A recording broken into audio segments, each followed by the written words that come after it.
You are watching Co-op for Two, broadcasting live from Champaign, Illinois, December 27th, 2021, around 11 p.m. And we are continuing our playthrough of the Sherlock Holmes Consulting Detective expansion, Adventures by Gaslight, the rare and out-of-print expansion from 1986, originally French. And we are on session 6, which is about 30 hours in, I think. 36 hours in, actually, after last night's session. And today looks like it's going to be the last day of clues. We are in Paris at the World's Fair, 1889. And it's been a big change of pace in Paris compared to London. We'll talk about that in a minute. First, however, let's catch up on the chat. Let's see who's here. Our longtime detective partner, Jonathan Warner, is here. Joining us again from Turkey, Istanbul, is Aaron.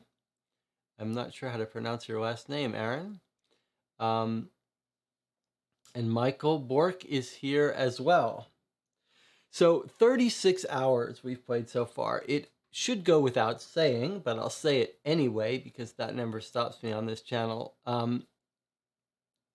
This is full of spoilers. We're 36 hours in, so you really should not be starting here. There's probably very little reason to watch any of this, but if you're gonna watch any of it, you got to start at the start. But you could hang around for the introductory talk, I suppose.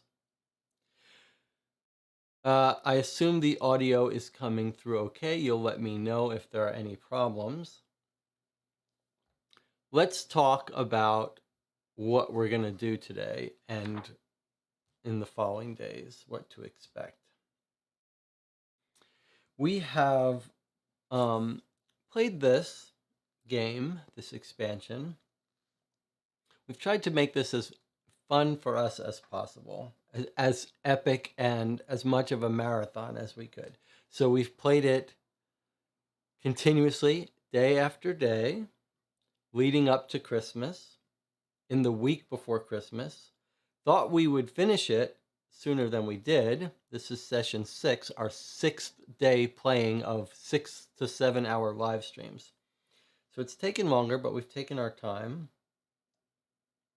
And we are, so we're about to finish reading the clues for Paris. At that point, we're told in the game that we're going to be called back to London. We'll meet with Sherlock Holmes to talk about the case. And then we will have to answer some questions.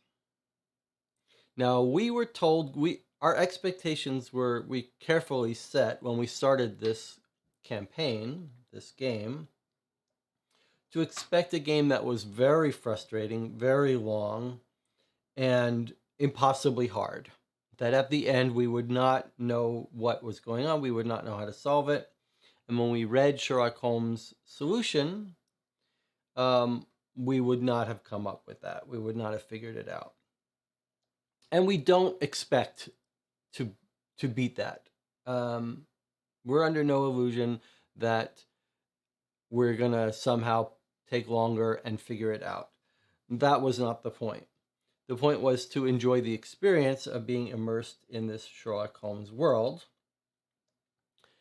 And we will fully review our experience after we finish playing it.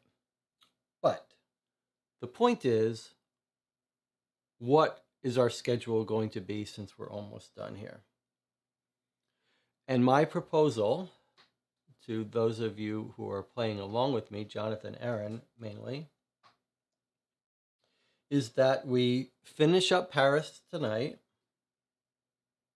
talk about it a bit, and then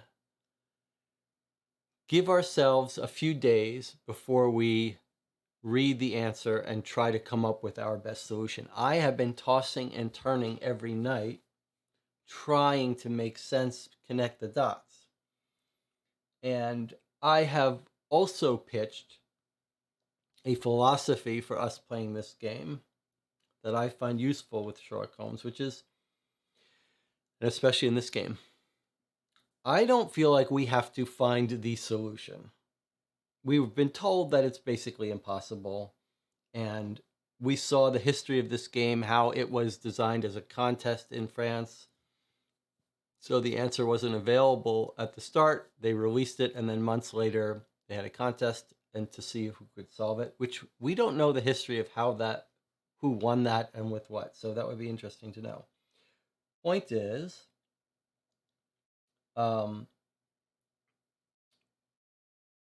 we owe this experience the time that it deserves thinking about our solution. And so, my pitch was, we don't have to find the solution. It doesn't matter if we find definitive proof that it happened a certain way and that we get the same answer as Sherlock Holmes. The challenge I pose to us is just come up with a consistent scenario and one possible story that explains the evidence that we have found. And it is remarkable how difficult that is in this case. And it reminds me of Crack the Case, one of my favorite little mini games where each story is on a card and people just ask yes or no questions. When you play that game and you're trying to guess what happened by asking yes or no questions, you frequently find yourself in the course of an hour or a half hour, however long it takes you to solve a particular case, they're very short, you find yourself often going, that's impossible. How could it be that he died of poison, but he was alone and it wasn't his wife? And you frequently find yourself completely stumped, thinking, this is impossible. There is no conceivable scenario where this happened. But then eventually you go, oh, it was this. Now it all makes sense. So my challenge to us, however, is just come up with a consistent scenario. We don't have to have proof for it. It doesn't even have to be likely. It could be far-fetched. But there has to be some story we could come up with, some rationalization for why each person had this note in their pocket to make sense of it. And it seems like we should be able to do that. And it's fascinating to me, absolutely enthralling to me, that we cannot do that yet with this game. So that's my long-winded proposal for saying we're going to finish up Paris, and then we're going to sort of take a couple days offline, maybe chat by email. Aaron, email me at coopfor2@gmail.com. The address is somewhere on the YouTube channel, and I can share the Google Doc we've been working with, and we can just exchange some emails. So 27th now, I'm proposing we come back after New Year. Aaron, you should let us know, and Jonathan, whether you can make, and Michael too, if you want to join us. Let me know if you can make the evening of January 1st. People may be at New Year's parties, but that would be the 31st. So that's my proposal, that we meet at 11 p.m. on January 1st, the night of January 1st, have our final discussion, brainstorm of possible theories, and then read the solution together on January 1st. If you can't make January 1st, maybe we can do it January 2nd, something like that. That would give us 3 days to chew on proposal and each come up with our favorite solution. And remember, this is a 1986 game. There's no website where you type in your solution. We will just come up with our theories and then read the solution booklet. Okay, that's my proposal for the plan. But today, we are finishing our clues in Paris. So let's set the scene by watching a little restored footage from 1900 Paris, France. Now let's remember what's going on here. We're at the World's Fair in Paris, 1889. This is a real thing. This is a real World's Fair.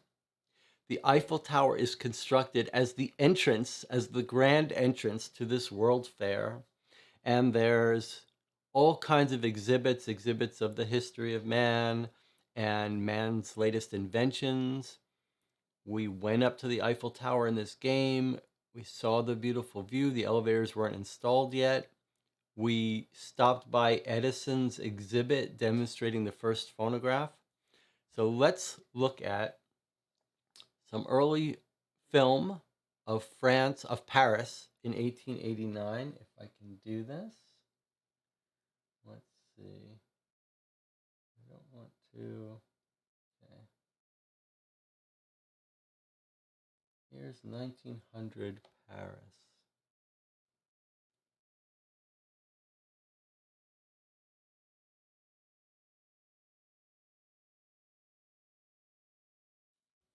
Let's take a look at it together. Guess you don't need my face on here. This is not necessarily the World's Fair. Let's just look at what life was like there.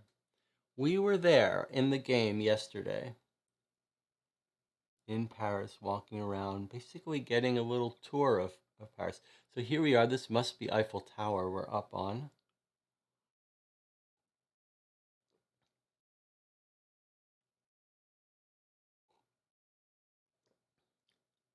If Zachary Brown was here, he could tell us what that is that we're looking at, but maybe a royal palace.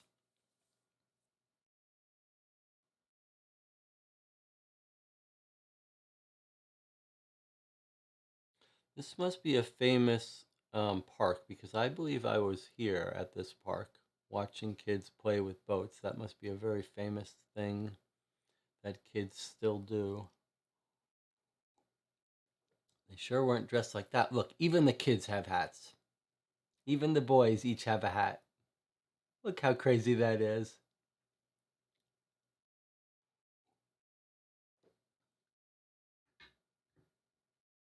It's obviously a fountain, not the Seine.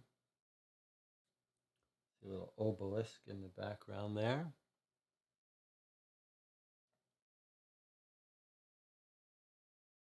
Who knows what YouTube is going to do when they see that we've been using all this footage. Maybe I should put the picture-in-picture back to confuse the algorithm. Let's see if we can jump around. It's almost done. There's Eiffel Tower again. We were up on that. It'd be nice to see the Arc de Triomphe somewhere. Surely it's going to be shown. Someone probably could recognize that obelisk little statue and tell us where that is. It could be the Louvre behind there, but I'm just guessing.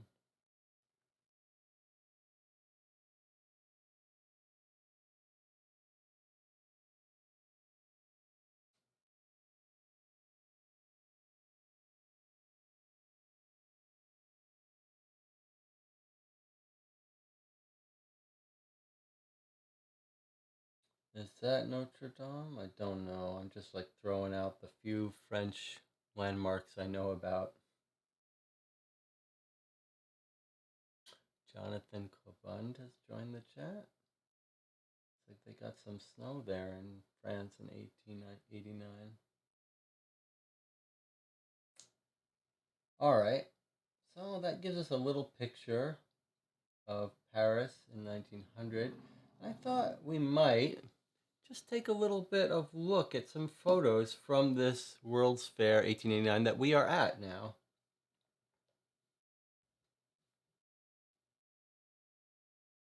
Placed under the theme of the French Revolution, the triumph of metal architecture. Remember, we read a little bit about the Amelie Thacker's father was killed at the Paris Commune. While the country indeed got back among the world's powers challenged after economic crisis, the Prussian invasion and Paris Commune. Remember, we read a little bit about what the Paris Commune was, a little coup in France, in Paris, where her father was killed. Pavilions built specially for the exhibit.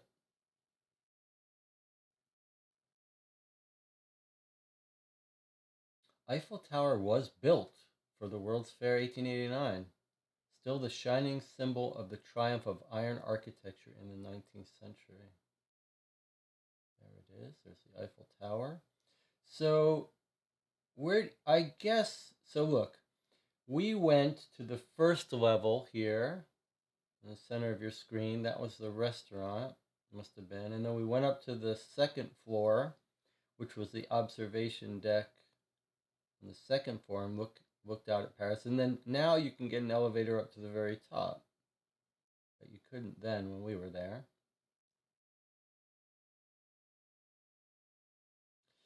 On an area of 96 hectares at the Champ de Mars, 35 countries participated, 32 million visitors, different galleries. Look at this. Holy cow. Can you imagine going to the World's Fair back in those times and seeing things that you had never imagined existed? Now everyone's on the internet. Everyone knows about all these different cultures and history. But back in those days, imagine seeing all this in one place.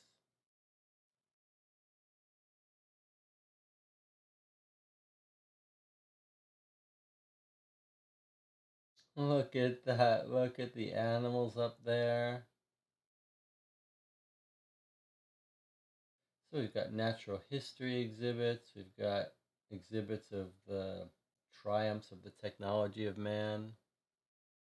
Hey, Zachary Brown is here. He can tell us a little bit about some of this. He says a lot of that stuff is still here in Paris. Yeah, I mean, obviously, like you build the Eiffel Tower for the World's Fair, and it just all of this stood the test of time. Look at this, a whole exhibit on the power of steam. Control of steam, electricity ferry. This exhibition will also mark a turning point for Paris. New way of living between leisure, wellness, entertainment, and progress. The Central Dome, Zachary, have you seen this? Is this still here? I assume it is. Just gotta wait for VR. Well, I have a VR headset, Oculus, and I have been in that headset to some of the Egyptian tombs, and it is amazing. And this does make me want to go visit some of these French architecture. Zach, you can let us know if you've seen this in person. Here's the Gallery of Industry.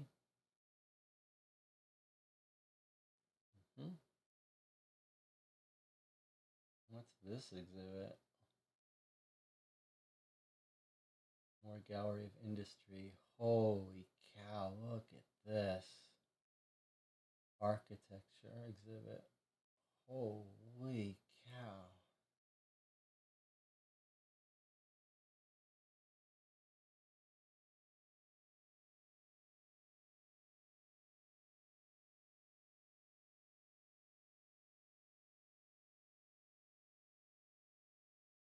So different pavilions for the different countries.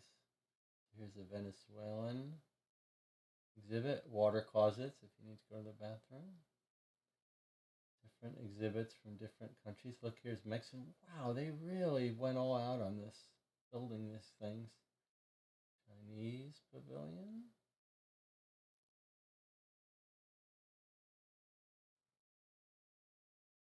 Egyptian pavilion. Now, were these built? I'm guessing these are sort of like stereotypical, like built by the French to, like almost like you're at Disney World, like a little bit of exaggeration of each place to make it look different, make it look like you're experiencing something. Okay, well there we go. A little bit of World's Fair 1889.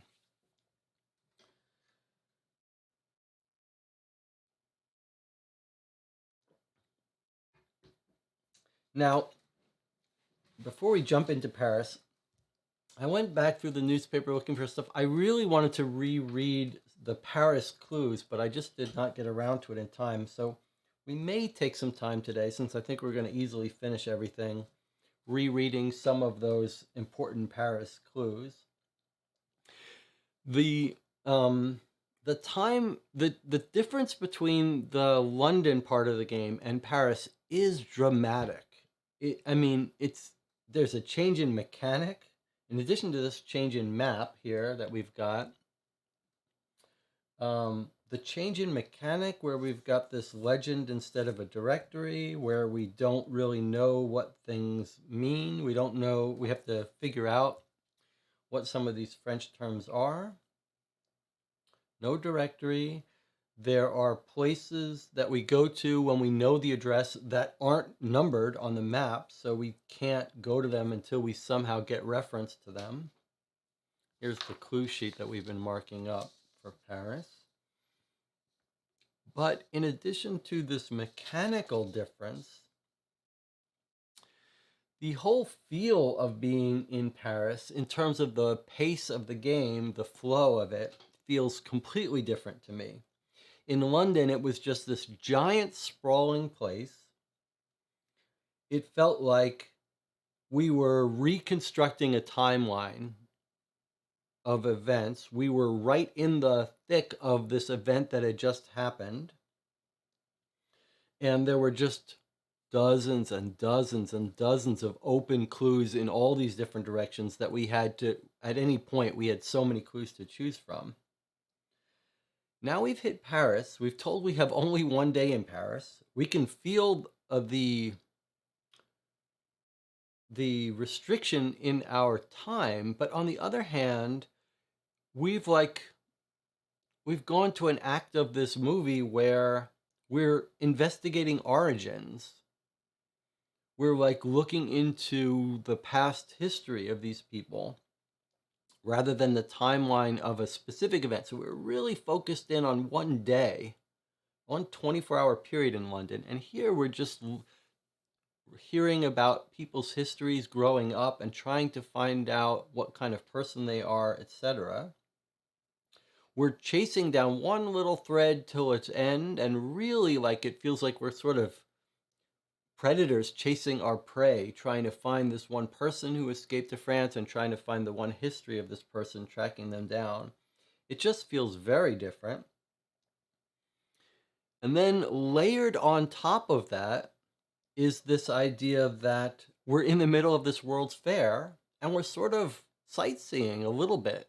We're like these kids that have never left London. We're like, Paris is new to us. He's admiring the way the cafes are structured, people watching. We're seeing the World's Fair. We went to we saw the exhibit with Edison's first phonograph. Eiffel Tower. Zachary says the Eiffel Tower was supposed to be dismantled after the World's Fair, and it just stuck. It was such a iconic thing. It's just a totally different experience, and I got to tell you, I mean, after yesterday's session, I was sitting walking in the kitchen making coffee and thinking, I just saw Edison's first phonograph. I felt like I had, part of that is doing these 6-hour live streams overnight is a little bit of a disturbing of your mental processes. It's like an alternate reality, but I felt like I had been on the Eiffel Tower and saw this exhibit of the world's first phonograph, where it talked about how these horns from the phonograph were branching off and there were people listening to each one. And I really had a little bit of an epiphany about Sherlock Holmes Consulting Detective as a system, that it really is about reading those historical moments. I mean, we always knew it was a narrative game. That's the enjoyment of it. But yesterday really made me appreciate how much of this game is about putting you back in time and giving you these little real world feeling of historical snippets and stuff. So just been amazing. All right, so here we are back in Paris. No more newspaper to read. We can jump right in. Shall we recap what we've discovered so far in Paris. This is our normal thing. It's a half hour and we haven't started playing yet. Let's recap a little bit about what we discovered. We traced back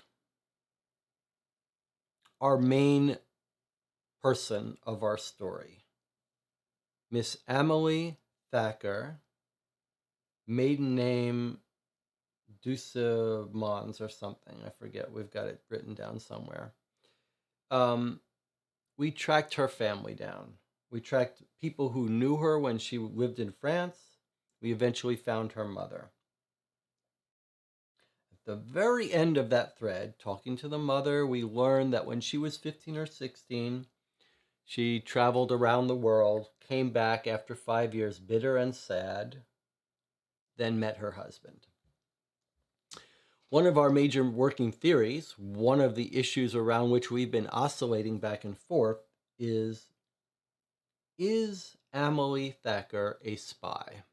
Is she a sleeper agent that married this professor in order to spy on him, met him at the Sorbonne, moved to England?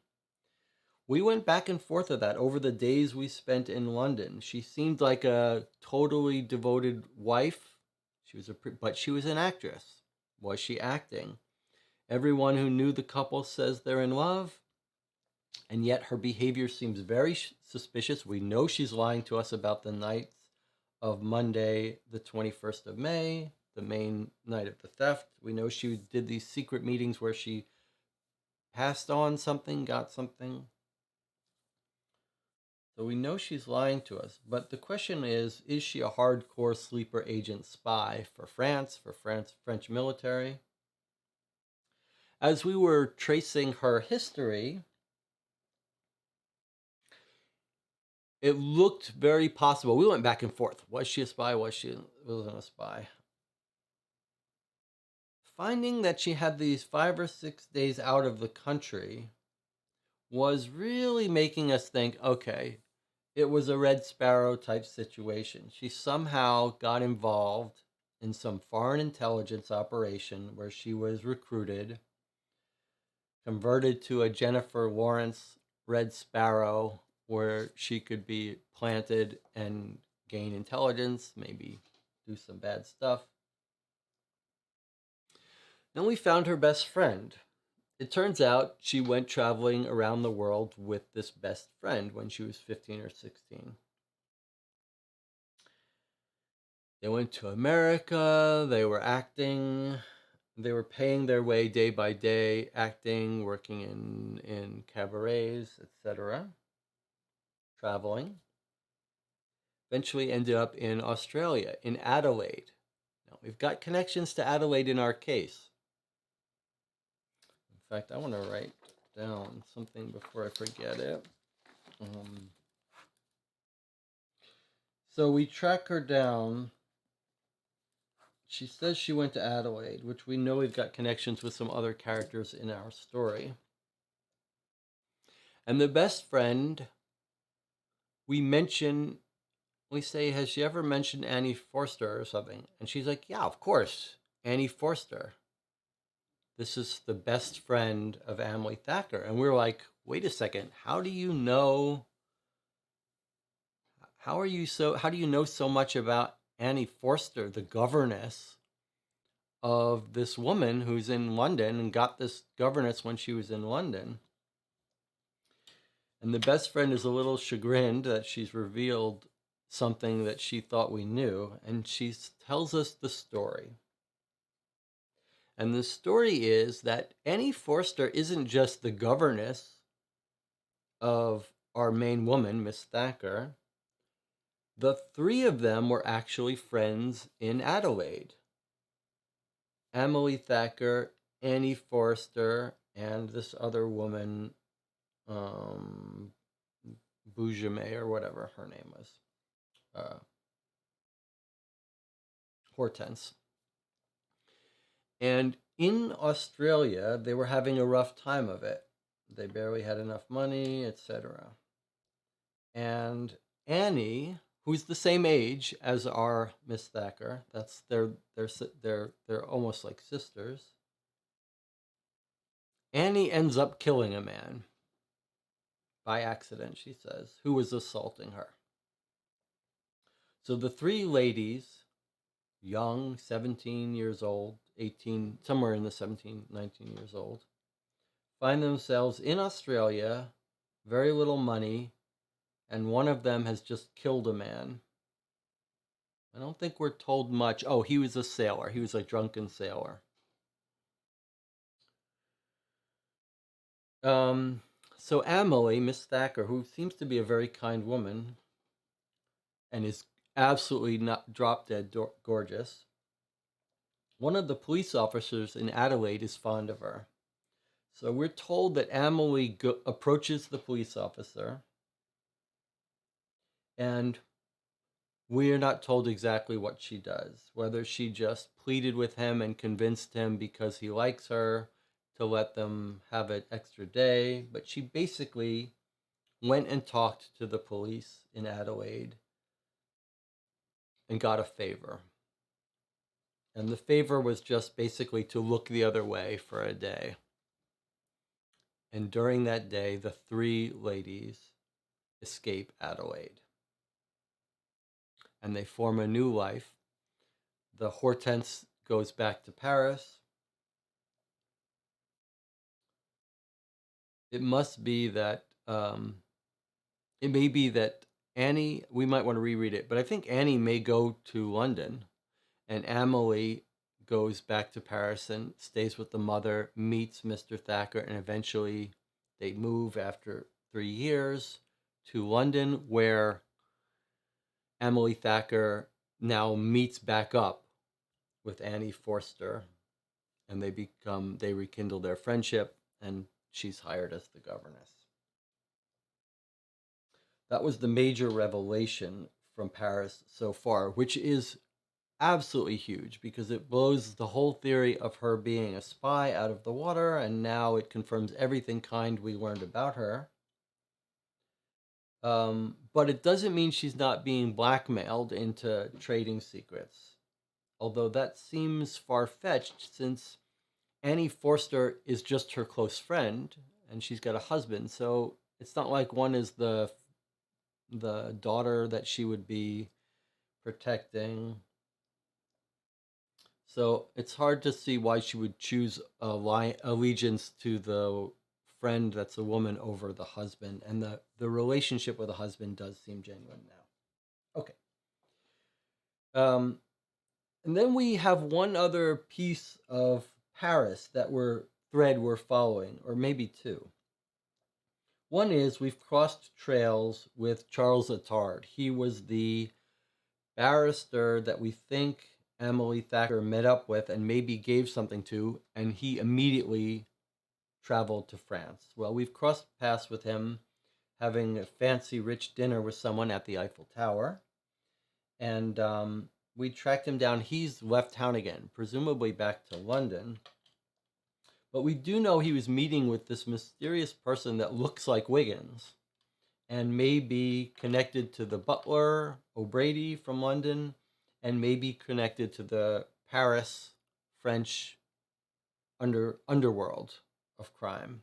So we are tracking that lead to see if we can find this person that looks like us and find out what their connection is to Nigel O'Brady, the butler, and the crimes and why she handed off information. That's a huge thread for us to unravel.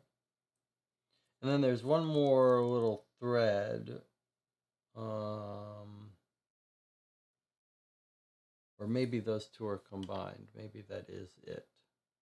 Is there anything else in Paris? Maybe it was the butler and and this guy, the criminal underworld guy. There's also a little bit of trying to understand if Moriarty's involved in this and where our Peter Rucastle comes in.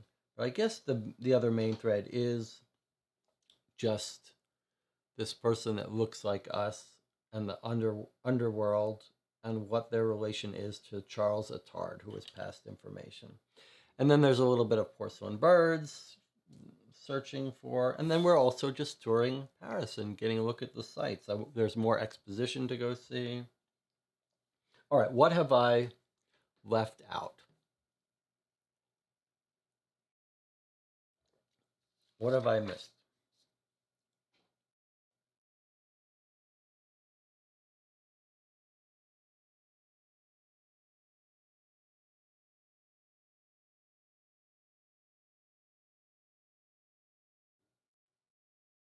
Chat channel is quiet. Let's see if I can bring it up here. Jonathan, Aaron, what have I missed? What do you want to add to that before we start looking at clues?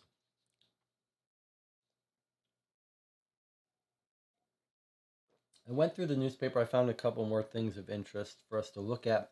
But I think for Paris, we're just sort of traveling around to places, running into people.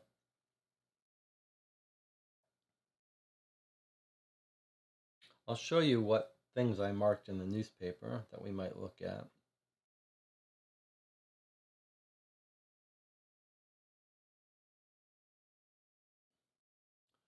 Jonathan says, any update on our code in the London paper? A little bit. Let me give you the update. This is partly what we might do when we take our days off. So there was this cipher in the newspaper in London. This is part of the London half of the case.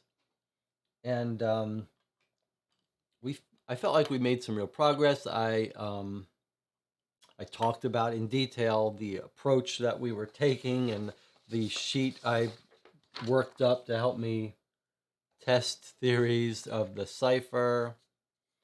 And so I wrote on BGG to the two people that had written reviews of Adventures by Gaslight on BGG.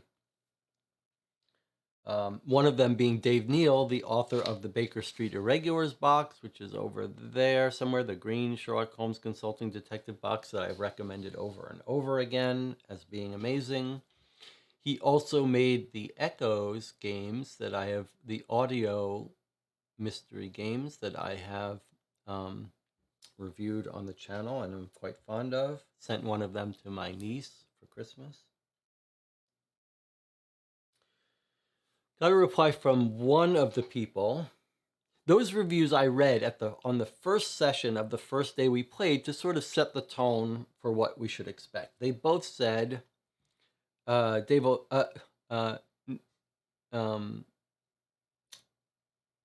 Neal said it took them about 14 to 16 hours to play, super long. They never quite figured it out, but some of it, both of them basically were warning people about this game, saying it was a long, epic experience, but that it's too frustrating and most people won't like it, etc. So I wrote to both of them. I said, look, I don't want any hints on how to solve it. I don't want any clues. I don't want the answer. But here's basically what we're thinking about this cipher. And should we give up? Should we try to solve it? Is it even solvable? Because one of the people, Kevin something, I believe, said, in fact, I could bring it up here. Let's see if I've got it. I've got it bookmarked. So here's some reviews. This is the one by Dave Neal. Basically, we missed a crucial clue. The good points is well written, but it's the hardest, most costly. It's good atmosphere, but maybe don't expect to solve it. Something like that. And then the other one was Kevin Fitzgerald says basically, it overstayed its welcome, too impossible, it didn't, etc. And he said, like, there were two puzzles. One was never meant to be solved, and one we never figured out. So anyway, I wrote to these guys, and I said, don't give us any answer. Oh, sorry, I didn't show that to you. I was looking at myself.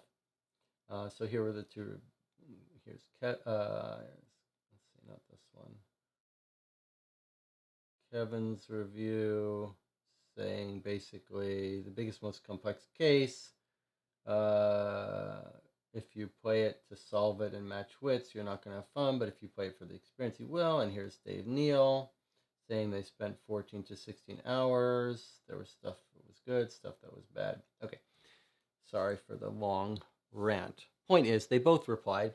Kevin replied and said, I don't remember. It was too long ago, and sounds like maybe it was solvable, I think, but I don't remember.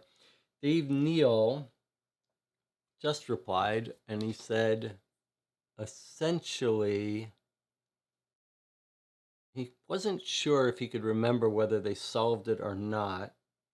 If they did, it was the last thing they did. They went back, and he said, it may have been a super important thing, like a super important piece of information, but he doesn't remember for sure whether they solved it or how. And he did say one of the things I asked was we're not sure if the postcard is related to solving the clue. And Dave Neal said maybe it is. He can't remember. So basically we're on our own, but it sounds like our intuition that it is solvable is true. Maybe we need to work a little bit more on the postcard. Michael says, where is the cipher? Okay, I mean, this is getting away from Paris, but let's just quickly look at this since we're talking about it. In our May 21st paper, there's this personal with these numbers. At some point, we're given by the guy who likes codes in Sherlock Holmes this paper from March 5th, which seems to be not relevant to anything we do, and a postcard which says Paris and has this on the back. We believe that this cipher, which we know the butler placed, we know the butler O'Grady was sending information. We believe that this code is probably instructions on how a secret message that's hidden in this paper. And we believe if you look at these numbers, the first digit goes from 1 to 4, which we think is probably column number. The other numbers looks like they might be paragraph numbers, but the last digit of one of them is a 0, which is throwing us off. Jonathan had a clever idea that maybe that means it's like a Caesar shift, so we would identify the letter, and then the third digit might be tell us like MNO, or go from L to O to N, etc. And then I put together that sheet to try lots of different possibilities, and I basically created a little simulation of schizophrenia. Because as you're doing this, you get like these partial messages. At one point, I thought I found, by looking at different ways to interpret these, I found like the address of the workshop, but then it fell apart. So anyway, that's the code. We know who left it. We don't know what it said. All right, but that's London. We're in Paris. Okay. Aaron says, we think there's a... All right, code right. So we've gone over that. All right, Paris. Jonathan says I did a pretty good job of summing up Paris. All right. Let's get a lay of the land. Paris. Zachary Brown, are you still there? Can you look at Paris? There's the Arc de Triomphe up here. We only know a couple of these landmarks. There's the Eiffel Tower, entrance to the World's Fair along the Champ de Mars. And then there's some other buildings we don't know that maybe we'll get more information about. Let's look at what I marked up in the newspaper. Now that after our first session, I realized, okay, we're sort of walking around Zach, can you tell us anything? Zach says he's here. Can you tell us any other locations? Like we've got a couple places that are kind of curious that would just be fun to know. This 11 says Hotel Invalids. Oh, that's you said you told me before. That's hospital. We're going to want to go there very soon because we've heard in the newspaper about some explosions. Do you know anything about the history of the Arc de Triomphe? What it is, Zach? What it commemorates? Um, and there are a couple other interesting places. Um, Landmarks. Champ de Mars. You've been there, Zach? I guess you probably have.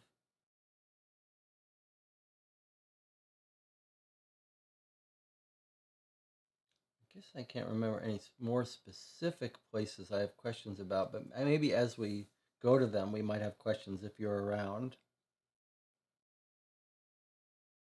Where was the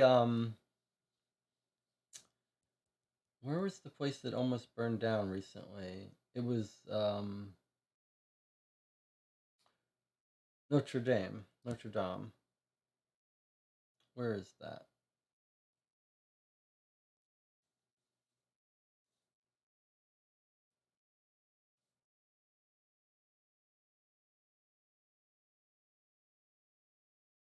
And Zachary, if you see any place here, if you see any place on this list here that you think we should go just to look at, that you think is a good sightseeing recommendation, let us know. Notre Dame is on the big island. There's an island? Is it outside of Paris? It's not here? I thought I saw it listed, but maybe I'm remembering wrong.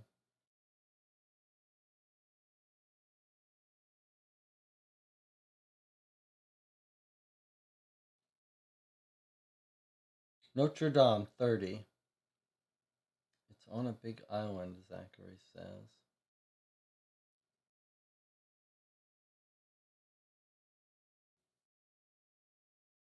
30 is here.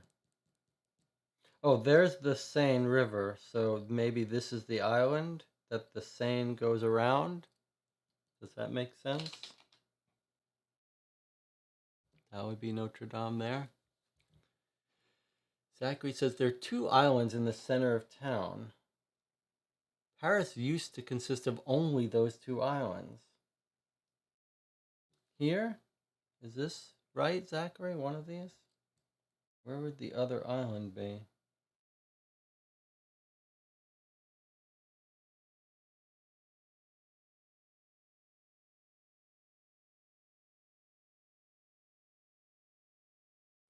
The whole rest of Paris grew over a period of 2,000 years, says Zachary.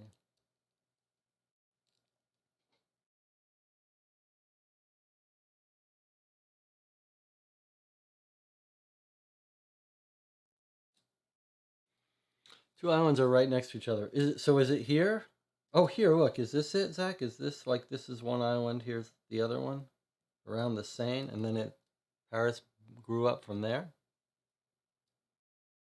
That's craziness. I guess those are the two islands, maybe. Around the Seine. That's insanity. All right. Regardless, let us look at the newspaper and see the places that I have marked. Just just I went back and I looked not for things for our case, but just for interesting places to go. So we've got mentions of a location where pickpockets are. Remember, we're trying to find some criminal underworld people. So here's a mention of not a specific address, but where the pickpockets were found near the Dutch waffle stand. So we might want to look for our criminal people there. A mention of the Palace of Fine Arts, the Museum of Natural History, the loss of a French torpedo boat at the ports. We've got a bunch of ports on our legend here. We might want to visit for that. Architectural building is mentioned about some weird thing about two small temporary exit. Sounded a little interesting.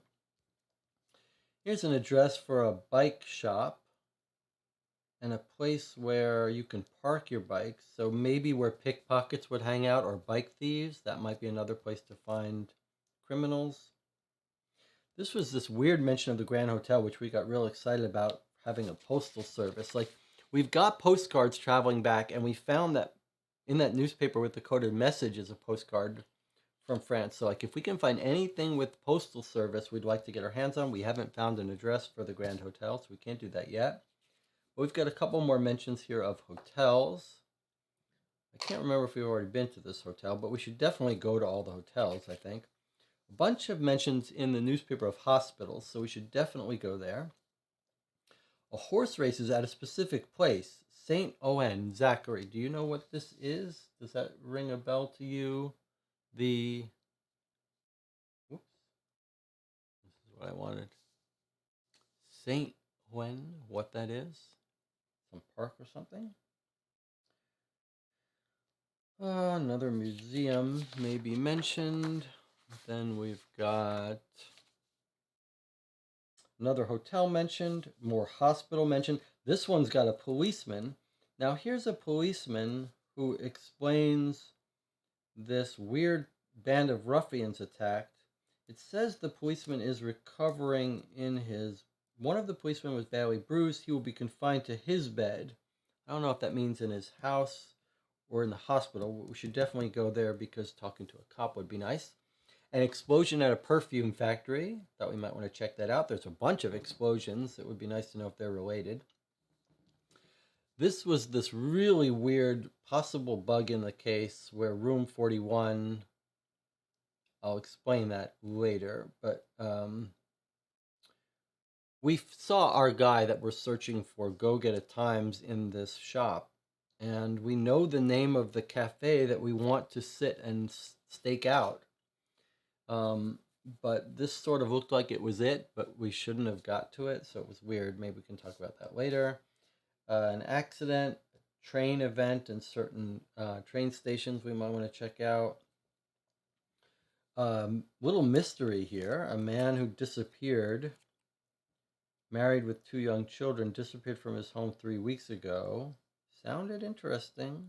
We have no idea if it's just another mystery or if it's related to our case. Remember, on our March 5th newspaper, I guess a few weeks ago, he couldn't be that guy. I was thinking we've got a death on March 15th at the theater that Amelie likes to go to that we've never connected, but might be worth thinking about. More just different addresses. I did find Hortense, who we eventually found by asking friends. She actually has a cabaret we could have found her at. There's her address at her cabaret, so we could have found her that place. We don't need this anymore because we already found her. Mention of the hippodrome, whatever that is. Then a bunch of stuff that seemed irrelevant.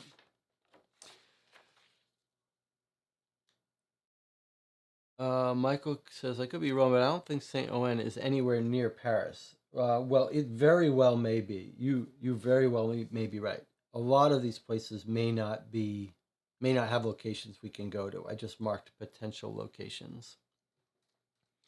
Jonathan Warner says, we can go to the Chamber of Deputies, which is the lower house of legislation. Okay, I am hoping to going anywhere. These are just possibilities for us. Here is our clue list. So when we think of going anywhere, we will look and see if it's a valid clue.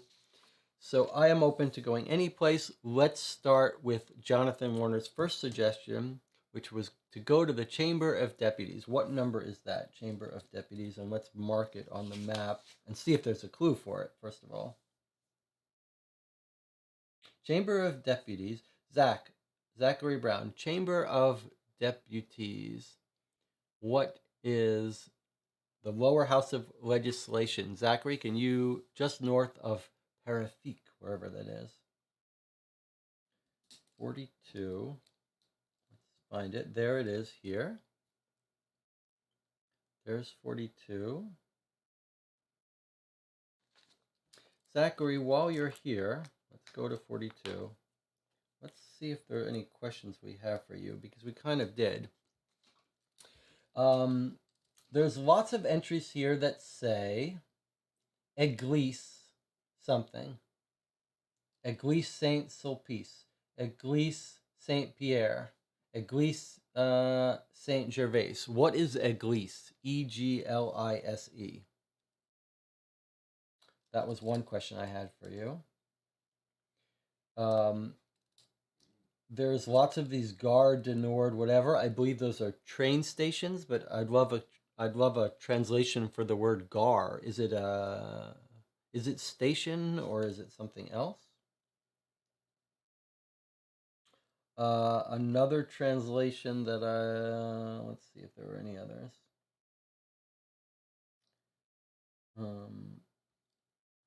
Minister de la Guerre, Guerre, if you could tell us what that is the ministry of.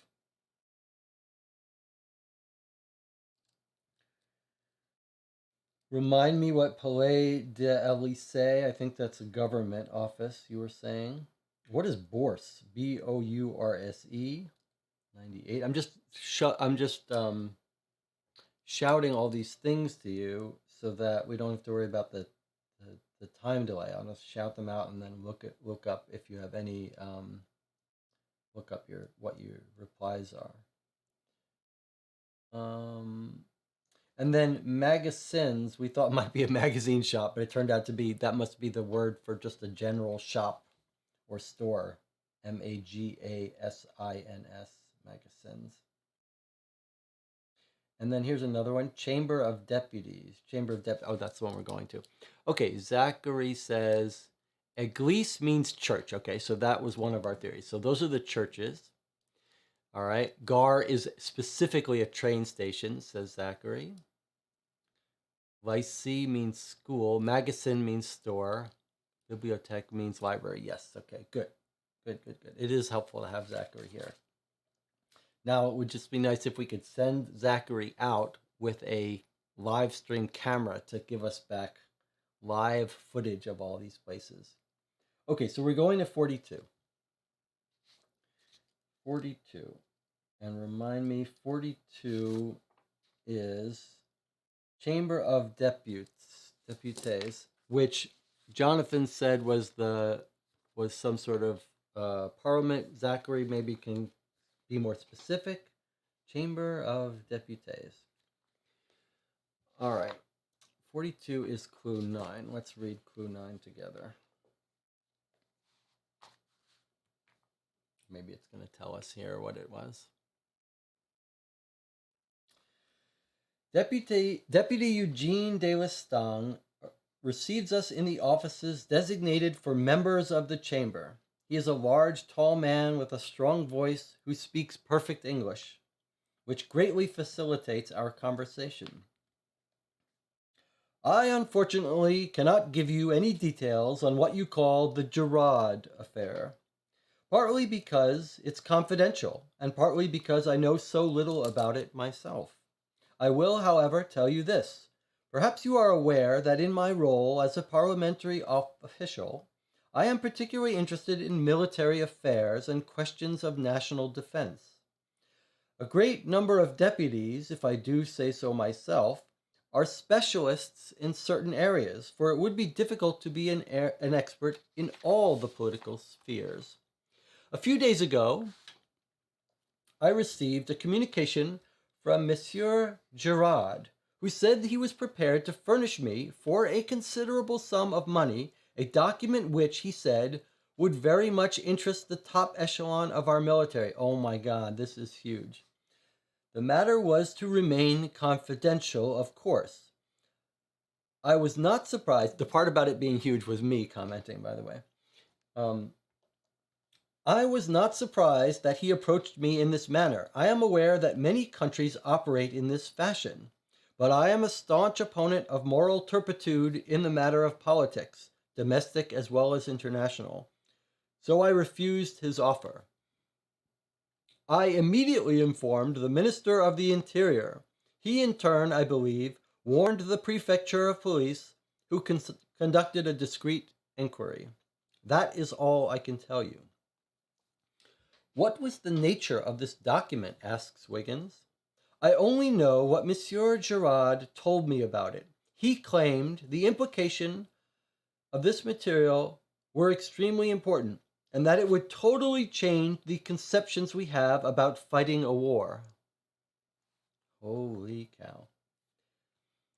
Mr. Thacker, the engineer whose disappearance, this is us talking. Mr. Thacker, the engineer whose disappearance precipitated our investigation, was researching the possibility of designing a flying machine heavier than air. Do you think that Mr. Gerard's information involved this research? I don't want to exclude that possibility, but I am not able to confirm it either. Who is Mr. Gerard? A man who is well known in all circles, neither estimable nor held in any regard. As a matter of fact, his activities are rather suspicious, even though he has a network of powerful friends and financial backers. He has been linked with the Parisian pegre. Zach can tell us what that is. The light-fingered gentry, but nothing can be proven, and it is all hearsay. Have you seen him since he made this proposition? No. When he left, he said that if France was not interested, other countries would be, and that he had come to me first out of patriotism. The kind of false patriotism I scarcely believe in, as I am sure you understand. Are the French currently conducting research in the realm of such flying machines? Of course, we are considering research in this area, as are all great powers. Can you give us the names of any of the scientists or engineers engaged on this project? Again, I am obliged to remain discreet. I'm sure you will understand.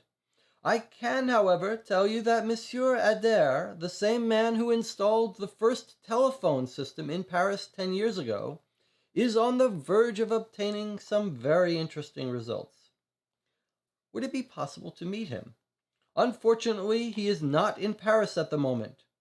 We thank Eugene de Lestang for taking the time to meet with us, and we quickly take our leave, for the deputy is putting the last touches on an important speech he is to give tomorrow, dealing with the laws concerning army recruitment and the regulation of the conditions of exemption.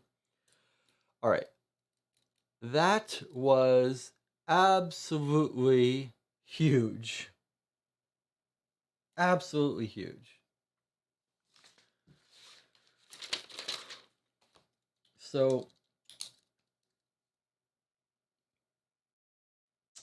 we went to clue 9, which was at PA 42, which was Chambers of Parliament. Okay, so what did we learn here? We learned a couple of things. First of all, Gerard is trying to sell a document.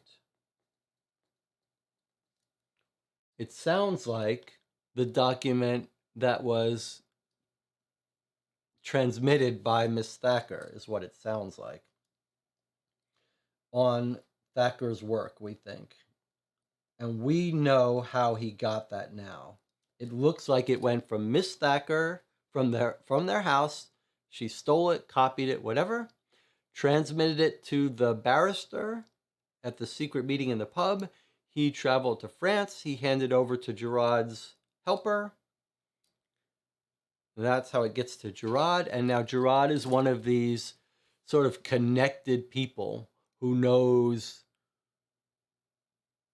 politicians, knows underworld crime figures, international, and he's got his hands on this document. He goes to the politician in France. He's like, I'm French. I have some allegiance. Give me 1,000,000 francs. I'll give you this document. I'd rather give it to you.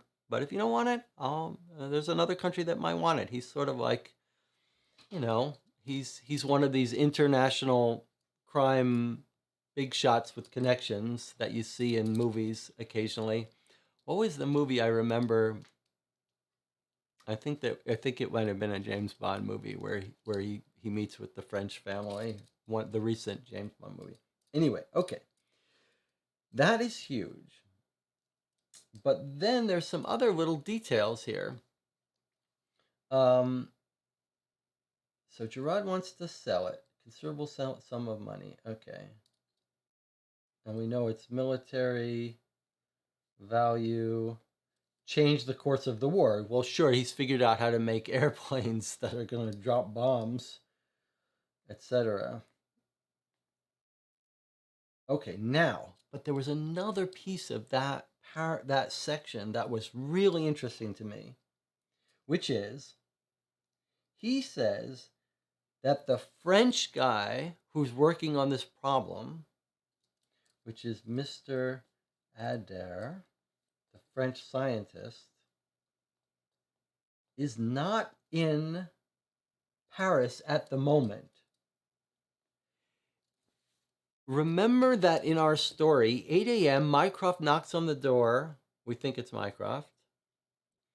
And talks to Mr. Thacker and says, and then Mr. Thacker thinks for a couple while and he tells his wife, send everyone away. I'm going to be preoccupied for 3 days.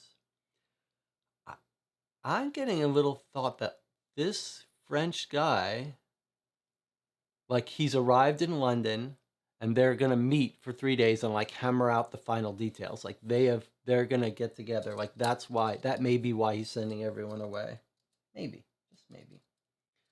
Not in Paris. So I'm just going to make a note. Is he in London to meet with Thacker? And is that explaining why Thacker's like, clear my schedule for 3 days. I'm going to be preoccupied. Send everyone out of town for this secret meeting. We don't want this guy anyone to know that he's here, etc. Huge, huge, huge, huge, huge. But now, does it really look like the wife betrayed her husband and her country just to get her friend out of danger from blackmail? Would she do that? Jonathan Warner says, bad luck running into an uncorrupt politician. Bad luck for Gerard running into the one uncorrupt politician in France. Interesting. Okay. Well, that was fantastic. All right. That's 42. I want to start marking on this PA list like which clues are super interesting that we should come back to. Info on Gerard sale. Not a garage sale, a Gerard sale. All right. Where would you guys like to go to next? I'm kind of curious about the hospital. Let's go to this big hospital, 11, the Hotel of Invalids. Okay, the Hotel of Invalids isn't on our clue list.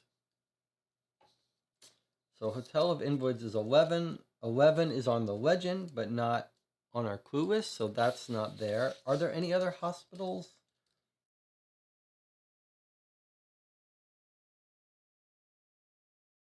On the legend. Hospital Leonc. Zachary Brown. Any idea why we've got a Hôpital Lyonnais, which I'm guessing is hospital, and why we've got the Hotel of Invalids, Hotel des Invalides? Why would you call one a Hôpital and one a invalid hotel, one a hospital? Is there a different meaning between those two? And here's another Hôpital. I'm assuming Hôpital is hospital. So we've got two hospitals. This one's not on there, and 55 is also not on there. So none of them are places we can go. All right, so that's that.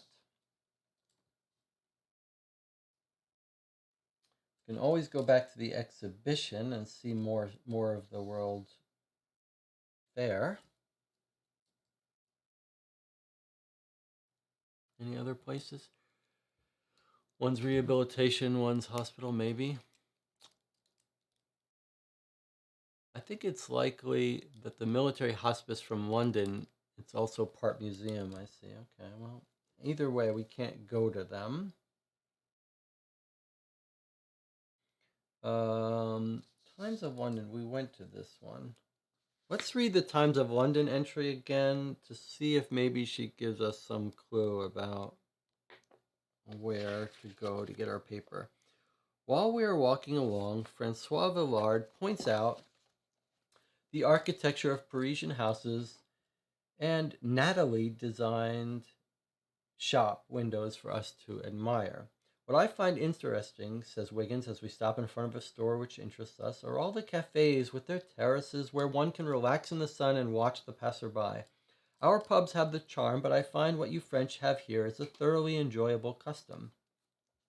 We admire the Café des Capucines for a moment, across from us on the other side of the street, painted in red and green. Tables are set up on the sidewalk are occupied by men in somber city suits. Elegant women dressed in the latest fashion, glasses filled with drinks, give the symphony of colors a final touch. Lord says, let's go. We've read this before, that's why I'm just going to skim through it here. We go to the bookstore where they sell the Times. We try to buy it. She says, sorry, I mistook you for one of our customers who comes to get this paper every day. We say, well, that's right, we are coming to get it. She says, no, this is for someone else, it's reserved. And he says, oh, well, not a matter of great importance. With all the amiability he can muster for pretty young women, we will go without. So we think that this is the newspaper for the guy that looks like us, who's the crime guy. So what we want to do is hang out in the Café des Capucines across the street and watch this guy, but we can't find how to get to that place.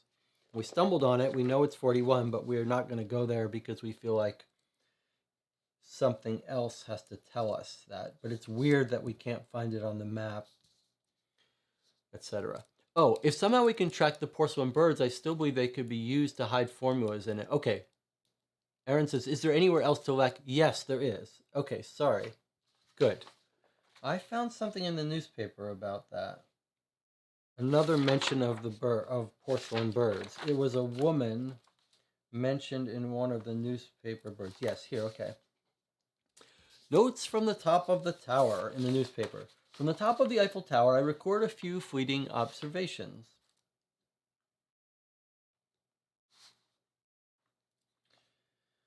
From my perch, one finds man seems very small down in the street, but one cannot help marveling at the grandiosity of human intelligence. In order to climb this new Tower of Babel, one must possess a keen sense of curiosity. The aristocracy of our time has made dining at the Eiffel Tower fashionable, and we actually went and checked out that restaurant. The Viscountess of Chandon de Noailles, heiress of the Clefmans Donner family, who always anticipates the latest fad, had the idea of inviting a few friends to dine at the Eiffel Tower.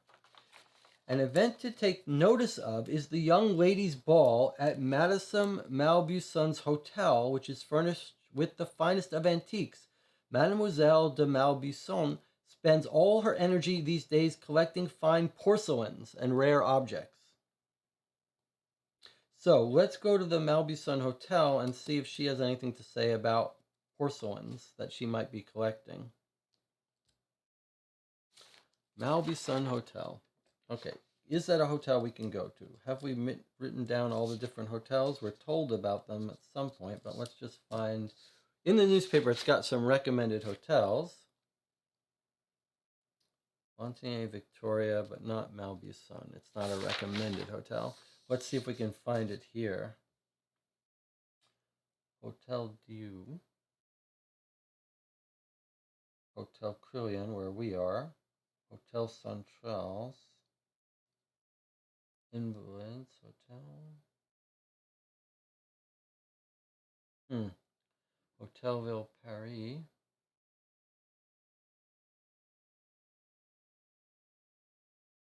I don't see the Malbuison Hotel. Doesn't have its address here.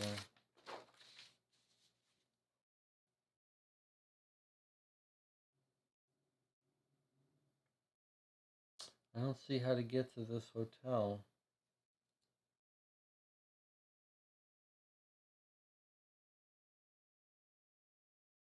Here's Hotel Maurice mentioned. Let's maybe make a list of the hotels that we know about from our legend here.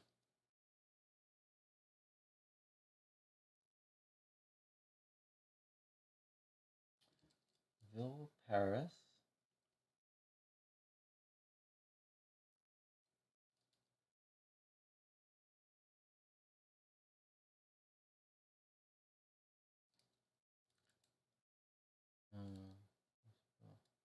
Hotel Dieu. 58.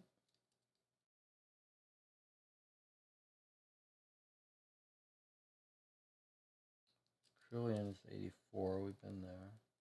That's where we started. That's it.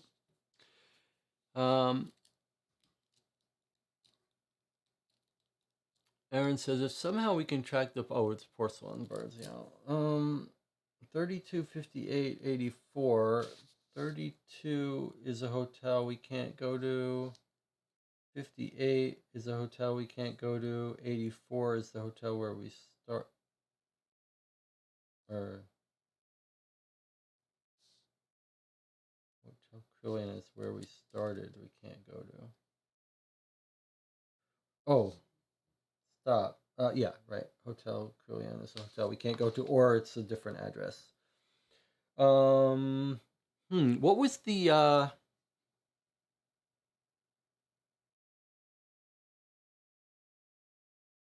now we heard reference to a place in that paragraph that maybe we were supposed that we read where we got all that information about Gerard. Somewhere we just heard about a location, like one of the churches. I think we got to read that again. Was it that clue? I'm just remembering now that there was some location mentioned, and I meant to look it up, and then we passed over it. Now I've forgotten. Talking about Gerard, he gets a communication. Were that many countries staunch opponent of moral turpitude. He calls the prefecture of police, who I think we visited.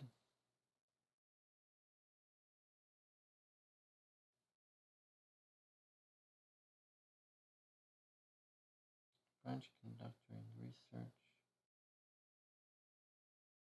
I don't see it. Boy, I remember. I feel like we heard some mention of a religious location, of an église or something else that I'm now forgetting. Have we been to Credit Lyons? Yes, we have been to Credit Lyons. Let's read that again. Let's read what it said when we got there. Actually, that is one of the ones I wanted to read again. It was something there we read about someone getting regular payments from London or something. Let's find it. Credit Lyonnais was 32. We read this yesterday. Let's figure it out again.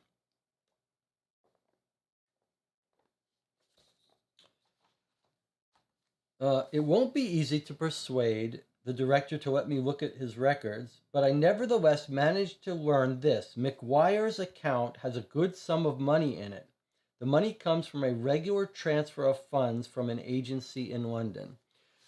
So we did make a note of that. I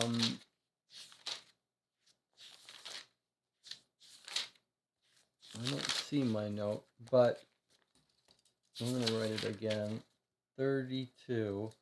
McGuire is the guy that we think looks like us. Gets regular money from London. So it's the underworld underboss in Paris is getting money from London. You know what occurred to me when I was thinking about the London stuff? Is it that she's paying blackmail money regularly to keep Annie Forster safe? Is that how this thing... So maybe McGuire is getting regular money as blackmail money. I was thinking that was what they were transferring. So that was Credit Lyon. Let me make a note there that that's actually a useful place to visit, to reread if we wanted to reread. Um, hmm. Wow, I really feel like we read something that mentioned a place that we forgot to go to. Where else did we go, though, today?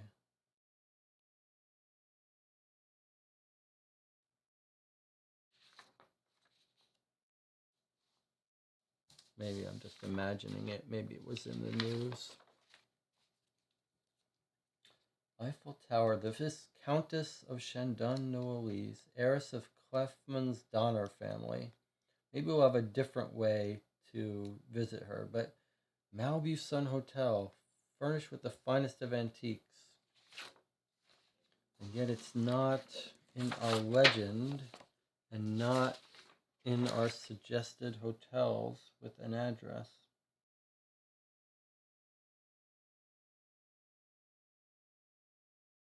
Here's Hotel Montaigne.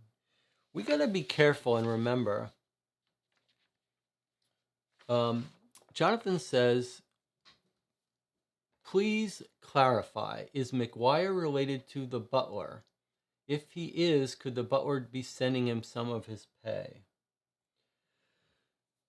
I believe that our understanding is this. Gerard is the big shot in Paris. He's the guy who tried to sell this document. He's got someone who works for him, McGuire. McGuire is the guy that looks like Wiggins, who we've tracked down, McGuire was also the guy dining with Charles Attard. McGuire, who's the guy that looks like Wiggins, we believe there was a photo of him as a young man in the O'Brady's mother's household. McGuire, Irish, O'Brady, Irish. I think that McGuire is O'Brady's brother, Patrick.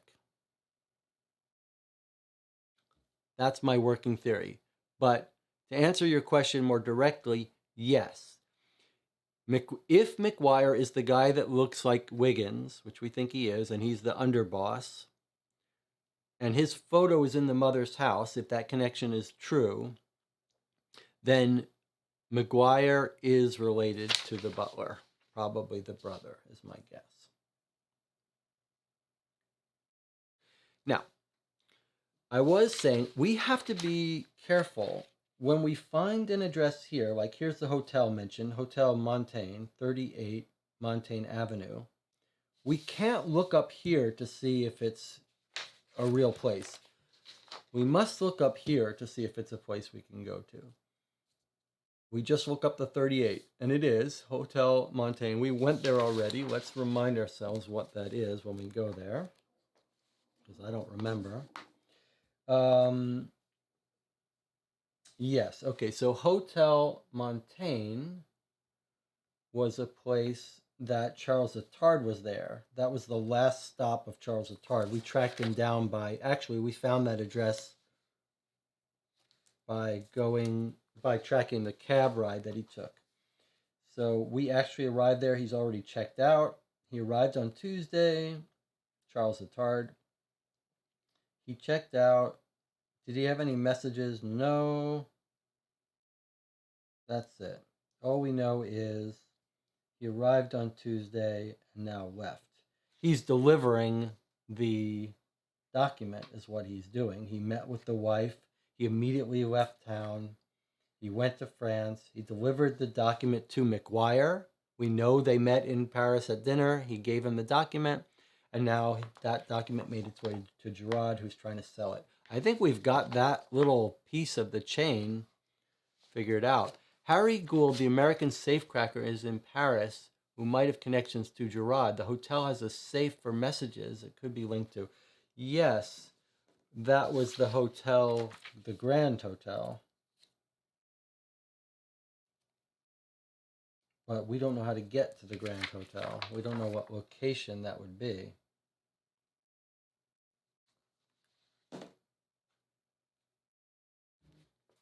until we come across it somehow. All right. All right. There's no hospitals we could go to despite all of those.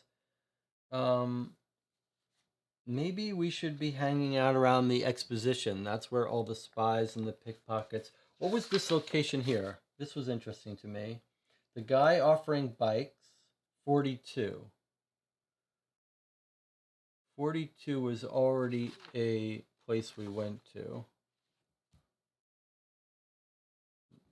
What about... How about we go to the, if we can, to the train stations? That's where pickpockets hang out, and that's where we might be able to find someone took a train somewhere. All right, let's try the train stations. I'm going to make a little train stations thing here. We've got the Gare du Nord, 43. We've got Gare l'Est, 48. We've got Gare Saint-Laurent, 77. And we've got no one else. Is Zachary still in the channel? Where is Gare de Lyon? Maybe that's a new one. I believe that's the train station that I was in. Lyon is outside Paris, maybe? Doesn't make sense to me. I would think it would be in Paris if I was in it. That would be where I would go. All right, let's see if any of these train stations are places we can go. 43, no. 48, no. 77, yes.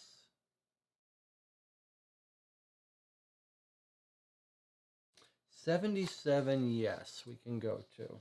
Where is 77? Is that near his hotel? Is that why we might go to it? Yes, it is.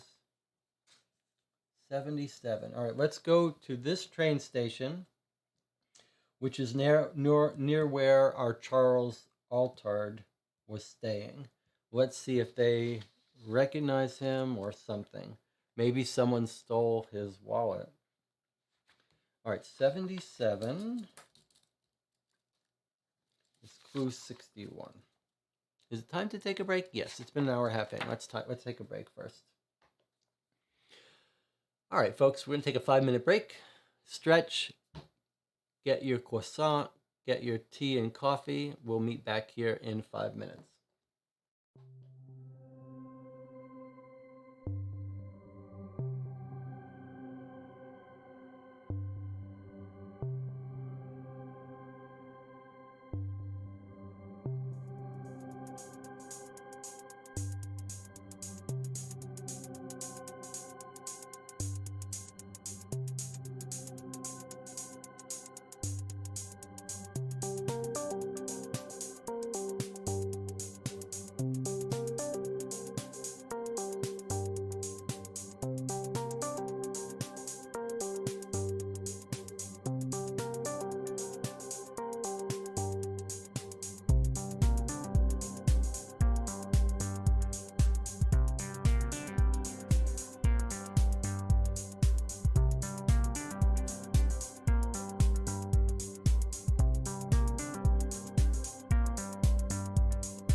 Okay, back. Sorry for the delay. Normally I get Sarah on the Sarah cam, but I was going to we're making coffee, and she left her station, so you missed it. I was just gonna make a little advert here for this Kenyan coffee, which I don't know how these local, like there's a local roastery here that I normally drink this Papua New Guinea espresso, which is amazing. That's the daily coffee.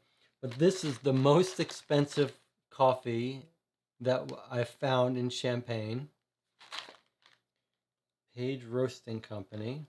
I think it's just a lady in her basement importing this coffee. But this Kenya AA coffee is quite remarkable. It's too expensive to drink for anything but special occasions. But boy, is it good. All right. So we're back. Welcome back. You're watching Co-op for Two. We're playing Sherlock Holmes Consulting Detective Adventures by Gaslight. We're wrapping up Paris. What else? We talked about Battle for Algiers movie last night. I want to recommend another movie to you to watch. Totally different vibe. It's a movie from 1966 with Michael Caine called The Wrong Box. It's a comedy, but it's set in Victorian days, Victorian England, and it's quite special. It feels different. It's one of those movies that kind of feels like a play, but with some real budget, like they're traveling around. But it's a very special movie. It feels completely out of time and totally alien to most movies. And it's got a sprawling cast. But the plot of this movie centers around the idea of a tontine, which has a distinct Victorian feel to it. Now, what is a tontine? Does anyone know what a tontine is? While I'm asking that question, we're going to switch to the chat and see what we've got here. Zachary says, it's interesting that the game is focusing on large-scale public building. It's clearly something government-related. The local baker, fish store, fruit store, spice store, butcher, da-da-da.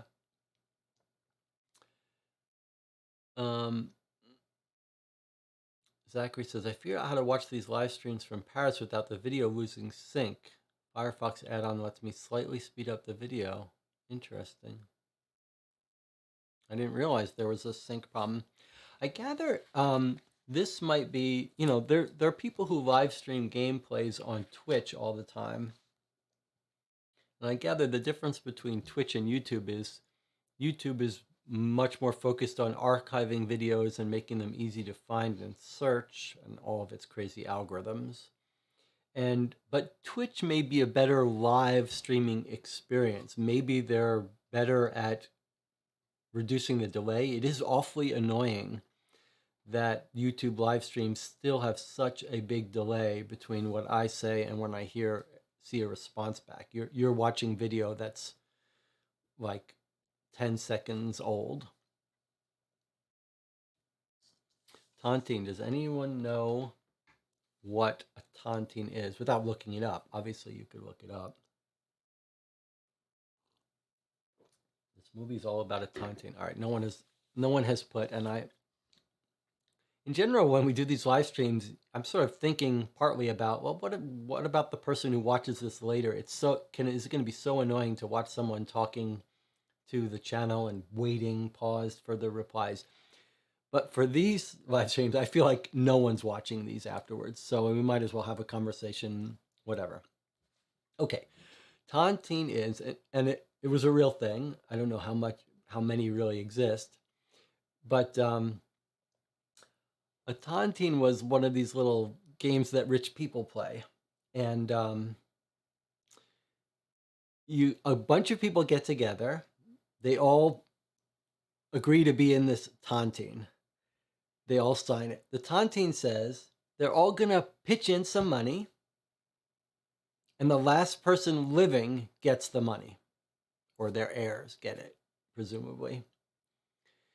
So this movie is about a tontine where all these British aristocrats have signed onto this tontine, and then one by one they're dying over the years, and there's an initial segment of the movie where you watch them all die in various ways, and then it comes down to two brothers who are the last in the tontine and their heirs sort of fighting for hoping that their person, their uncle, will be the last living one to inherit the tontine, and then they would get this huge amount of money. And it's a very sweet, funny, sort of slapsticky 1966 Victorian era movie, but it's interestingly filmed. It feels different. It feels like a special kind of movie, and the whole tone of it and all of the dialogue feels very interesting. And Michael Caine is great. All right, we're back in Paris. We were just about to head to what? The Gare de one of the train stations. The 77. We were headed towards Gare Saint Lazare. And I think Zachary was telling us which one was going in which direction. Okay. But not north, it's going towards a different area. Saint Lazare. And towards maybe where a hospital is. Maybe.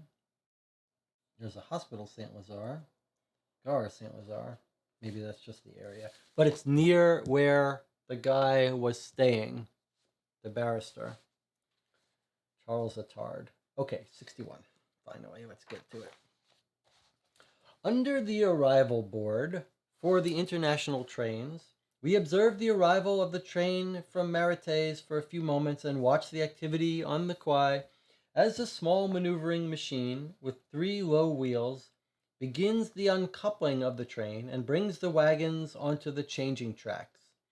Then we mingle in the crowd as the porters, hurrying along, whistle loudly for the right of way. We talk to workers and even interrogate the station master. We examine the passengers embarking and disembarking the train cars. We blend in discreetly with the groups of French people and foreigners alike, pretending to be waiting for the train to Cannes or Le Havre, but we do not learn anything of interest, and we finally leave the train station. Okay. Nothing at the train station of interest for us.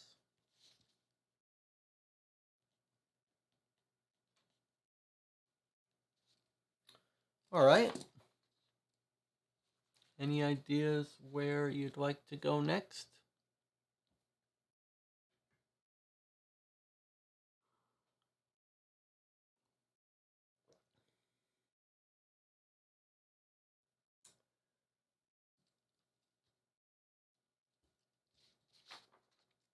Oh, I really wish I could remember that thing I thought we saw some.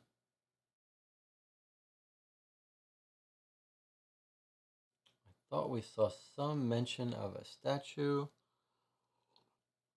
Evan says, how many clue points do we have left? Let us look together. 1, 2, 3, 4, 5,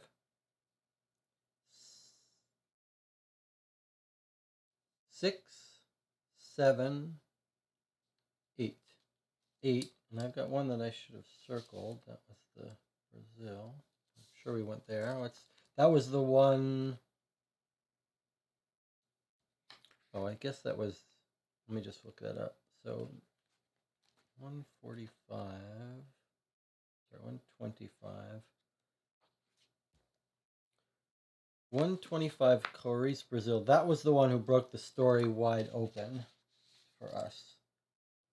We'll read that again tonight, I think, because we want to see if there's any more good information there. So only 8 left. I mean, we could see which one of these are which places. That's a little bit cheating. But there are a couple, actually. The exposition had a bunch. I guess without a better suggestion, I'm going to go check out more of the exposition. Let's go to the modern art exposition area, because I'm really curious to see what modern art is in 1889. 1889, I think I was reading Van Gogh was doing his stuff. All the famous French painters. Let's see what the modern art section of the exposition looked like. So we learned about this. We learned about this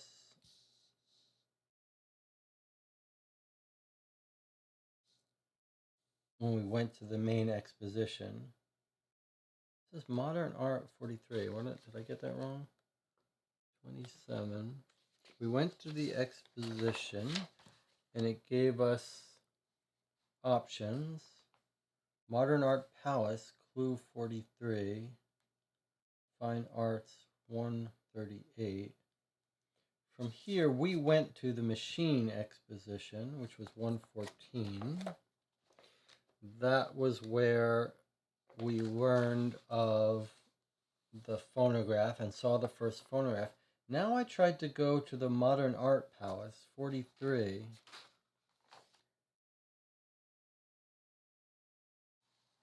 The 43 says no one has ever heard of some person. So we've got either a bug or something we don't quite understand. I'm going to put a mark here because something's weird. When I look up 43, it doesn't seem to make sense to me. Let's put it aside for a second. Let's look up clue 4. This area of the exhibition is certainly interesting, but we can find no one who has heard of Jules Carcel. We don't know who this person... Oh, you know what it is. You know what it is. It's not a mistake.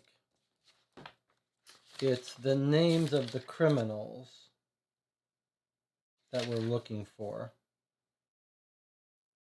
Right?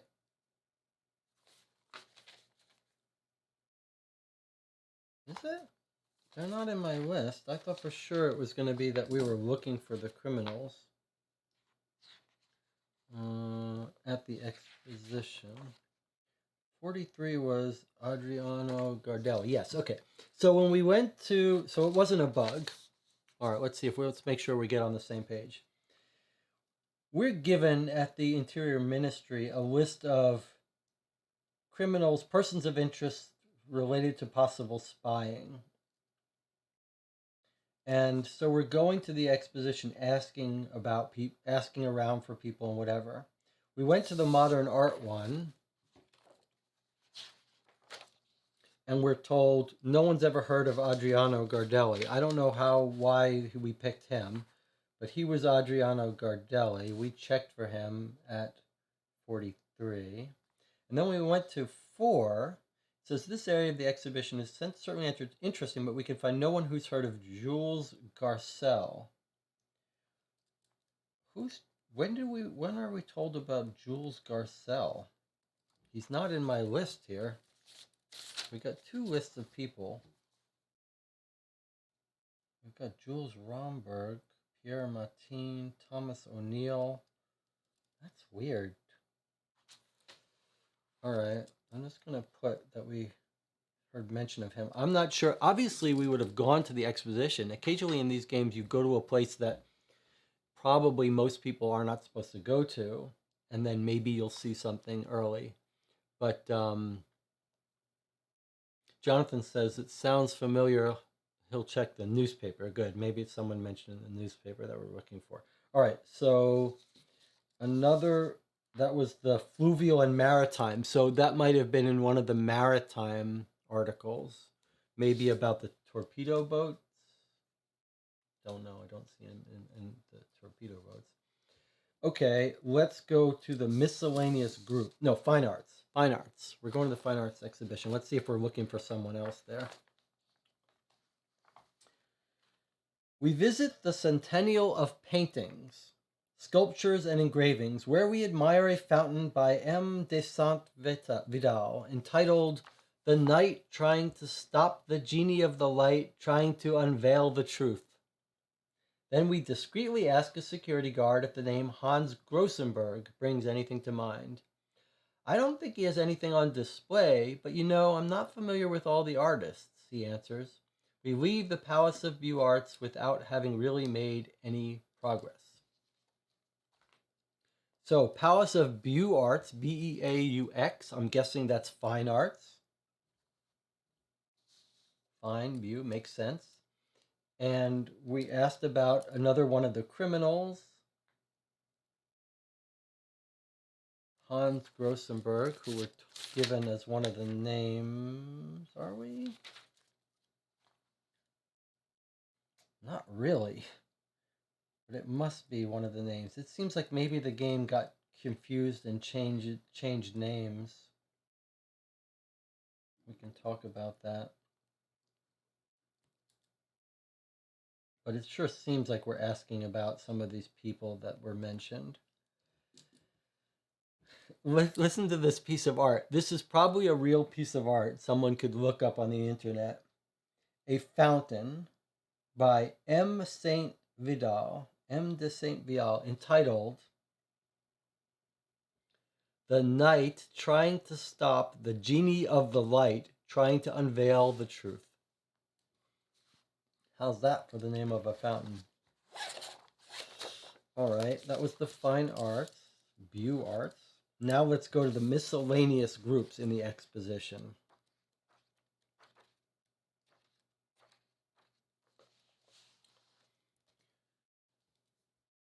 We gaze at the reproduction of the laborer's shack, recreated by the famous chocolate manufacturers, and then we head in the direction of the lighting and heating by gas pavilion.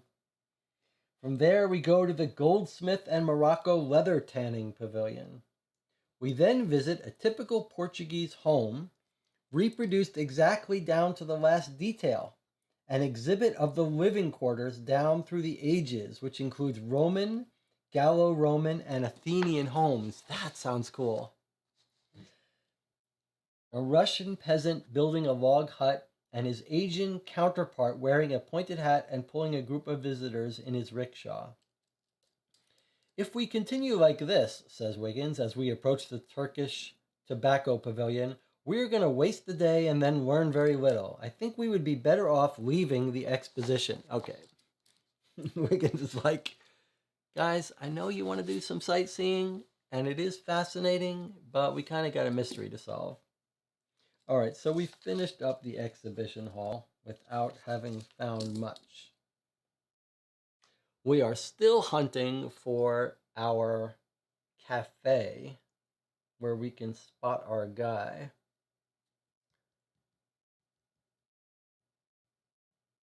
Pickpockets.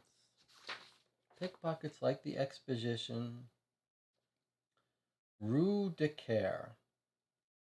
5 thieves were apprehended near the Dutch waffle stand. Where is Rue de Care? Let's see if we can find Rue de Care. Zachary, do you know where Rue de Care is?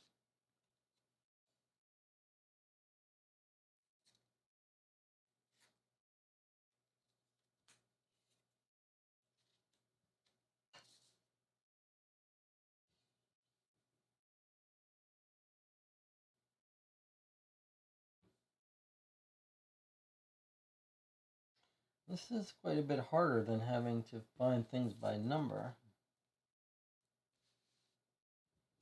Especially since the brain doesn't understand these French words. It's all just letters.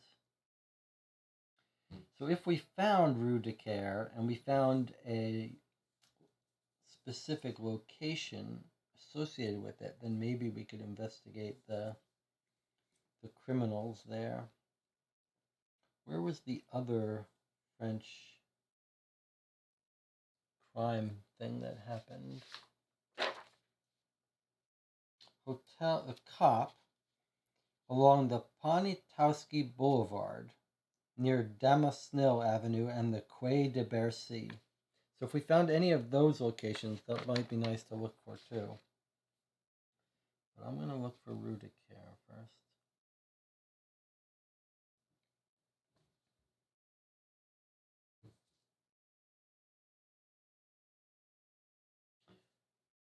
Remembering, of course, that it could be outside of central Paris, in which case we'd never find it. Let's see if Zachary says anything. Let's see the spelling.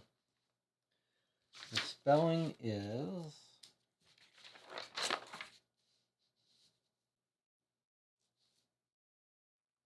Very close up. Rue de Care, C-A-I-R-E. If it's near the Dutch waffle stand, it should be near the exhibition, I would think, which is here.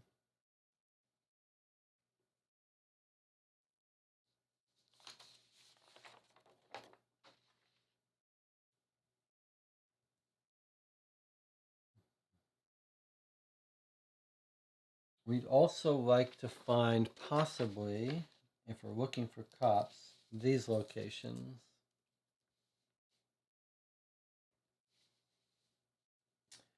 Damasnil Avenue, Quai de Bercy, along the Poniatowski Boulevard.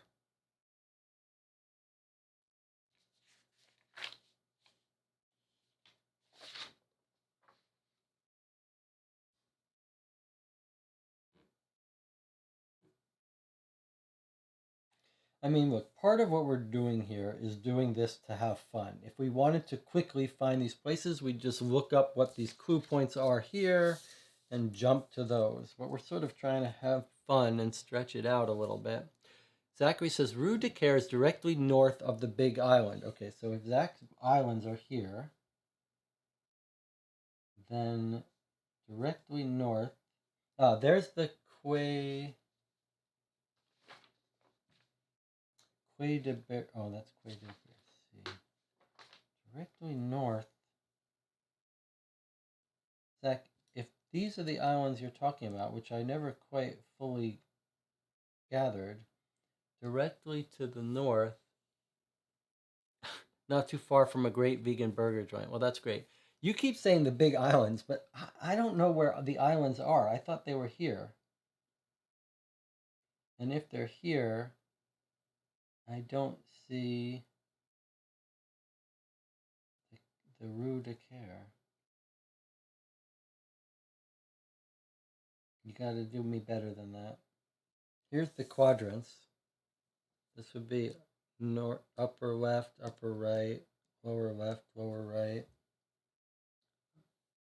There are only two islands. I know you keep saying islands, but I don't see any islands. Except I thought these were, because this is where the place was. But otherwise, there's no islands. Except if they're here. I mean, it's possible it's not on this map, this Rue de Care.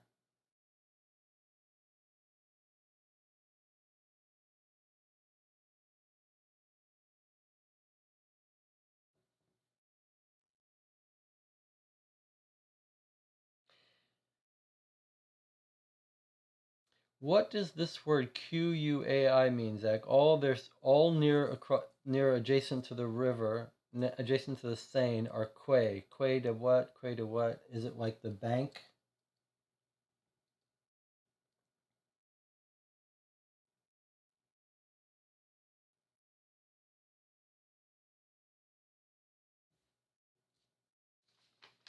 This newspaper makes mention of Quai de Bercy. I do not see here. Maybe these newspaper articles are just unrelated to us. Zachary says, Quay means the place where the boats dock. That makes sense. The two islands are right where you keep saying, I don't know, maybe these are them. Okay, so these are the islands. And good. Okay, so those are the islands. That makes sense. Quay, that makes sense. Where the boats dock on the River Seine. And Zachary says directly north of the islands are this street that I've been looking for, which is where the pickpockets were at the Rue de Caire. And we're also told more criminal activity on Dumasnil Avenue at the Quai de Bercy. So unfortunately, I don't see Quai de Bercy or Dumasnil. So it's kind of like we're being teased that there's all this criminal activity near this one area, but we can't quite find it. You don't see it on the map, do you, Zachary? The actual street that we're looking for, you're just saying in real Paris, it's up here somewhere. Maybe here, like 71. All right, let's look at the places that are here. 71 is a store. I think we must have been there because we go to all the stores unless 71 is not a place. We've already been to 71 store. What about 15? 15 is another store. We've been to the stores. 12 is the theater. We've been there.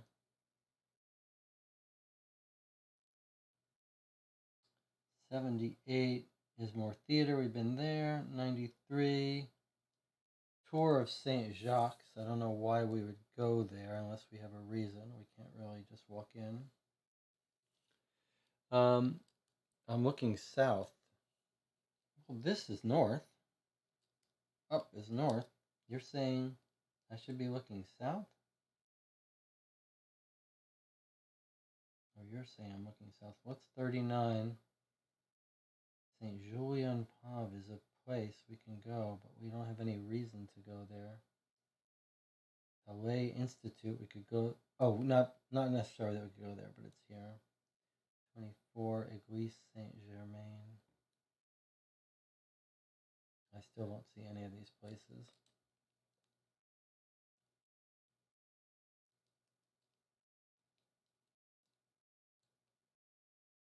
Any other theories from Jonathan says we need to go back and read clues. We must have missed some numbers somehow. I'll look back in the paper again. Yeah.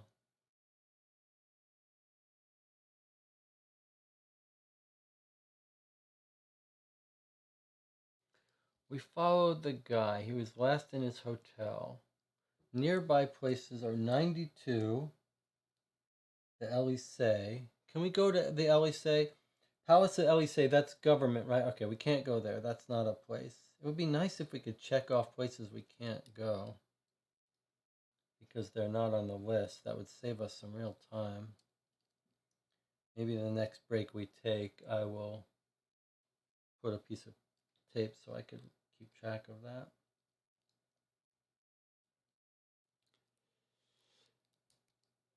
Zachary says, I suspect Rue de Caire doesn't figure into the story. Yeah, these must be not relevant storylines. Completely reasonable. We went to the trains. This guy disappeared. He was found. Her husband was found by chance night before last in the Seine, near the Asnieres Bridge. In the Seine near the Asnieres Bridge, which we don't know where it is and is not in our legend, so probably not related to us.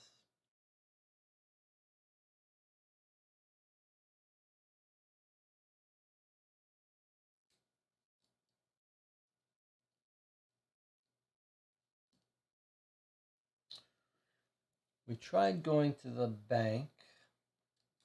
Zachary, do you see any other entry in this legend here that are related to police? Police or government spy stuff? The Royal Palace. What about the Royal Palace? That's not on our list. Jonathan asks, Are numbers only in the clue book near locations on the map? No. No, numbers can be anywhere. Just because they're not on this map does not mean they're not clues, but all the clues will be here. But no, they're not only near things. They could be anywhere. Anywhere on, there could be numbers that have no relevance to the map. You can see there are gaps, so we could figure out what they were if they're not on the map. But no, they could be anywhere.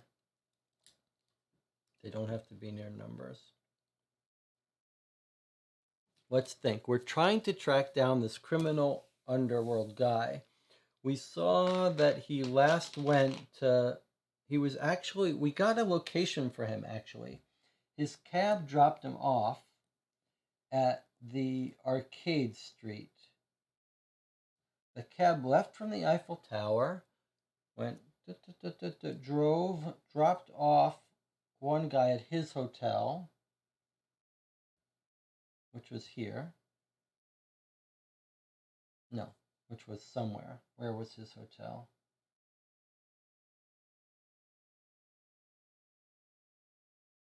Well, his hotel was somewhere in here, I remember.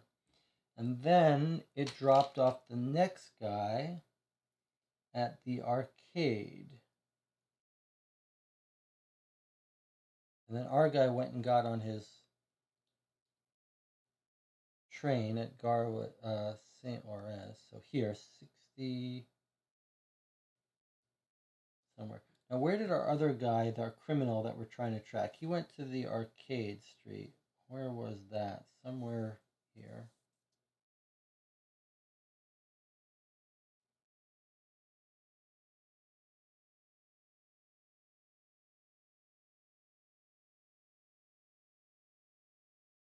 Zachary Brown, help me find where the Arcade Street is. There it is. Okay, Rue de l'Arcade is the last place we saw our criminal go.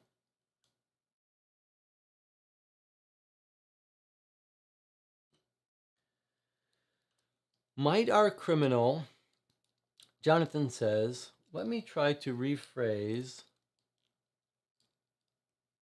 Is the clue 52 on the clue list near clue 50 on the clue point list if we read them? I see.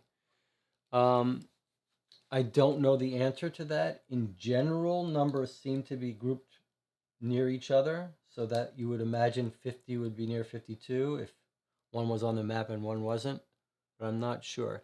The Ministry of Interior always sounds like they pick the furnishings for government buildings. Okay, our criminal that we're trying to find as our main thread got dropped off here. Let's look around there where he might be related. 61 is the Church of Magdalene.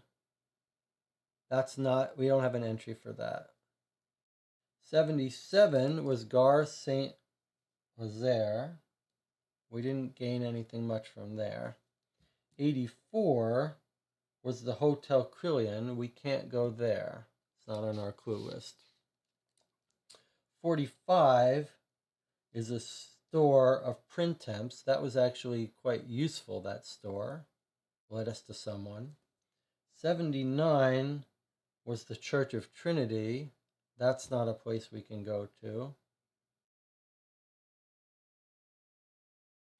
So there may be another location here where he works and goes to, but it's not a legend. It's not a point of interest in Paris, so we'll have to find it some other way.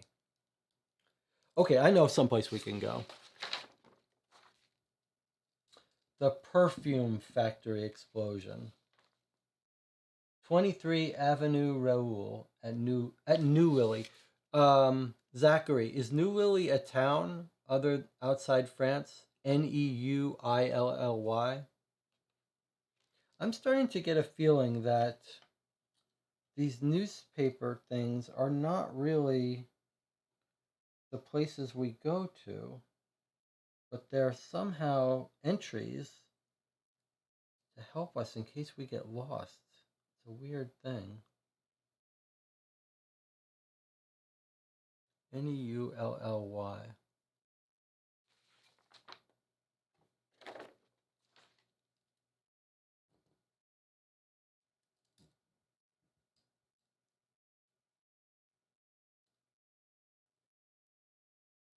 Let's reread where he tells us about these criminal people. Was that the Interior Ministry? 133. New Lilly-sur-Seine is an outlying district to the west of Paris. Yeah, so that perfume explosion is not relevant for us. It's not in Paris. Interior Ministry 133. Let's read that again so we know about these criminals. It makes sense that if we can find a criminal, he can lead us to our criminal. Okay. Warned us of the... We're looking for Gerard.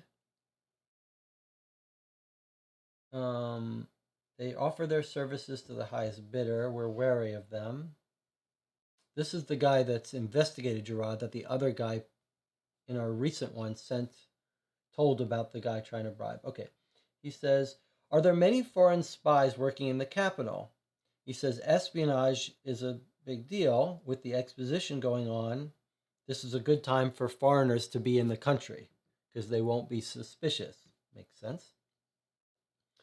Give us the list of people they're keeping an eye on. Okay, he writes it down. And he gives us this list, which we've written down on a piece of paper here. That's it. So we've just been trying to track some of those people down. Let's look at our list here again and see if there's any place that jumps out. The ports. École Militaire, that's not on our list. Royal Palace, that's not on our list. The Senate, not on our list. Notre Dame.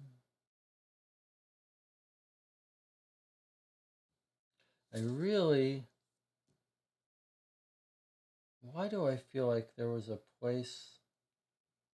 religious place or a statue that was mentioned?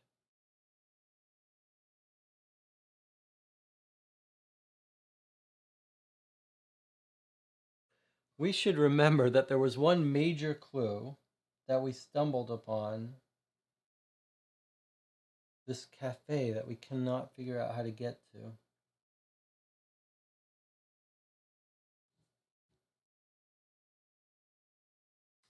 Opera, hospitals, Arc de Triomphe, we can't go there. Okay, I see. No, that's the police, we went there. Cathedral, can't go there.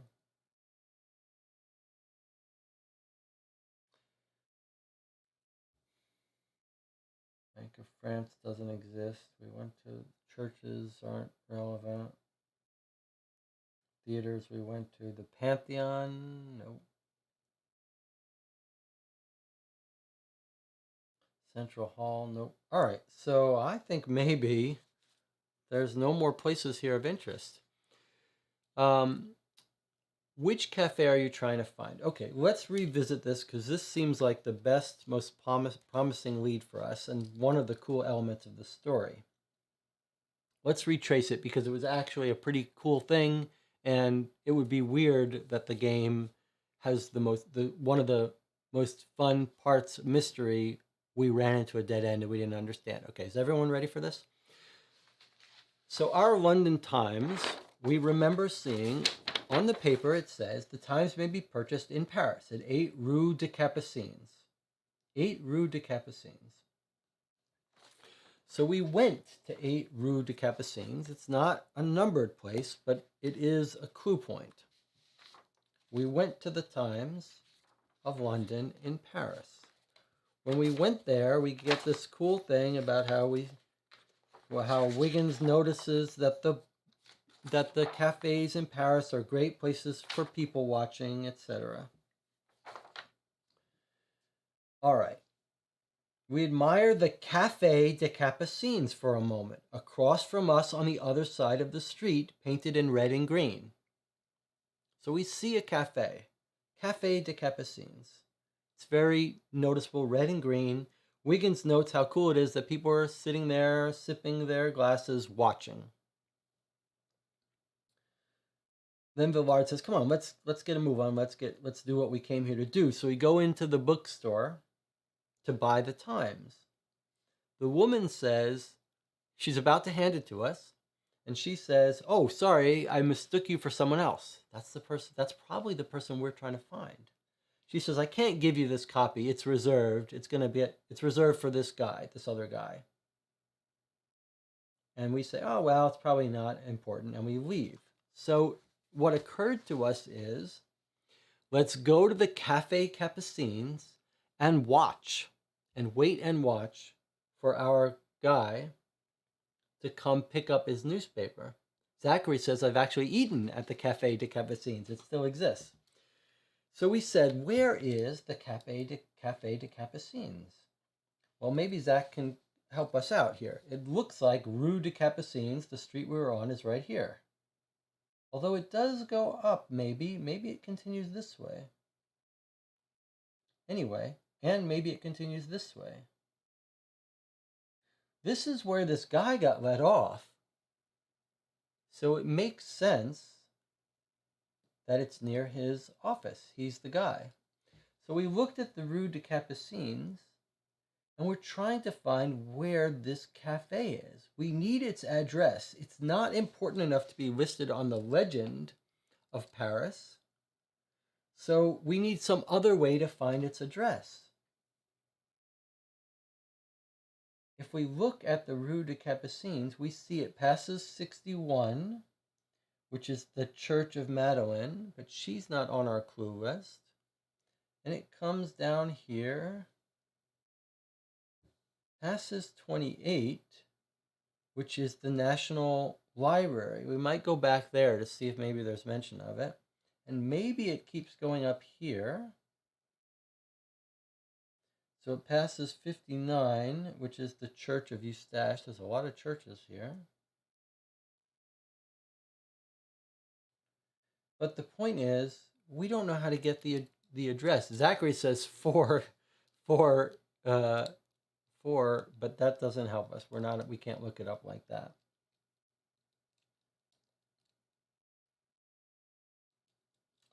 Let's go back to the bibliothèque and see if that helps us. Where did we encounter the Times of London? 8 was on 8 Rue de Capucines. So that would be the start of the street, presumably.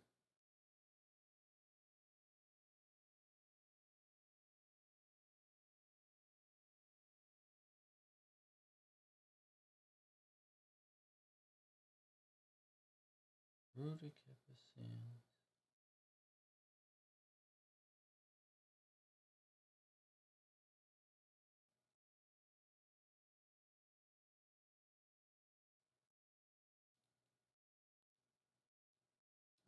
I see it actually comes up here. Rue de Capucines. Hold on a second. So let's look at this together for a second. Here's Rue de Capucines. I don't know how far it goes here. So I was thinking, okay, let's go back to the bibliothèque. Maybe it mentions the address of the Capucines. But look, I also see it goes up this way, right next to where this guy got let off. If that's the case, Rue de Capucines, then we've got two other places. We've got the train station where we didn't find anyone. But we've also got 45 right here. You could see that from his house. Also 53.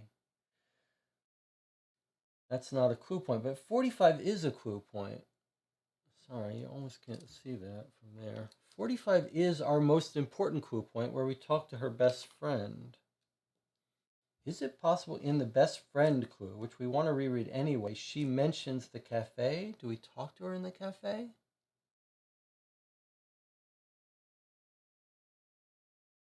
Let's go back. Let's reread this paragraph, this huge section that broke our case wide open, and see if maybe we meet her in the cafe. That would be huge. 45 is the magazine. So 45 brings us to 125. That would be so cool if we meet her in the, if we didn't remember that we met her at the bar, and it's got the address. I don't think so though. All right, let's read this clue again. It's long, but it's the main clue. Clarice Brazel is a young woman about 30 years old who corresponds exactly to the idea the rest of the world has about your typical Parisian woman. Lively, pretty, charming, and occasionally humorous. We find her in the perfume section where she works. This is at the store where she works. Okay. Emily, we tell her that we're investigating a burglary. She says, how could I help? I have a calm wife, husband, children. She'll try to answer our questions. She says, oh, you work with, you get letters from Miss Thacker. She tells me the latest news about Annie. We're like, how the hell do you know about Annie? She says, don't you know? Promise me you won't tell anyone. She says, okay, happened a long time ago. We went to America. We knew how to dance, so we took jobs in dancing places. We ended up in Australia, Adelaide. Life was difficult. That's where we met Amy. She was working in a cabaret. We became friends. She helped us get jobs. In 81, Annie got into trouble. She was living with a man, a so-called sailor. He spent more of his time in the tavern than on ships. He came in completely drunk. He had a revolver in his hand and was threatening Annie. She tries to fight him off. As she tried to get hold of the gun, it went off, killing the man. It was an accident, I'm sure. Police refused to believe her. Annie came to find us. She didn't know what to do. She needed help. Emily knew the local police chief. Let's say he was attracted to her. He came to see her every night at the cabaret. Emily went to see him. When she came back, she told us Annie had one day to get out of the country. That was all the reprieve she could obtain. The three of us decided to leave. Annie had money. We all shared it. She owed us that at least. Emily and I began to be afraid. Too much violence and misery was occurring around us. We wanted to return to Europe. We didn't have enough money, nor the courage. The three of us together took the first boat we could find. Annie wanted to go to London. Emily and I went home to Paris. Emily began to act in the theater.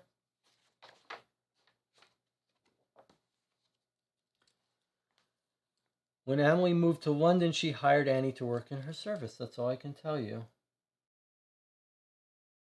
Back in Adelaide. Does anyone know the story? Back in Adelaide, I suppose it has all been forgotten, but I imagine that at the time we were blamed for the murder of that man. Three of us were undoubtedly thought guilty. That's the whole thing with her being blackmailed. Maybe she would be arrested and repatriated back. That's maybe that is enough reason to pay that blackmail. Jonathan says, I'm going to try to look at some of the earliest clues we looked at in Paris. Maybe we overlooked numbers before we fully understood the system. I think that's a great idea.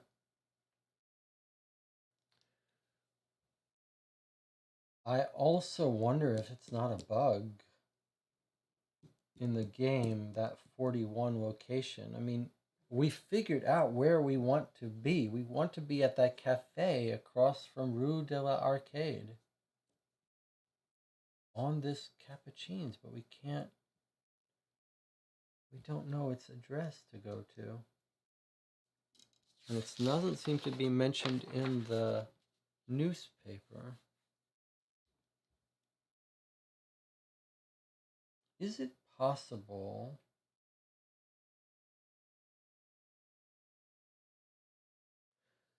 I made a list of places in London that we heard about in Paris, but I don't think we got specific addresses. But you could imagine that we might have heard about a cafe in Paris mentioned in passing.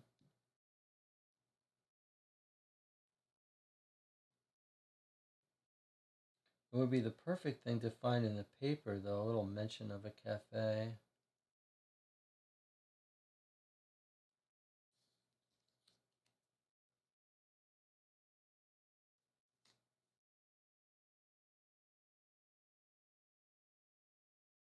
It's actually kind of fascinating. It pays to stop for a second and think about how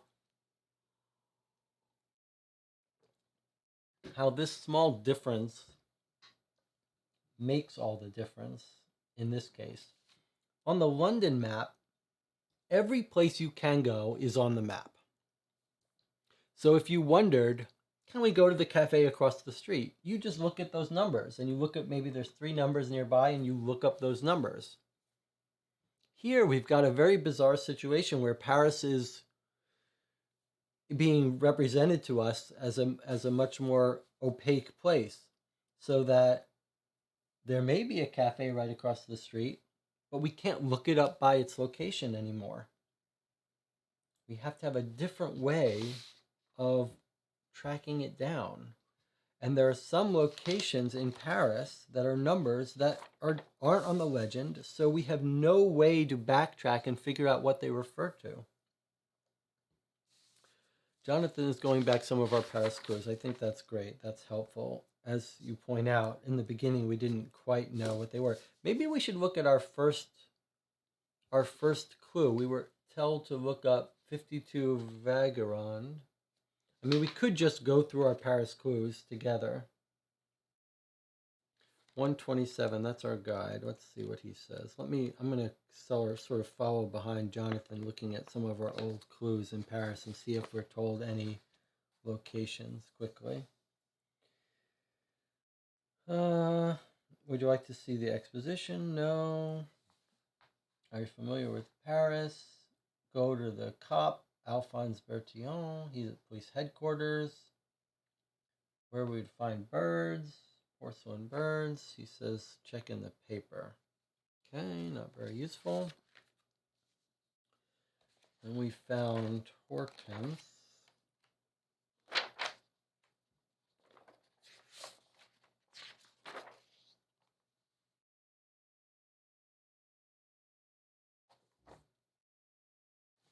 Hortense is 19. That's the cabaret woman. Let's see what she goes to. Hortense, she's the old friend. We go to her dressing room. She remembers our woman, Amélie, quite well. She writes to her occasionally. Should she talk about her family?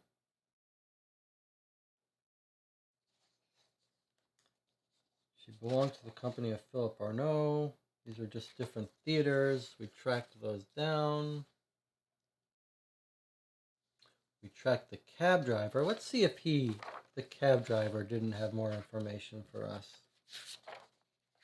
This is the cab driver that took Charles Attard. So that's kind of important. It says, you're lucky to find me.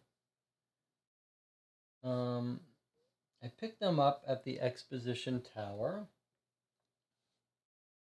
They tip well, so I remember them. One went to the Montaigne Hotel. From there, I took the other one to Rue de la Arcade, and he was generous with his tips. Okay. Then we went to different theaters.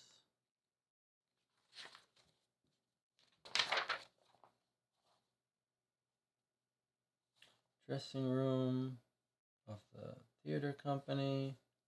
He remembers her well. He remembers her living on Rue Babylon. She was an artist. She could copy anything. She says she liked to wander the public gardens. Okay. Then we went to some stores.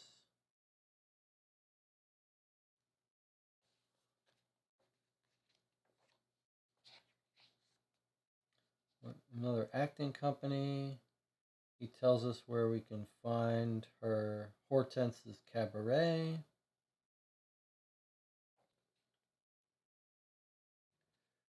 Then we went to the Sorbonne.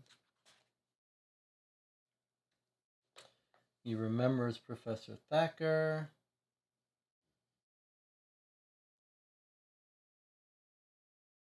He tells us to go to the Polytechnic, which we eventually go. We went to the Biblioteca to find the mother, who was a cleaning person who used to work there. She gives us the name of her friends.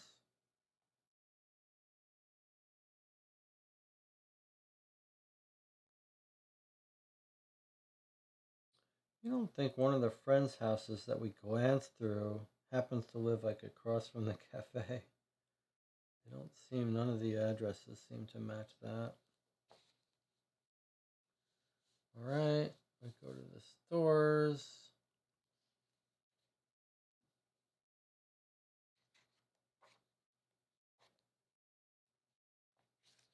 Zachary Brown says, tough mystery. We're looking for something suspicious in Paris. There's suspicious activity outside my door all day and night.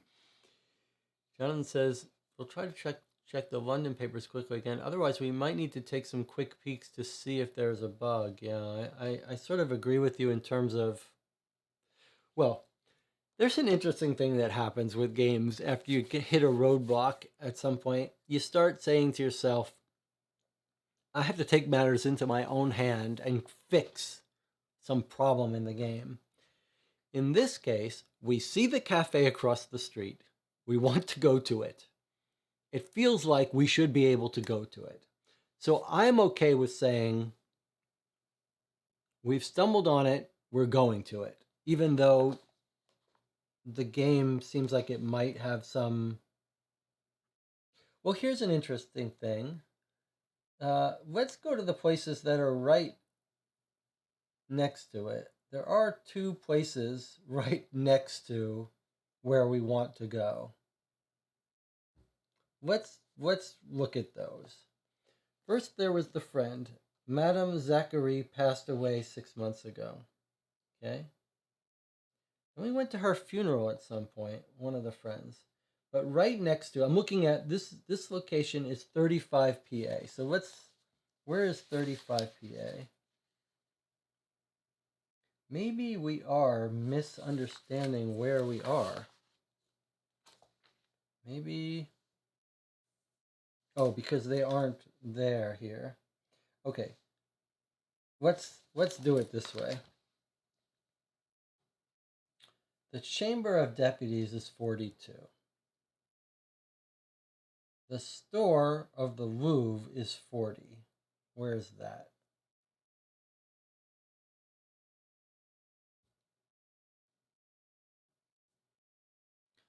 Store of the Louvre is 40. Let's put some of these blue cubes at these places near where the shop is. 42 is here. 40 is the store where she works. Where is that?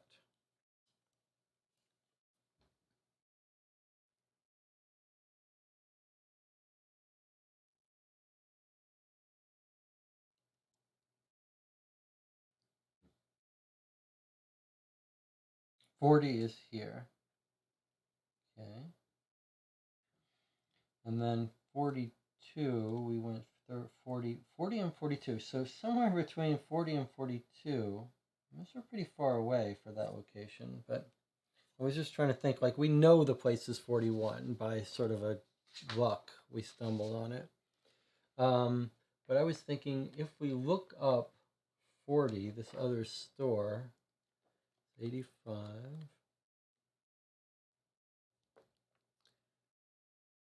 Clarice Brazil works at this other department store. Fine. And 42, location 9.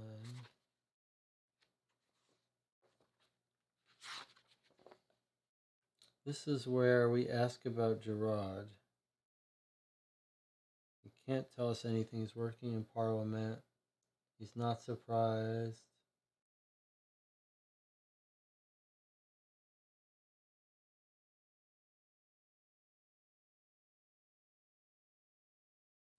It wouldn't be too surprising to hear that this guy goes to a certain coffee shop.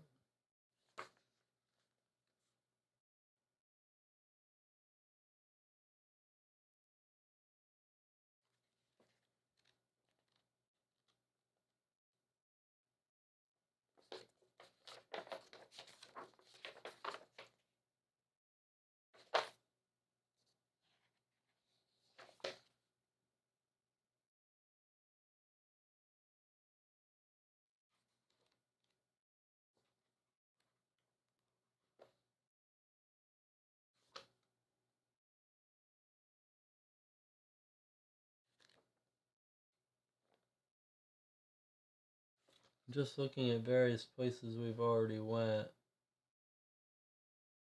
It's our guide, interior ministry. I've written down what 65 is, but I can't really read it. That's the Wen lady. Please come in. She was a cleaning lady at the National Library.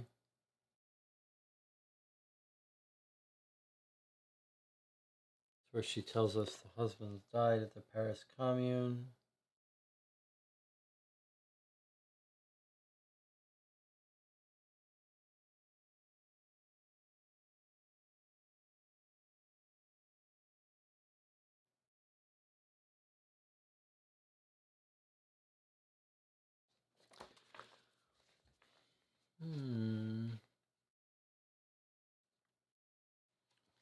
Store 113. I'm just looking through the old clues of Paris.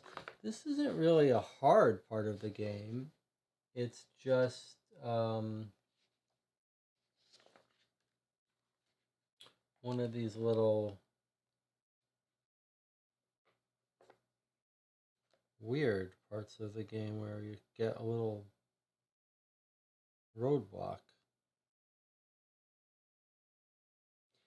But it feels like it could be a bug, like that newspaper article is supposed to be about the cafe. Should we read that article again that's got the 41 address? 87. See what this police guy says.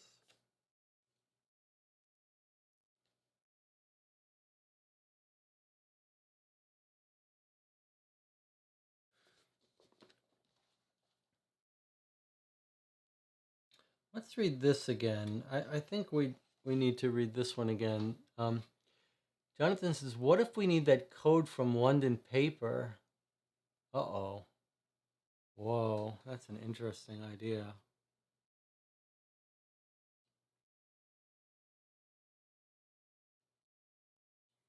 Well, I'm not going to let it stop us from going to that cafe, which is right across the street. There's no reason we would need the code for that.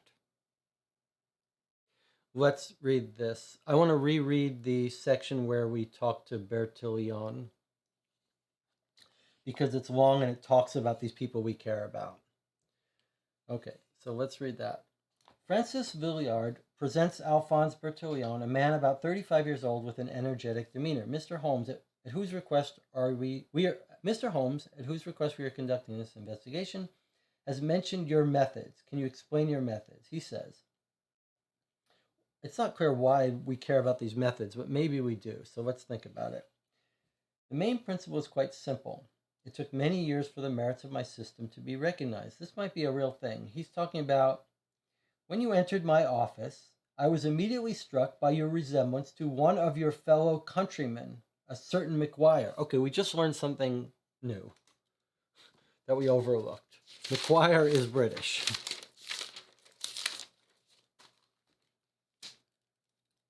Right? We overlooked that before. McGuire, the person we're looking for, is British. That's why he's buying the London Times, I guess, from that bookshop. Who we suspect is carrying on some rather reprehensible activities. However, the man with the experienced eye would recognize that he is younger by several years than you, without intending any offense. So we've got a little bit of his age. Suppose for a moment you resembled him totally. You were like twins. My method would allow you to perceive the difference. Measure them, yes. He says measure their, not just their height, certain measurements, the length and width of the head, the width of the face across the cheekbones, the length from the tip of the left middle finger down the length of the arm to the elbow, a cubit. Put these measurements together with the description of certain parts of the body, specifically the ear, and you'll figure out. You only have to group together all the information on a card to have at hand a precise description and a method of identification that is infallible. And who is this Englishman who resembles me so much? Asks Wiggins, who seems somewhat amused by the comparison. A suspicious individual who we have seen in the company of Gerard, a very respectable citizen. And do you interest yourselves in respectable citizens? Respectable in appearance only. The system of justice will never dare to attack him. His connections are so good in all circles, he never asks by himself, but we suspect he is behind a number of things going on in France at the moment. He never makes a false move, except for perhaps for last week when he went directly to one of our deputies, Eugene Lestang, to make a proposition of a most delicate nature. That's the selling of the document. Lestang, in turn, immediately informed the Minister of the Interior, who turned the file over to us. What was the proposition? I can't give you the details, but you can speak with Adolphe Santier, the Minister of the Interior, which we did. We learned about it. He says, says Bertillon, the opening of the exposition in Paris has attracted all sorts of people, among them several suspect individuals who are anxious to join up with other criminals, always on the lookout for an opportunity to commit a crime. Can you put us on the trail of them? He says, I can mention several. The presence in Paris of Kurt Weinberg, a German, has been verified, and Henry Gould, an American, has been spotted. He has quite a reputation as a safecracker. Vladimir Podjarsky has probably met up with Jules Raumberg, an old accomplice of Pierre Matin. Pierre Matin sounds familiar. And Thomas O'Neill. Thomas O'Neill, we know about, but we knew he was in Paris, but we didn't have a location for him in Paris. Is that not correct? I've got my list of Paris things to look at.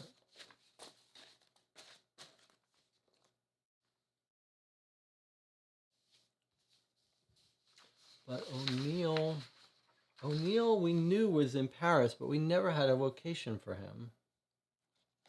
So it's not like we can look him up. I believe O'Neill was 83. Let me just look at that one more time to make sure we don't have an address for him. So we went to one of the O'Neill brothers. We say, hey, have you heard from your brother? It's a year since I see him. He's in the continent. He always found Paris an attraction. Now during the exposition. That's all he's got for us.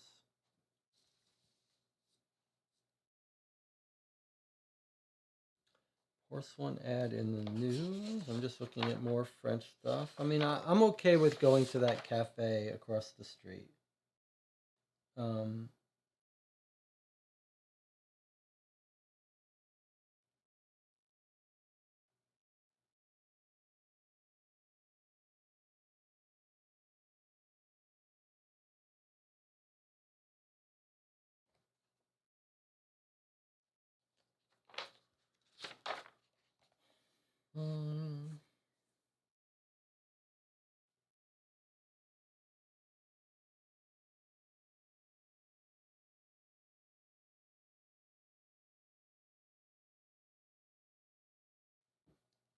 Here's where we're talking to the old antique dealer.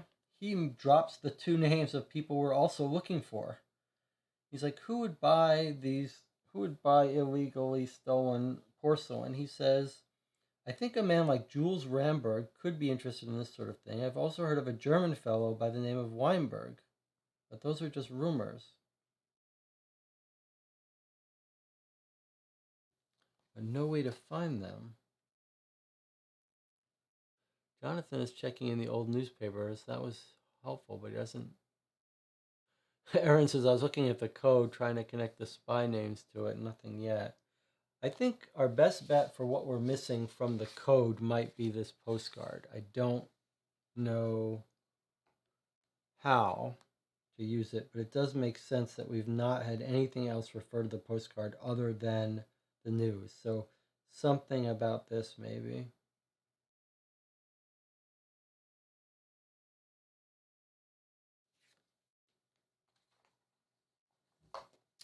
I think we may have to go to that cafe and use our own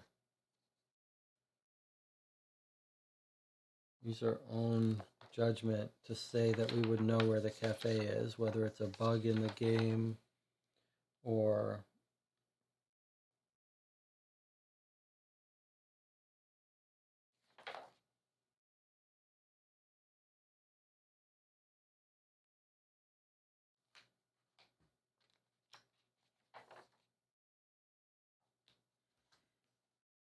I'm ready to go to that cafe. Who's on board? We know where it is. We see it. Wiggins sees it. We came up with our own insight to go to the Times and to hang out at the cafe. Seems completely like an oversight of the game not to tell us the address of the cafe. Let's look up that newspaper again. Here's the location for 41 that let us stumble on it. The Society for the Patronage of Apprentices of the 7th District have organized a fair for Sunday at the Wagram Room, 41 Wagram Avenue. The fair will be free to the public and will feature a contest among artists from the opera, the Odeon. Yeah, that's not the right 41, but it seems to me that the most likely explanation for what's gone wrong is that when we admire the Cafe Capucines, we were supposed to have somehow been able to find its address. Should be obvious, like in the newspaper.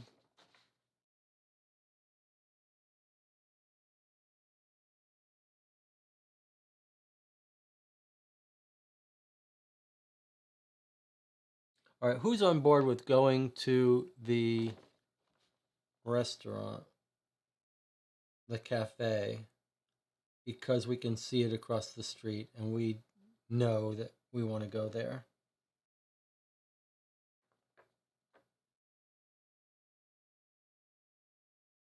Maybe if we read it, it'll give us some clue about what we should have known to get there.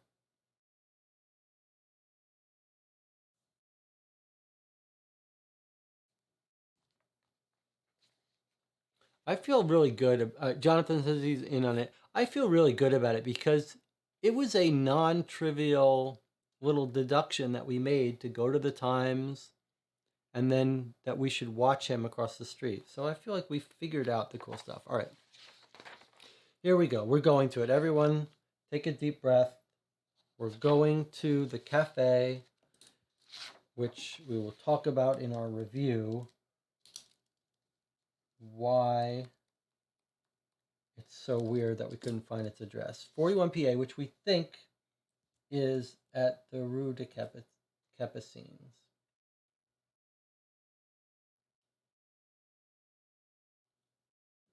Somewhere there. Okay, here we go. 123.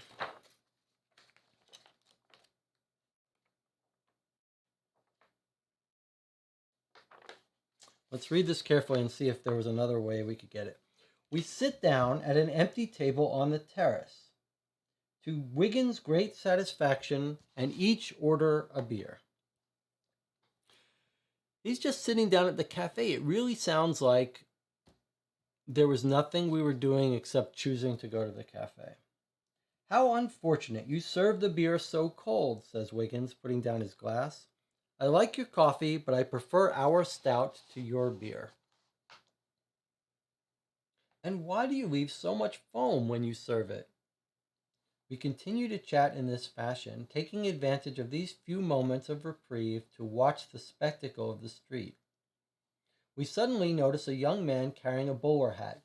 Say, exclaims Wiggins, he looks rather like me, don't you agree? We nod our heads, watching the man as he enters a bookstore. He emerges a moment later with the Times in his hand. It might be worth our while to follow him, says Wiggins. We finish our beers and leave the cafe terrace to begin a discreet pursuit. We cross Place de la Madeleine and turn right at Rue de la Arcade. All right, let's look at that for a second. So there is Rue de Capucines. We crossed Rue de Madeleine.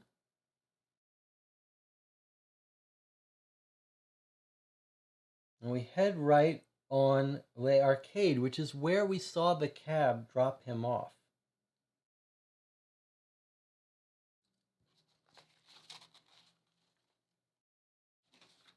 So this is perfect for us. We're tracking him to his house. At Rue, all of a sudden we see our man enter the building marked number 6. He went in 6 Rue de l'Arcade. We slow our pace and then pretend to be in deep contemplation of a bakery window. A few minutes later, our patience is rewarded by the reappearance of our man, still holding the paper under arm. We follow him up Rue de l'Arcade, where he turns left onto Rue de Rome. Okay? Where's Rue de Rome? Here's Rue de Baume. Here's Rue de Rome. You see it? It's off map here. All right, so we're following him. Actually, we have him on here. Here's McGuire. Okay, so he heads up Rue de Rome towards the train station.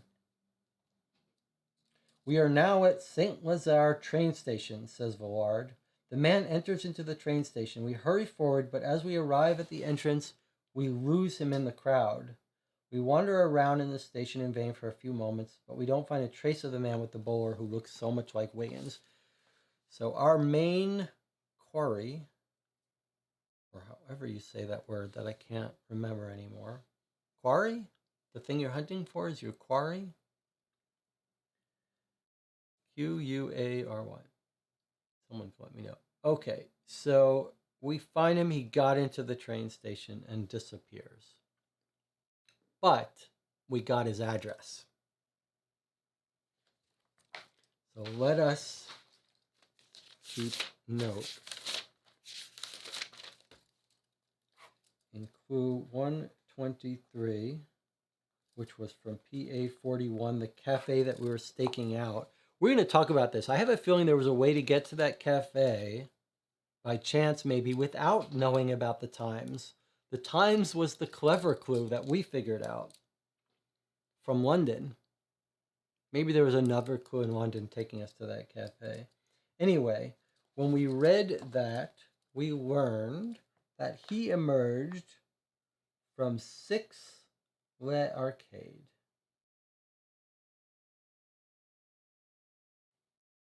Les Arcade. Okay, McGuire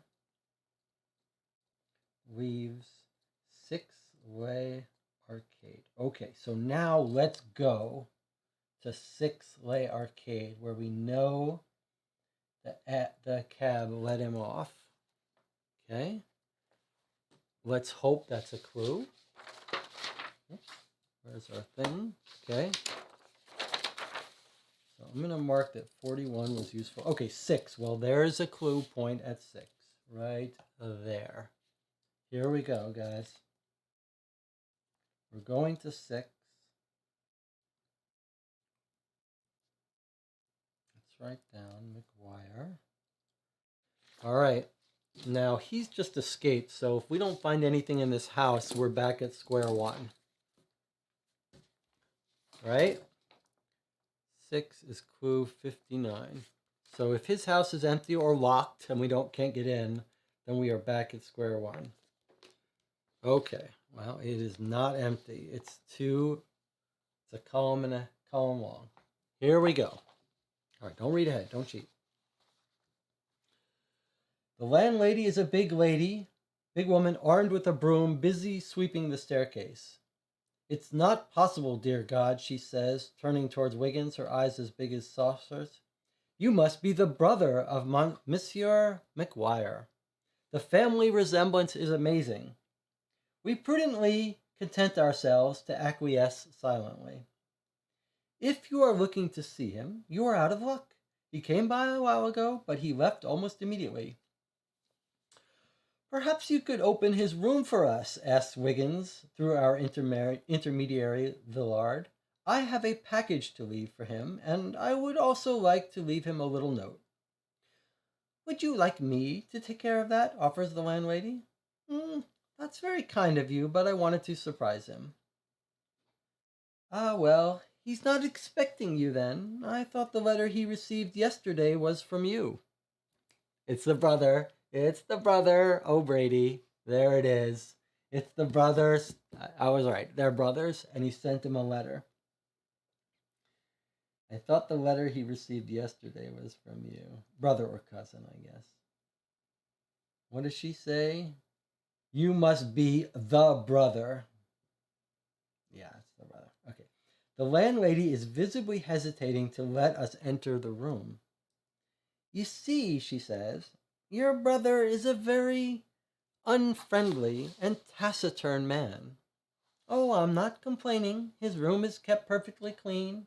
He never brings home women, and he pays his rent regularly. But I think he wouldn't like it if I let someone into his room. You don't have to mention it to him, suggests Villard. That way, it'll be a complete surprise. As he speaks, he slips her a small bill. A couple francs, grease the wheels. Well, she says with a sigh, go ahead. It's the room at the top on the 4th floor. Here's the key. But you must promise not to touch anything. You leave your package and your letter, and you come back down and you give me the key. After having climbed the 4 flights, we enter McGuire's small apartment. 2 tiny rooms and a miniature kitchen, which we immediately start to search. The room is soberly furnished with a bed, a dresser, and a wardrobe. Taking from his pocket the piece of wire he always carries, Wiggins begins by opening the doors to the wardrobe. It contains only clothing. Wiggins rapidly examines the pockets of the gray suit hanging inside. A small amount of money, a package of cigarettes, a bill from the restaurant at the Eiffel Tower, we visited that, for consumption of 2 meals. Okay, so he paid for the meal. Table 17. Hey, that's quite a bill. That's it for the wardrobe. Wiggins carefully closes the doors. I also found something, says Francois Villard, but it might not be very helpful. He shows us an empty envelope addressed to McGuire, Rue de l'Arcade. The envelope has on it, printed in large black letters, the name of the sender, Lyonese Credit Bank. We already visited there. Wiggins turns the envelope over and reveals a list of names written in pencil. Some of the names have been crossed out. Vladimir Pojarsky. These are some of the these are the list of the criminals that we were given. So let's see. He's crossed some of them out. Werner Holtz is still on the list.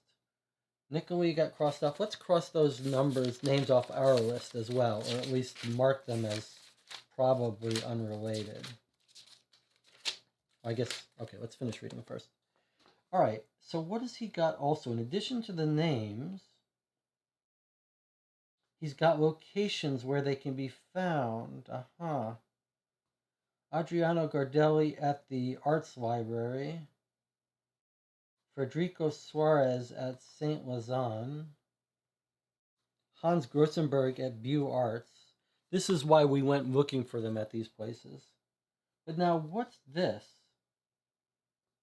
30,000, 20,000. Wong Ping Tong. This was the Chinese restaurant. 30,000, 20,000. Are these payments made or what these people are willing to pay or what? I don't know. Okay, let's keep reading.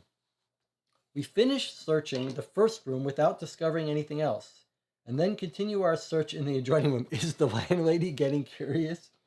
What's taking us so long?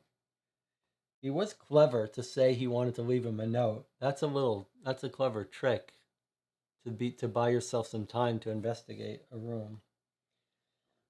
Okay, we go to the adjoining room. It's quite small, simply furnished with a big wooden table on which is sitting a kerosene lamp and a straight chair. In the corner are piles of old copies of the Times. Okay, so now we've got some insight. Remember, the butler O'Brady is leaving messages in the newspaper,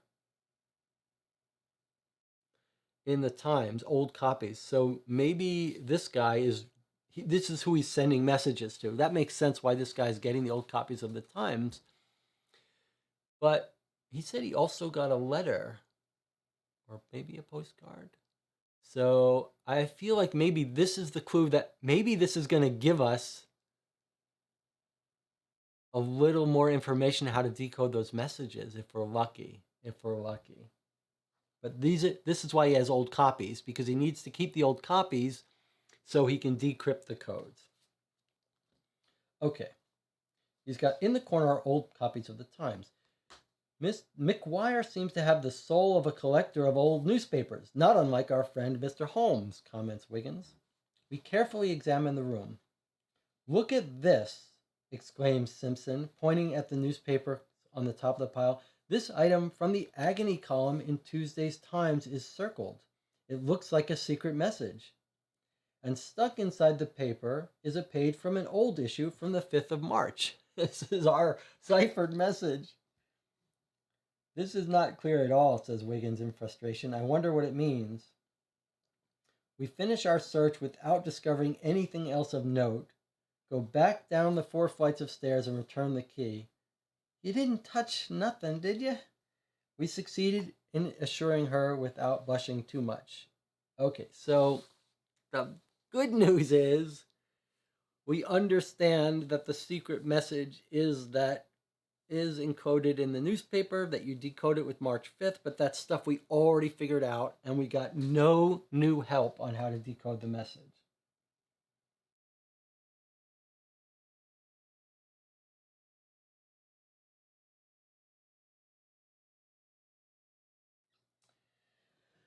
I suppose that... All right, well, what information did we get? Let's mark down that we got important information at this location. 6. All right, so what new information did we get here? We got a list of names with some numbers, some money numbers, it looks like.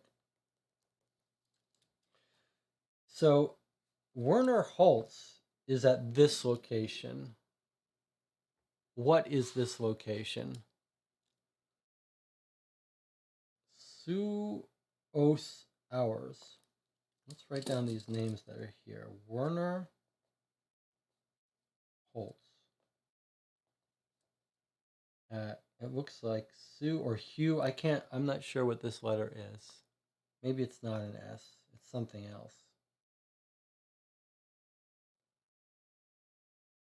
OUX Hours. Maybe that's a location in the legend. I'm not sure. That's 30,000. I bet he has to pay. He's paying Werner to crack the safe. Werner Holtz is the safe cracker, right? No, Kurt Weinberg. Now I don't know who Werner Holtz is. It is in the list of spies, though. Okay.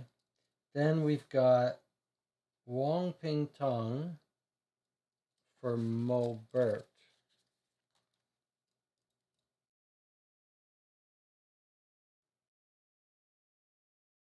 Oh, yeah, maybe these are the crossed off locations. So Nikolai at this location, Jules at this location. So uncrossed off is Adriano Gardelli, and he's at the Arts Library, it looks like. Arts Library, and he's got a figure of 20,000 next to him. Then we've got Federico Suarez, Saint Lazare, and Hans Rosenberg at Bew Arts. Well, we went to Bew Arts and didn't see Hans Grossberg, and I think we went to one of the others and didn't see someone. We can cross these off. But let's see, what else did we learn here? We learned he got letter. She says, I thought you might be you're the brother. He's not expecting you. I thought the letter he received yesterday, that letter yesterday, which would have been Wednesday,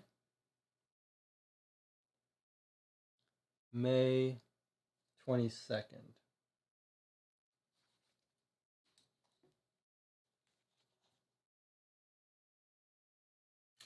Item from the Agony's Cost circled, secret message. It's got a page from March 5th. Wow, they didn't give us information how to decode it. Let's see what we've got here in the chat. Let's touch base. We have that Far East restaurant on the paper. Yes, we do, but we don't know where it is. Rue Aux Hours. Weird point unrelated. There's another reference to an 8 address in the paper that clearly states Paris, but it is a different street. So someone could go. It's absolutely true. I want to remember this when we talk about it in the review. It feels like there are a bunch of addresses in the paper that you could accidentally go to. And you have to wonder if that's by design to help you if you get lost. It's weird. Or maybe when they translated the newspaper into English, they didn't realize that those were important places and they translated it differently. Yeah, that's weird. Um,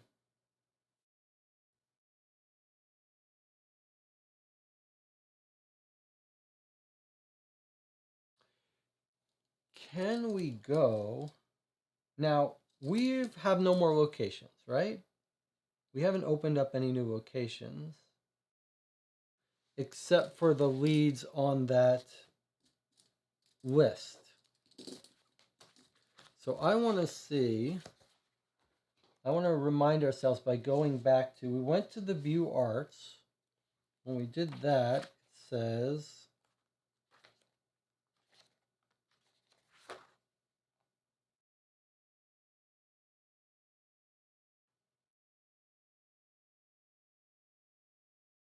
Hans Grossenberg, and she says, no, he's not, we can't find him.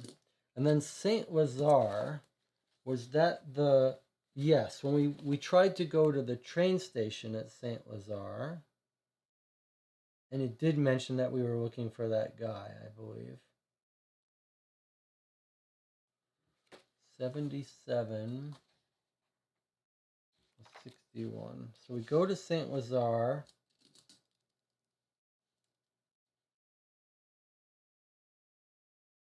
We observe the trains. There's no one there. We watch them change the tracks. We don't find anything. Okay. Where's the arts library, though?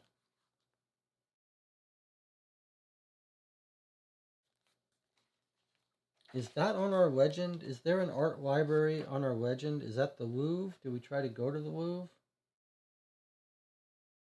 I'd like to go to the Louvre anyway, even if it's not on our clues, if we can.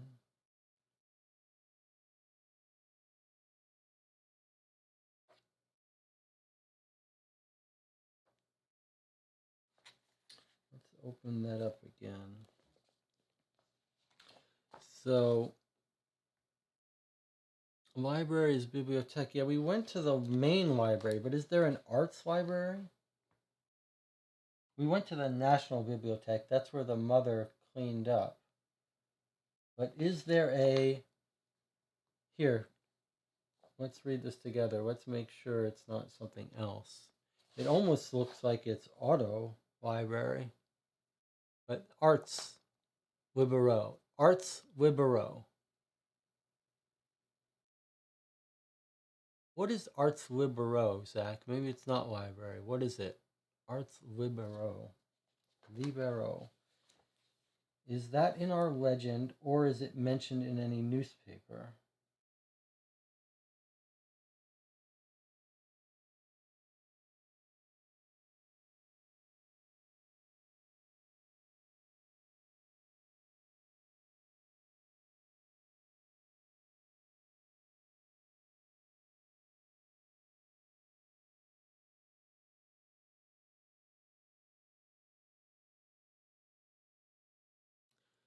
Zachary Brown says liberals equals liberos liberals. Liberal arts. Could it be Arto Libero, a name? No, I think these are locations of where these people are. He's got the name and then the location for each of these people. And actually, these are the two we want to find. We want to find Rue Arts Hours. We want to find Arts Libero.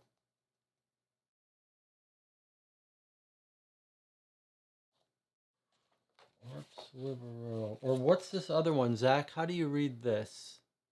Rue Aux Hours?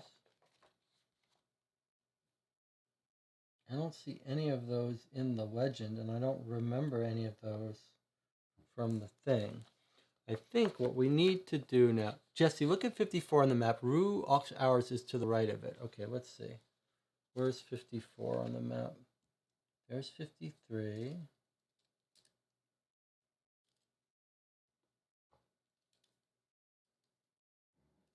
55, 53.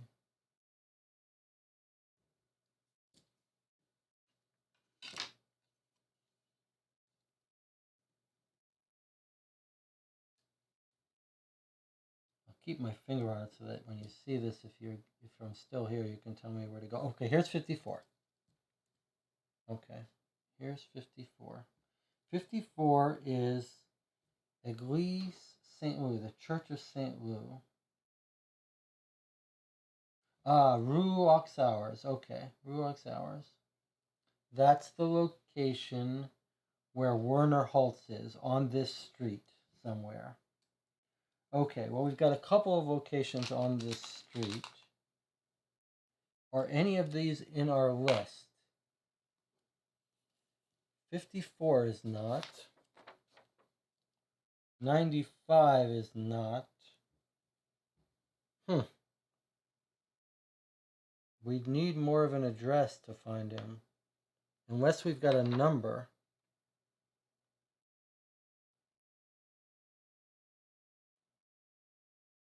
20,000, 30,000.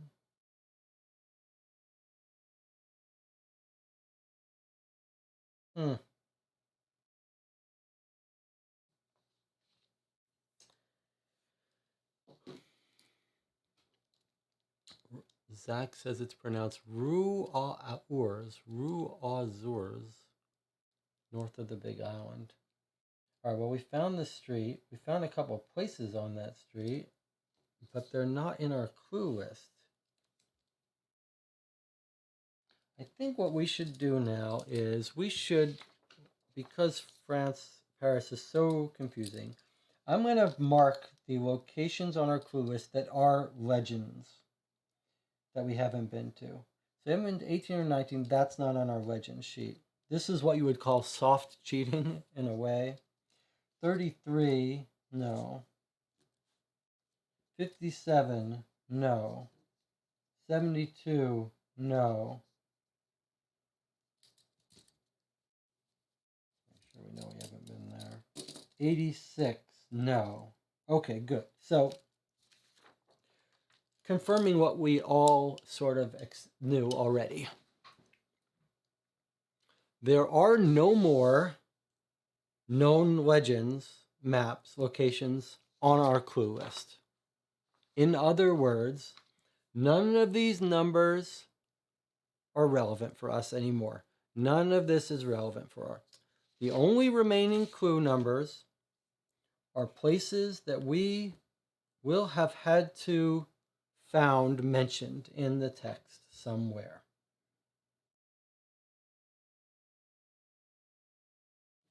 $18, $19, $33, 33, 57, 72, 86.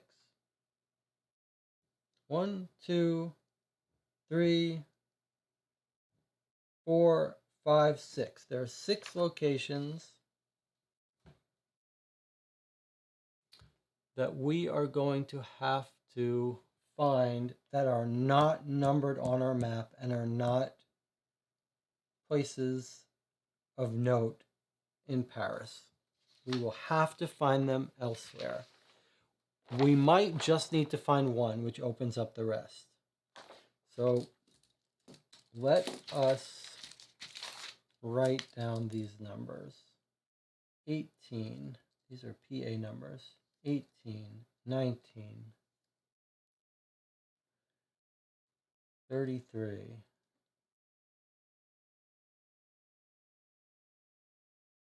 57, 72, and 86.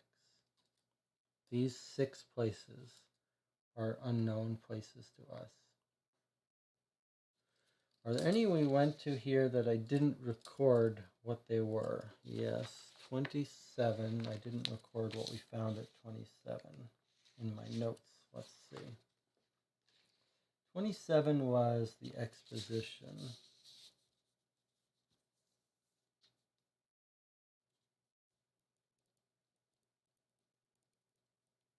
Which led us to 138, 4, 43, 114, and 90.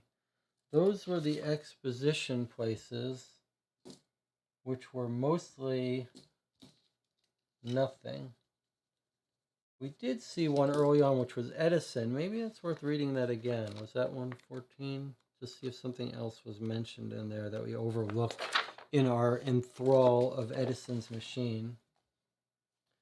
Machinery exhibit is housed in a huge building. Enormous iron girders. We wander around viewing all manner of motors. Edison's phonograph. Tubes project. People are listening. That's it. Nothing else there. Okay, so interesting. Well, we got plenty of time. We're not in any rush.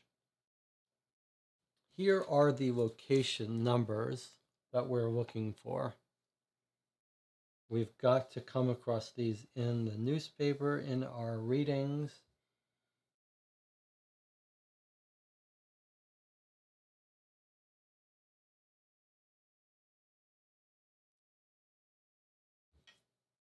We know they're not numbers on the map, right? Let's just confirm. There's no 18, there's no 19, there's no 33, there's no 57, there's no 72, there's no 86.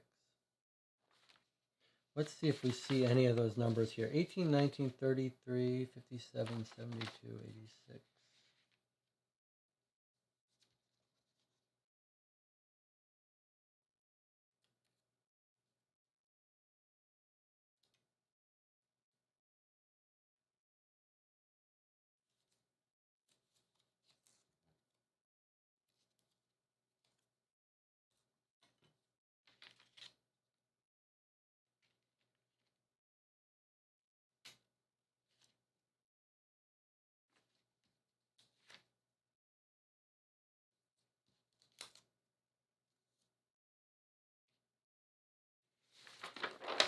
What about where the Figaro is published? 20 Rue Droit? No.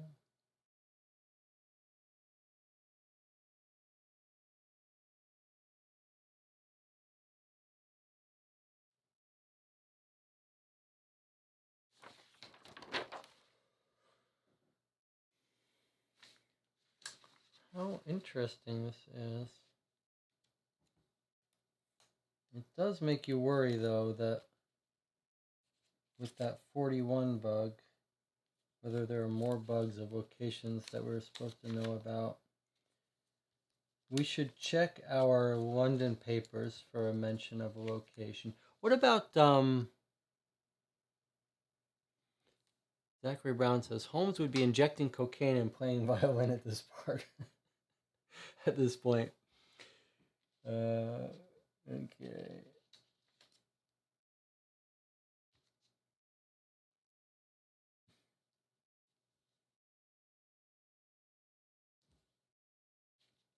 Okay, I see a place. I see a place. In books, on the Paris newspaper, Family Without a Name, Part 1, by Jules Verne.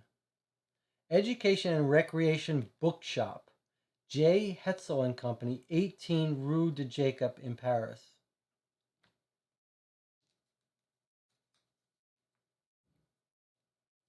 Let us go to the Jules Verne bookshop.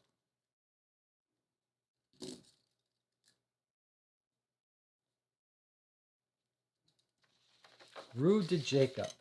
Where is that on our map? Because 18 is one of our locations. Verne bookshop. Okay, let's find this location. Zachary, do you know this bookshop? And this location? Rue de Jacob? Jacob.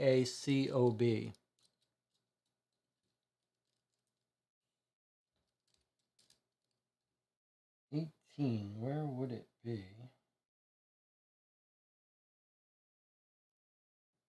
Somewhere in here somewhere.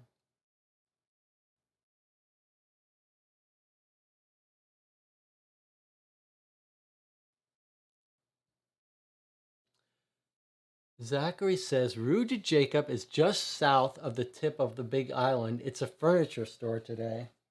Okay, I don't know which is Big Island, but I know the islands are here. So let's see. Just south, down this way.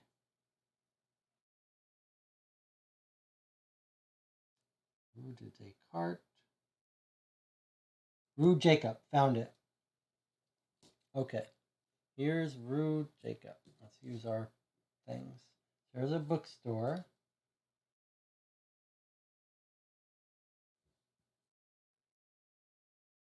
Near anything we care about? No, not really. It's near a couple churches. It's near the Institute of Palais. Okay, let's go in the bookstore. I wonder if one of our people, one of our criminals, is a Jules Verne fan. All right, here we go. If we're lucky, this will open up the other locations. All right. 18. It's location 18, not clue 18. Circle it. Clue 74. What do you think? Is it just going to be one line or is it going to be real? Okay, it's real. Whoa, look at this. You are fortunate to find me in Paris, says M. Verne, who is accompanied by a younger man whom he introduces as M. Hetzel's son, Directory of the Library of Education and Recreation, since the death of his father in 1886. As you can see, I'm lame in one leg, so I rarely leave Amiens, and now that I'm 62, I'm categorized as a senior citizen. I should add that had you not been referred by my friend Lomax, I would never have met with you, despite the urgency of your request. So Lomax is our librarian in London. Before we continue reading this, let us find where Womack. Let us find Womack's card and see if he did, in fact, mention a specific address in Paris.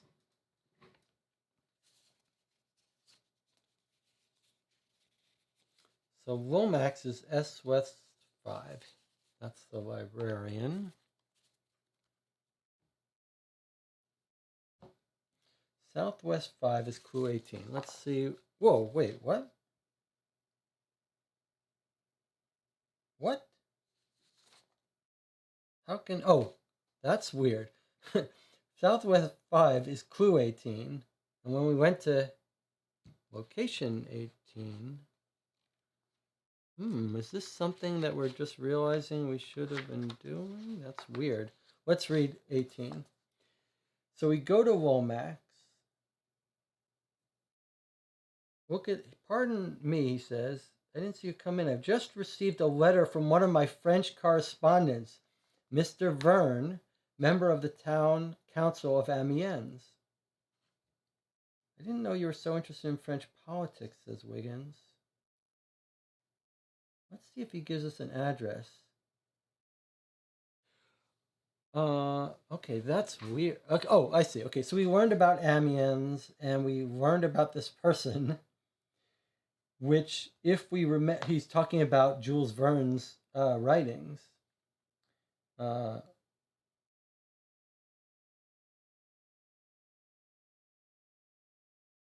He's writing, telling me about his latest work, A Family Without a Name, published yesterday. He's going to spend a few days in Paris with his editor.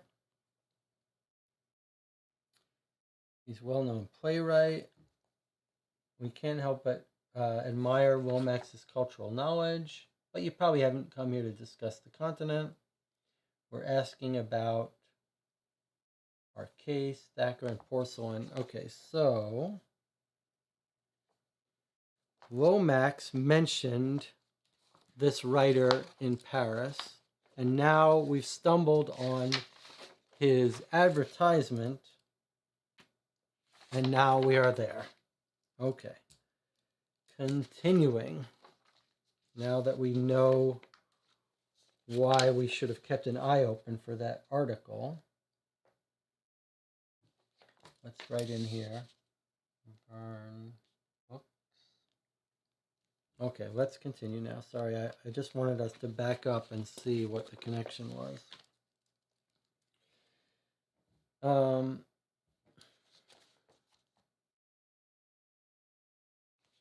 Okay. You're fortunate to find me in Paris, says M. Verne, who is accompanied by a younger man who introduces as M. Hetzel's son, director of the library. He says, I'm limp. I should add, had you not been referred by my friend Womack, I would never have met with you, despite the urgency of your request. We thank M. Verne for his graciousness and assure him that we will be brief and to the point. Francois Villard quickly outlines the details of our investigation. Your Mr. Thacker seems to be a very interesting man, and his ideas on creating flying machines heavier than air to transport men is fascinating. Put into the service of mankind, that discovery will certainly be a step forward for humanity. However, social progress must also accompany scientific progress because the two are intimately linked. But to return to your inquiries, I am a writer, and I make it my duty to educate through my novels and to draw my scientific, geographical, and historical facts from reliable sources. I am not, however, an expert myself, and I doubt I can help you in your investigation of Mr. Thacker's work. However, I have written several plays, operettas, and comic operas, and have become well acquainted with the world of the theater. I do remember Mr. Thacker's wife as a promising young actress in the early 80s. Miss Desmoulins, that was her maiden name, had a part in one of my plays, Voyage à travers l'impossible. Impossible. L'impossible. L'impossible. one which I had written with Adolphe d'Enery. I had the pleasure of enjoying the production, which featured Miss Desmoulins. Do you know her personally? I can't say I know her well, but her charm and beauty, as well as her modesty, were renowned through all Paris. What theater company did she belong to? Philip Arnaud Ensemble, the one which recently completed a long run of another of my plays, Around the World in 80 Days. We noticed the famous playwright beginning to look fatigued. We must thank you and take our leave, says Le Villard. It was a pleasure to be able to chat with you, says M. Verne. Many people think that I am English or American, maybe because many of my characters are. We bid each other a good day. What's the M. Verne? What is Jules Verne a different person than M. Verne? But I got some bad news for you. The bad news is that did not open up anything else.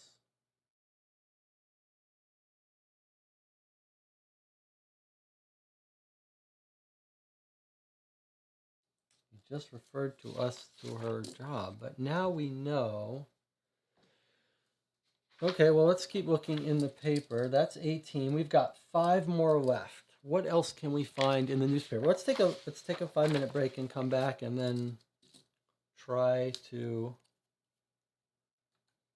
catch another lead. It really feels like we're being given information on those spy people that are in Paris that we should track down.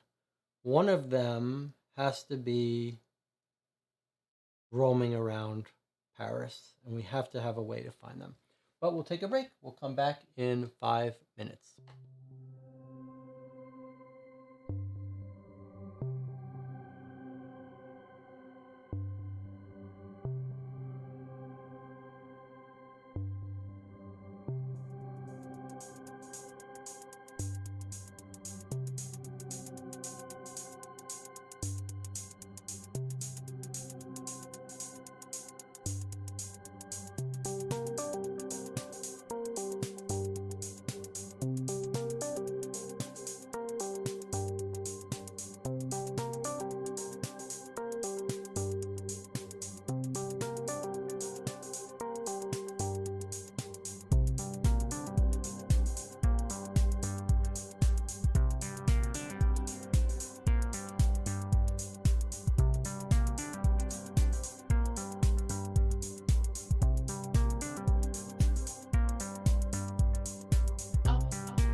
Welcome back. You're watching Co-op for Two. We're in session 6 of our playthrough of Adventures by Gaslight. We're 3.5 hours in. We've come across a bit of a blockade here, a stumbling, what would you call it? Bottleneck, where we've run out of clues in Paris. Jonathan Warner says 38 is a hotel in the paper. We haven't been there yet, but 38 is a 38 we have been to. Yes, we have been to 38. 38 was the hotel. Let's read 38 again. 38 was the Montagnier Hotel. Clue 109.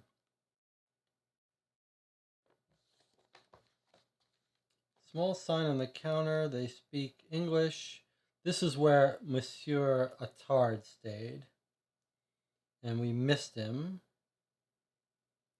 They tell him he arrived on Tuesday. That's it.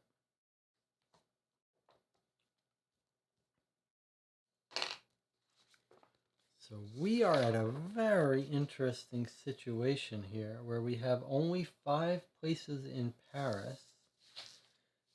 So far, only one of them we actually got the address of from our Times newspaper.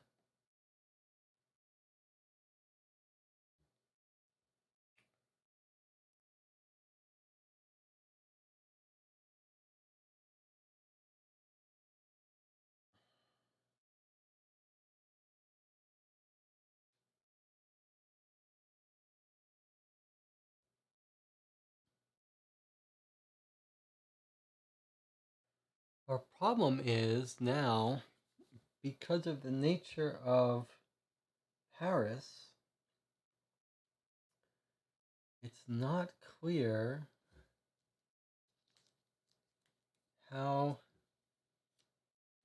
where we're going to find these. Were these addresses possibly mentioned in our English London newspapers or London clues?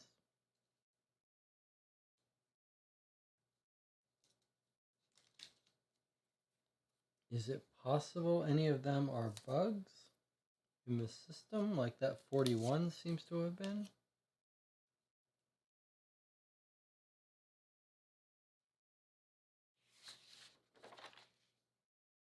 Just removing these that are not pointing to addresses that we care that are obvious to us.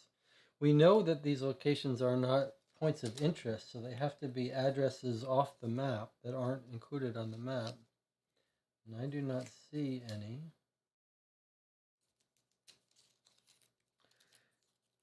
We have to accept that one or more could be in the secret message.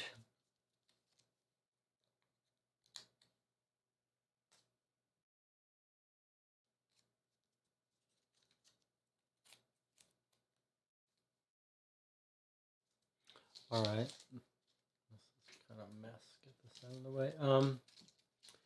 Let's look in our London paper to see if we have any more French addresses. Because I don't see anything more in the French newspaper.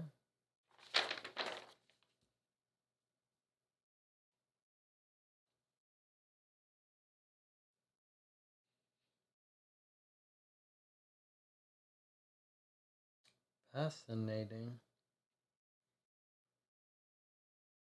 Well, it's 3 a.m. We've been playing till 6 a.m. So everyone can relax. We got 3 hours. We can sit here in front of these clues until we find something. All right, let's look over our clues. Let's look over March 21st and see if we find... I have a mark here about a notorious tours in France, but no address.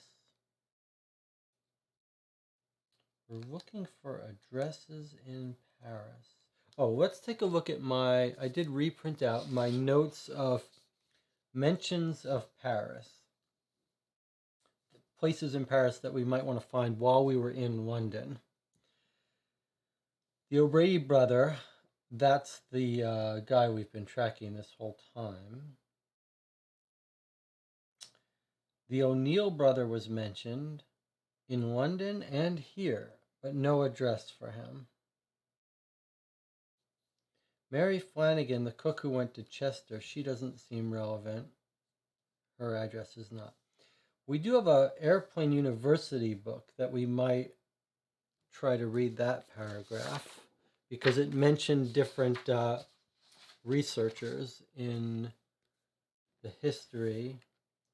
Let's just look that up quickly. 124, see if any addresses are provided for us. Here's 124. We go to the university. He gets us the book. Let's see. It's the history of flying things. Leonardo da Vinci. In 1783, the hot air balloon. The Frenchman Blanchard.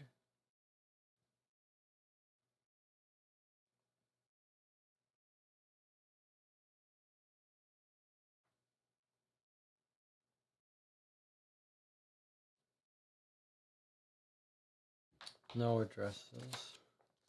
Now, there was something a little weird about the 18 location, though. We went to the librarian at 5SW, and he told us to look up Clue 18, where he mentioned M. Verne, which happened to be PA 18. If we look up, if we know PA 41 was our cafe, is there some trick in the game? If we look up 41 in the game, Clue 41, I just want to see if there's some correlation between the London clues. Peter Lexington was our London clue that we read. Porcelain birds.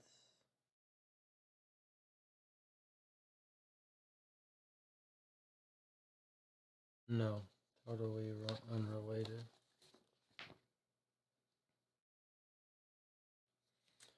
So, not the people from the airplane. What about the Moriarty method? The Moriarty message?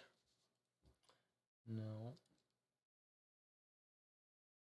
It could be the coded message. The coded message could be saying where to meet people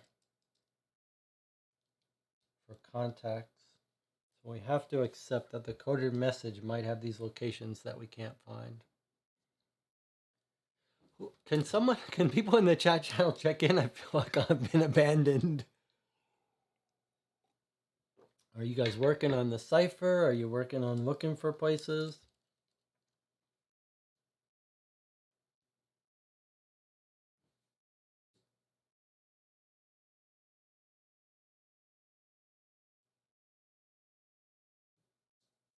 I'm going to start removing things. These are all London addresses, nothing in France.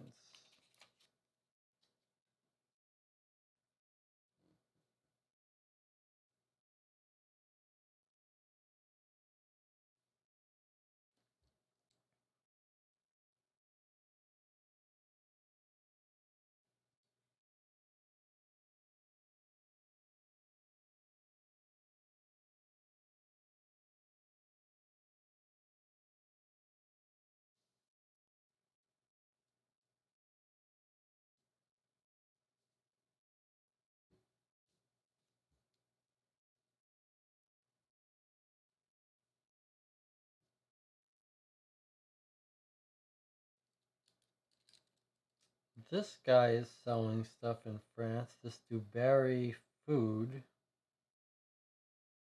Number 90, Regent Street, London. Same house, 8 Rue de Castiglione, Paris. This was another way to go to the Times shop in Paris. We've already been to 8 though. But that is a Paris address, so if we overlooked one, maybe we overlooked more.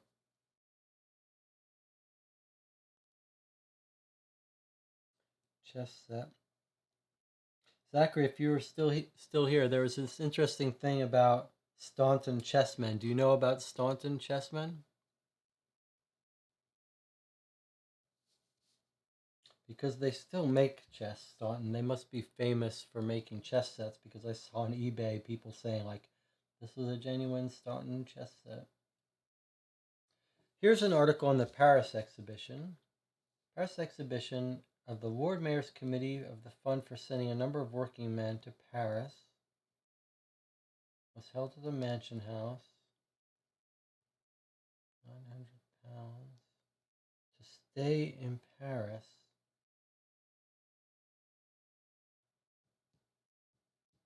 The Lord Mayor's Committee of the Fund.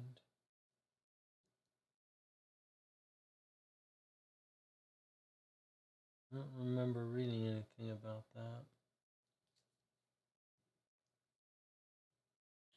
The hoof and mouth disease. Elephant and Castle. Here's another Paris thing. London Pavilion disappearing waiter Mons Wilden from the Theatre of Chalet in Paris.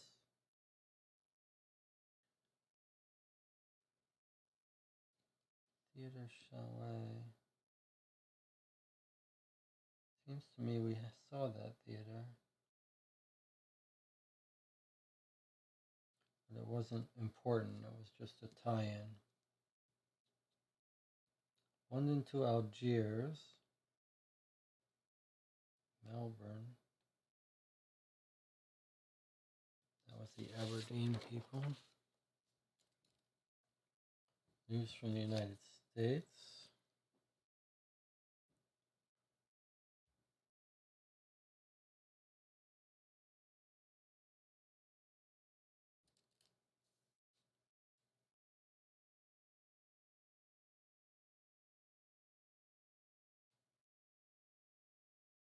Here's more Paris exhibition.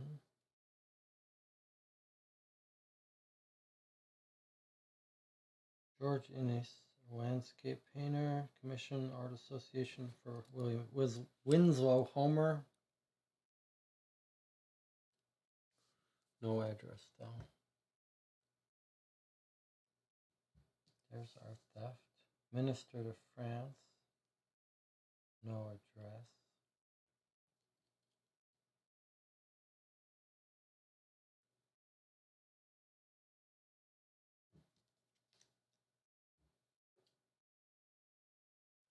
Battle of the Flowers. No addresses.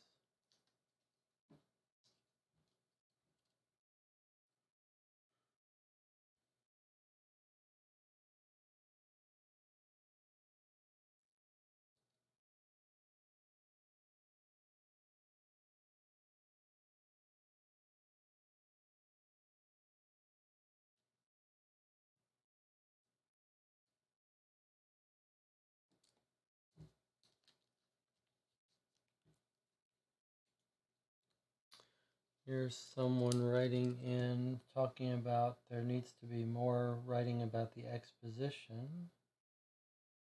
But he's got an address in Edinburgh. Here's about toys.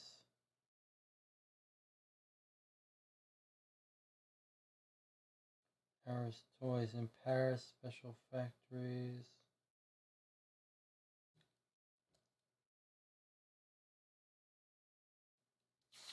I do not see anything in the London May 21st newspaper. It's possible that our postcard also has addresses. Don't see anything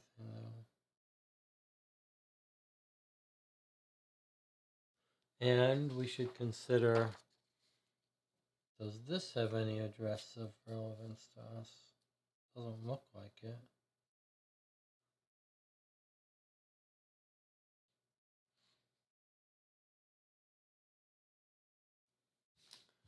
Where's my printout here.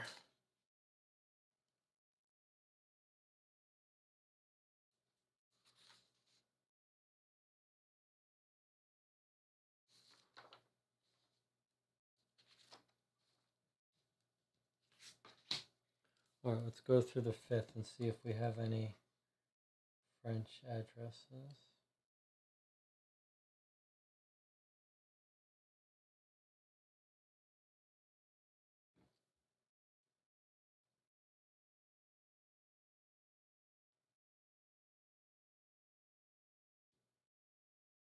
Was there an address in the French newspaper of the...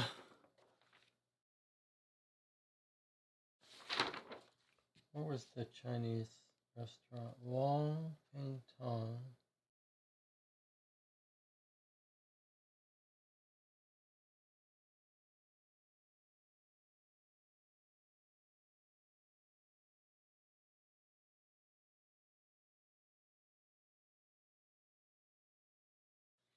Can I just point out something?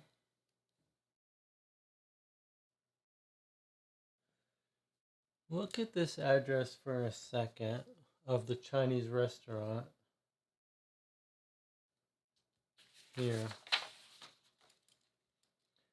This looks to me, Wong Ping Tong Chinese restaurant, Place Malbert. Place Malbert. This seems like maybe, this seems like maybe this should have had a number here. Zachary Brown, can you, if you see Place Malbert, what does that mean to you? Place Malbert. Is that a location that's a standalone location, or does that sound to you like it should be telling us that it's at 5 Place Malbert?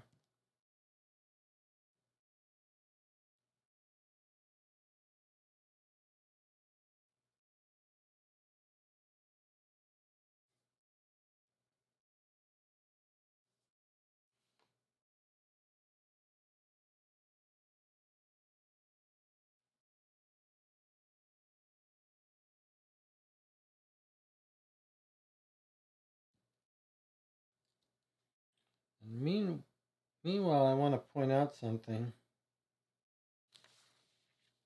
In this newspaper are tons of places that are right next to our points. If it just said Place Malbert in the note... Wait, it did? It said Place Malbert in the note?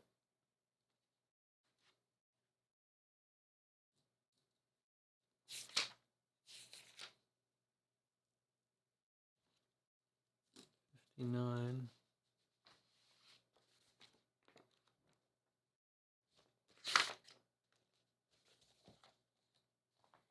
Ah, yes, okay. Wong Ping... Good catch, Jonathan. Good catch.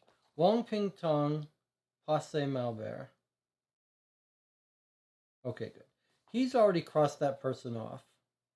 So we don't care about that. We need to find the liberal arts library and this address. This isn't a number, is it?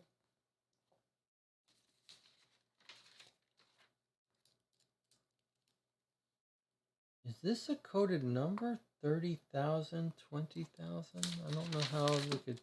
No, that's got to be cash. We've got to find a reference to the liberal arts theater. What? I can tell you where that is. Okay, the Place Malbert we don't care about anymore. I'm convinced this crossed off name means this person is in either they're not involved, they don't need to be paid, whatever he's doing. I think that person is gone for us.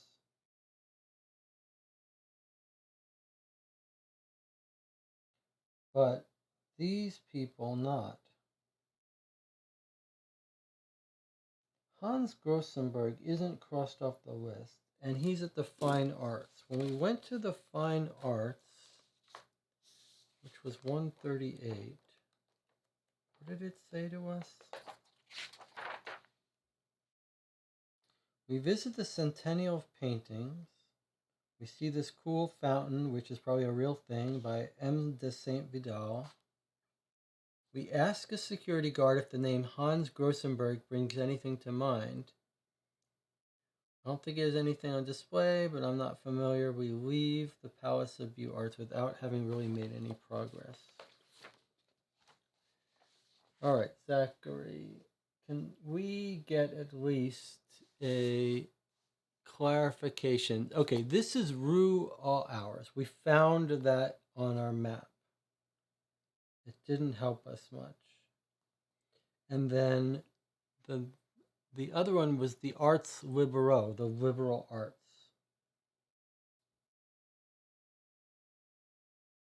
Werner Holtz and Adriano Gadelli.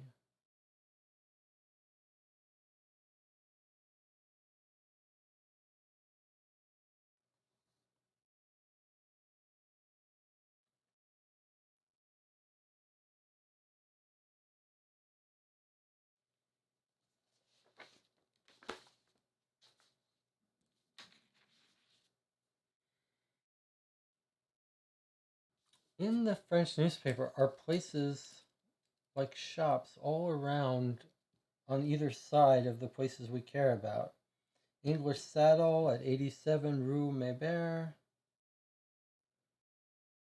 Porcelain at 85.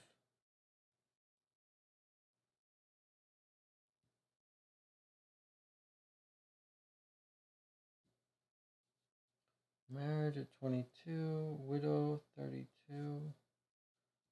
They're all right. 56. These are all like right across the street of the places we're trying to find. Craziness.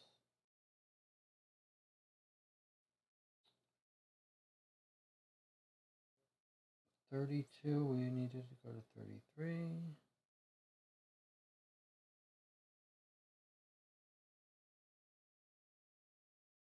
When we went to this porcelain shop at 85, what did we see?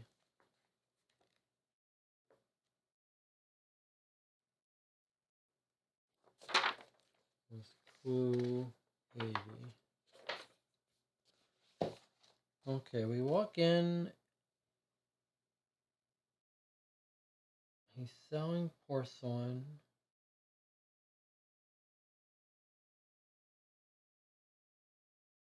We're asking about miniatures. He gives us a tour.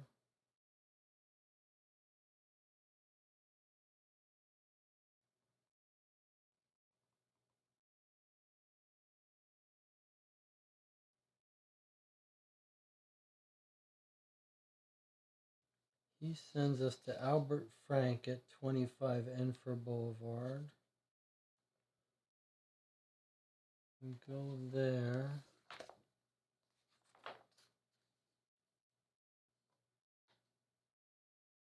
We ask him about his collection.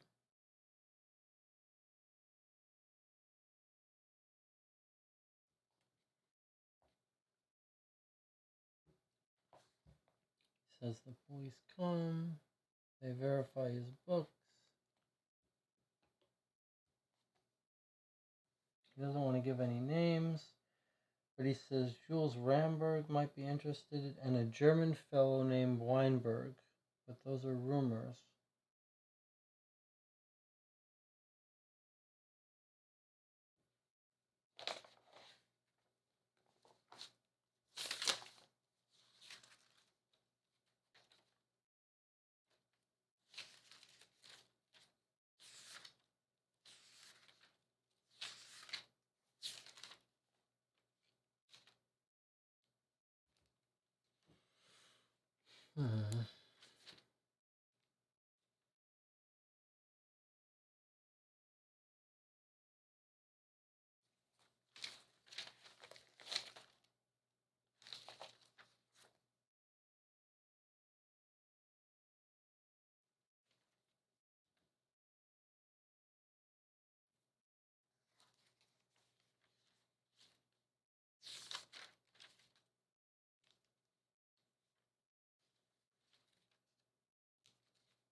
Hmm.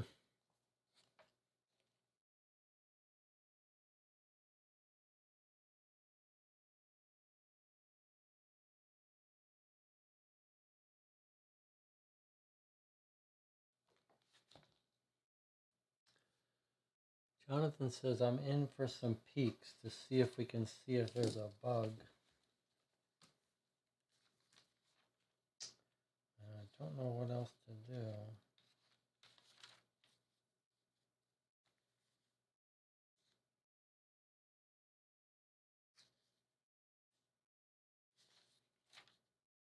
Just looking through my old notes here.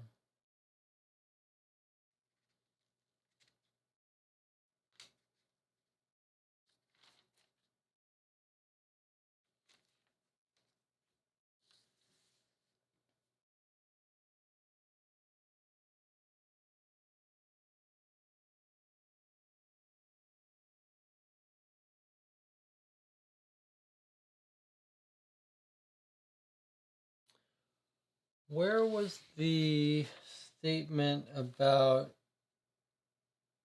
the American Gold? Where was it a newspaper that we saw him mentioned? Does anyone remember that?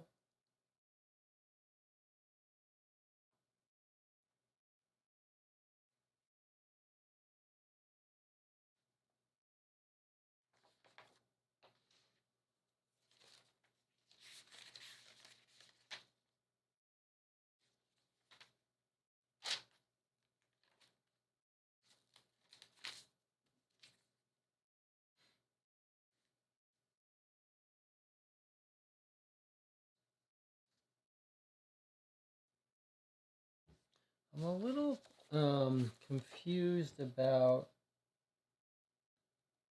the two sets of names we get. We get one set of names from the Minister of the Interior about spies.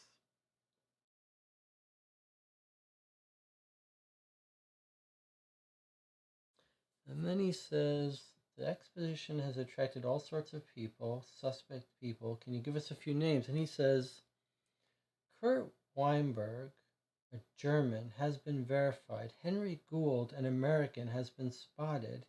He has a reputation as a safecracker. And there's also Vladimir Pojorsky, who's met up with Jules Ramberg, who's an accomplice of Pierre Martin and Thomas O'Neill. Pierre Martin sounds a little familiar to me.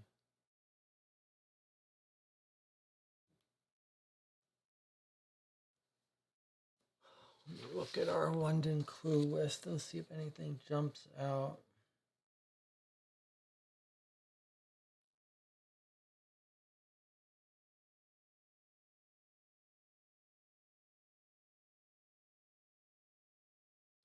Looking for something that would have any French mentions. Here's the French embassy where we got information on the wife. Let's see if that might not have information. We look up Miss Thacker. 4th of April in Paris, daughter of Camille Alphonse Honoré, his wife Ernestine, that's who we looked up. Address 46 Babylon. We went to 46, surely. That brought us to 65 in Paris. When we did that, that's the landlady who remembers. Died when you're young. She got married. She acting.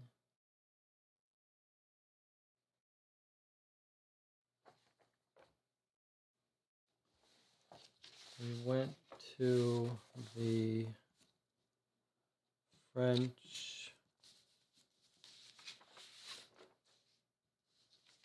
We went to the Cabaret, 1 Boulevard,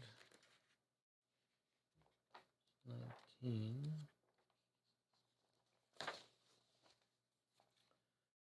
She remembers her. We met in 82.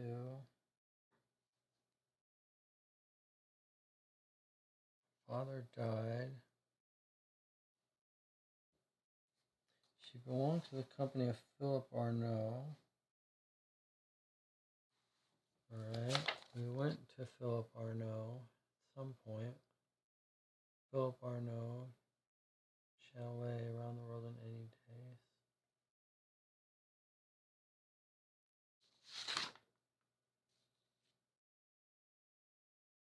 Went to one of the theaters. Chalet 12 to 72.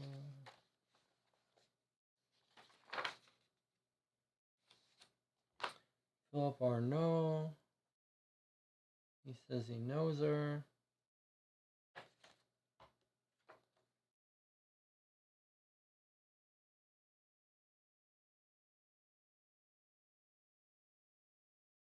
She likes birds.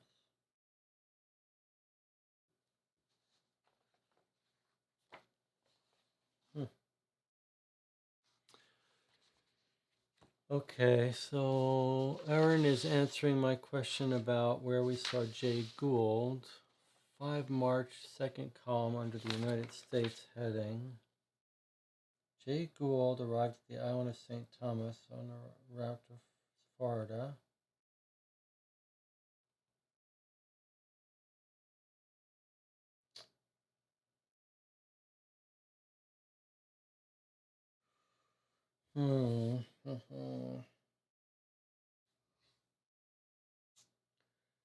I suppose, logically, there's 2 approaches we could take. One would be to peek and see if we can read enough to decide if there was a bug.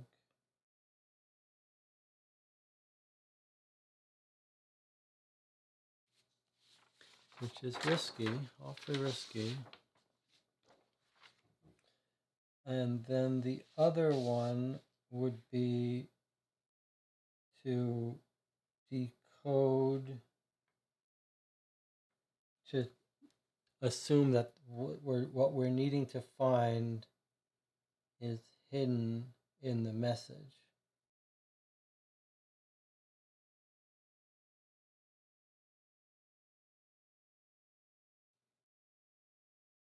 And that, therefore, we should crack the code to find the information.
Let's see what we've got in the chat here. Where is the safe crack or any relatives mentioned anywhere else?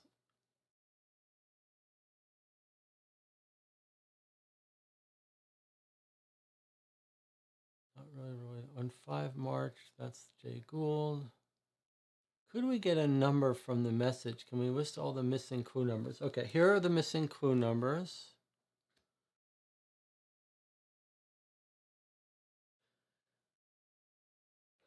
Jonathan's wondering if maybe the hidden message has these clue numbers.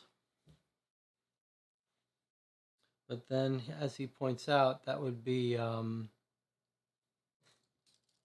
not this one, 1933, 57, 72, 86.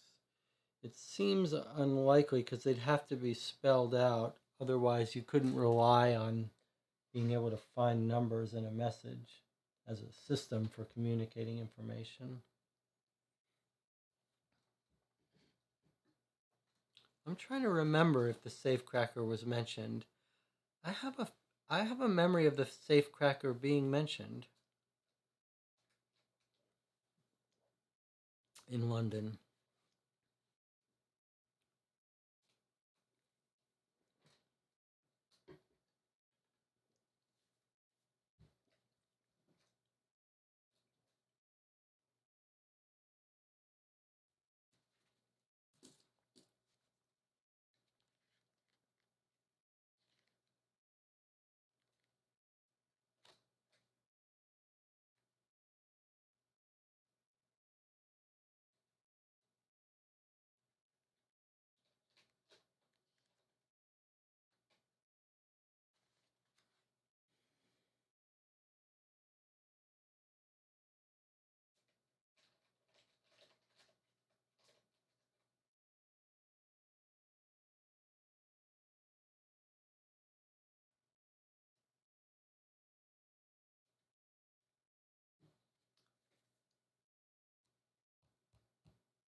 So let us remember mechanically from a game standpoint, the message would only have to point us to one location, and that location could open up the others.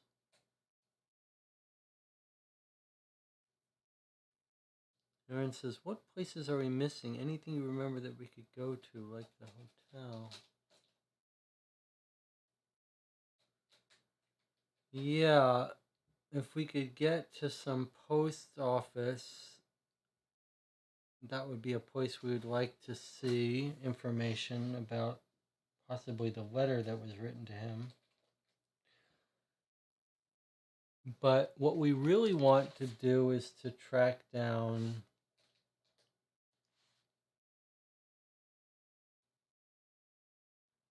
the guy whose house we were just at. Let's look at that again. McGuire is at 59. Let's look at that huge clue again. So we go to the landlady. She lets us in.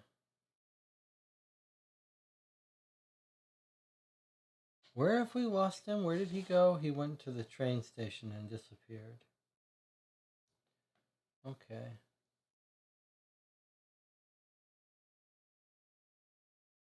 She says, I thought you were the brother who just wrote a letter.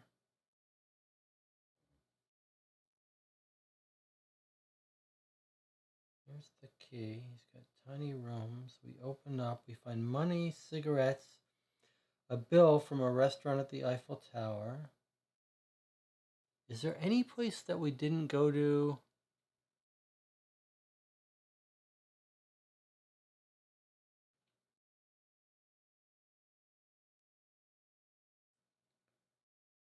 Okay. I found something. He finds the envelope with Leonie's Credit Bank. We read that. We know he's getting regularly paid from London.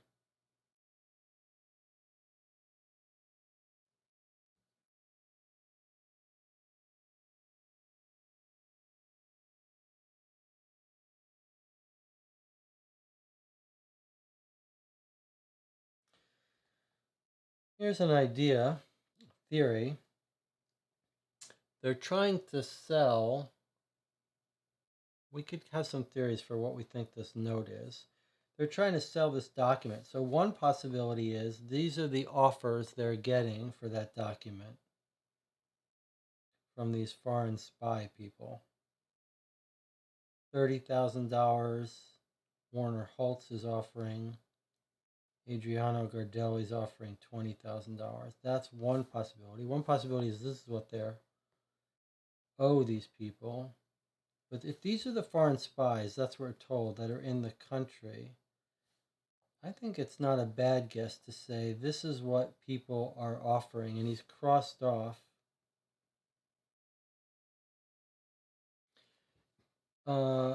our guy, the person he tried to sell to in the Interior Ministry isn't on this list, is he?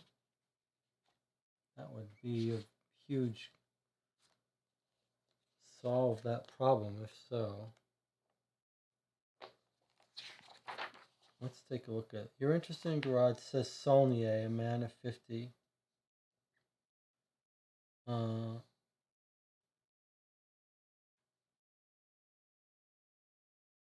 That's different. Where was the Senate that got offered the sale?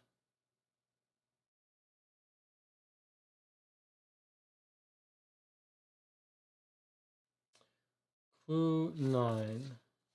Let's read this again. Jonathan Warner says there's a 19 in a paper. Which paper and column, Jonathan? Yes, I agree. Which column and paper? Is it not London? It's France? That would be pretty huge.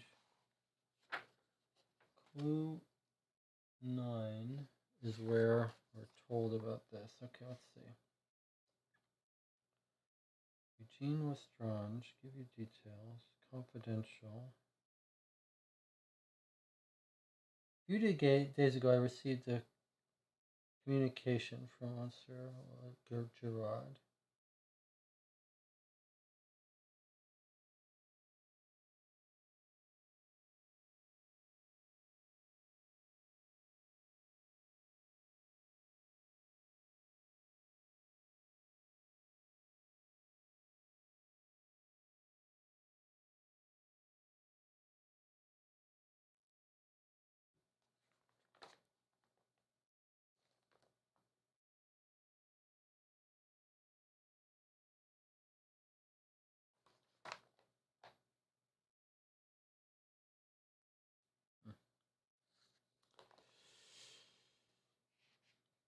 On the 5th, column 2, heading 2 of the 5th.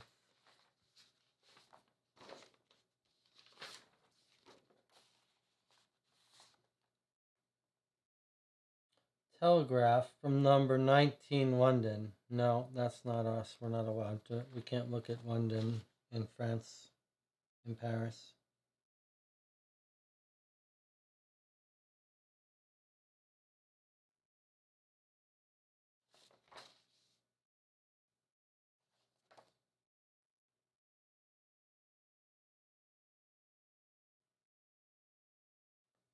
Foreigners.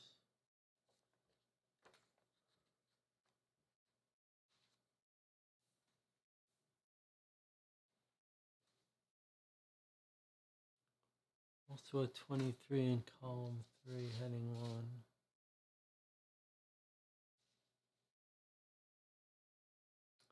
That's the March 23rd and 30th dates.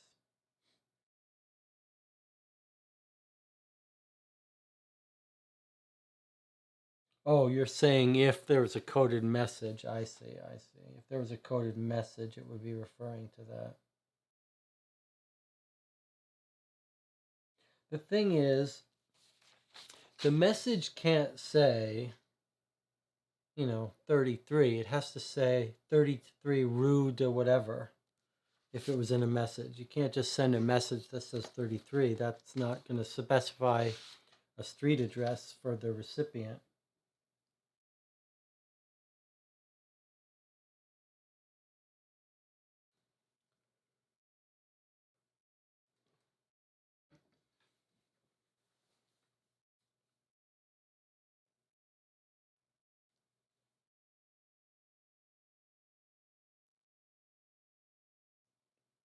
But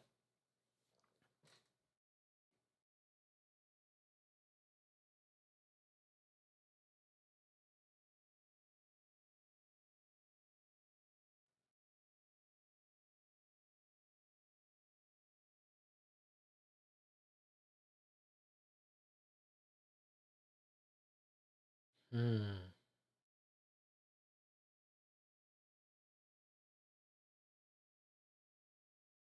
you were going to spell it out, you'd have to spell. If you're going to give an address in France, you'd have to spell it.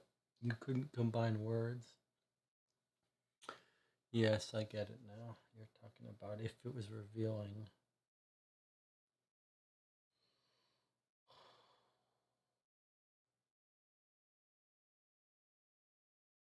Hmm.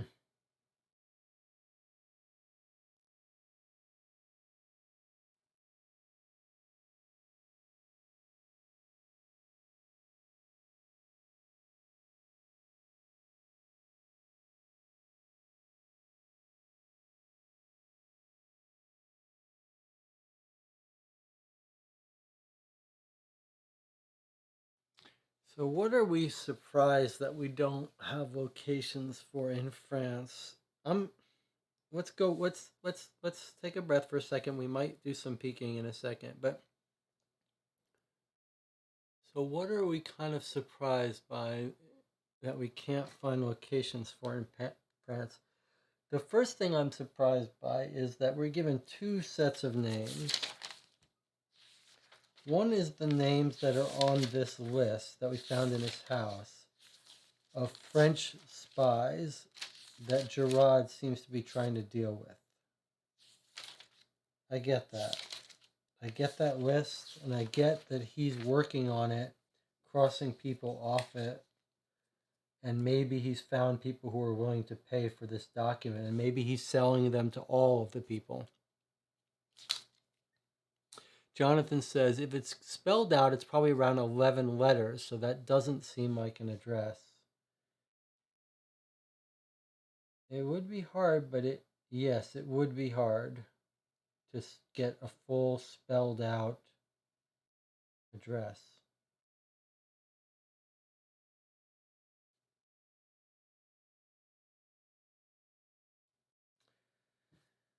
So the names of the foreign spies that he's trying to sell to, I get. I mean, I understand about what that could be. And in fact, it seems like we wouldn't have to meet those people. We've got enough to know who he's trying to sell to. That could be the end of that thread.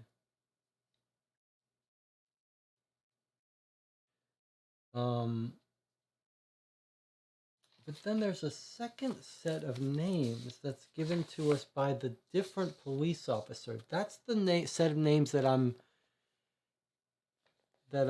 stumbling on. Aaron says, "Can you make anything of that math for me?" Well, actually, Jonathan Warner had some insights about this. All right, let's talk about it for a second, but don't let me forget. I want to talk about the other set of names. If we look at this postcard, which I think now is related to the secret message, which I have not been trying to incorporate into Decode the secret message. So maybe we have to find a way to interact with this in deciphering. As Jonathan points out, one of the famous Arthur Conan Doyle Sherlock Holmes mystery talks about Moriarty having a history of writing a thesis on the binomial theorem. What is the binomial theorem? Well, the binomial theorem is an explanation of how you can expand this left-hand term, what this tends to expand to. It's a way of rewriting this into a different form. As Jonathan points out, this is not quite right. First of all, let me clarify one thing. This is definitely not true. It's not true that in the general case, x plus y to the n equals this expression. In fact, The binomial theorem tells you how to expand this left-hand side, which will be different and infinitely large depending on what the value of n is. So here's the expansion pattern. X plus y to the 0 is 1, because anything to 0 power is 1. X plus y to the first is just x plus y. X plus y squared, if you expand this, you get x squared plus 2xy plus y squared. Then you can do the same thing. You can keep expanding. Here I've expanded x plus y to the fourth. The binomial theorem is an expression of what the pattern here is. So you could get these by just expanding it out. X plus y times x plus y times x plus y, you get this.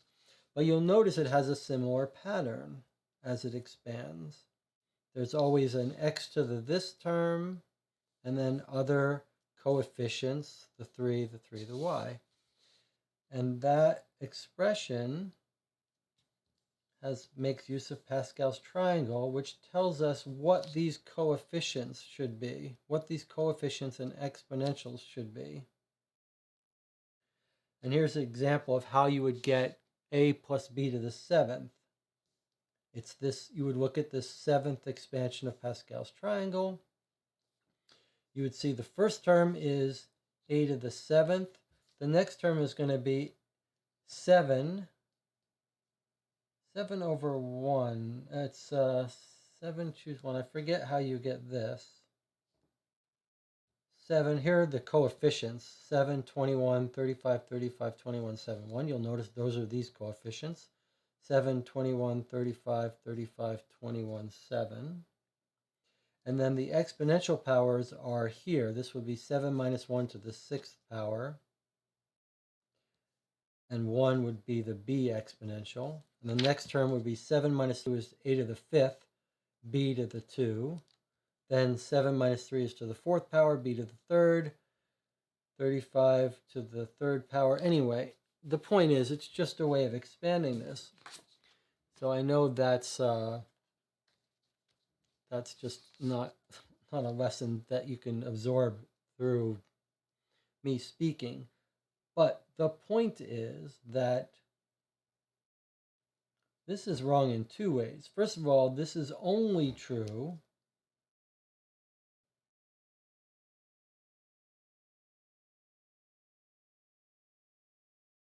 well, what is it? I forget. It's not clear how to expand this out. I mean, it's not clear what form this is in. But it's missing a term, a y squared term, and it only holds for the case where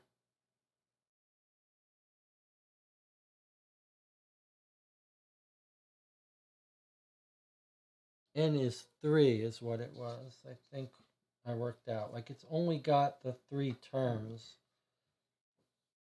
The y to the 3rd, y squared, and y. I forget what I worked out. I think I worked it out that it's only true for the case where n is 3. That's what it was. I believe what I worked out here is that here's the binomial. This is only equal to this, to one of these. In the specific case, I believe I calculated where n is 3 and y is 1. That would be the only case where this is equal to this. But the problem is it's while n is 3 and y is 1 and x is anything.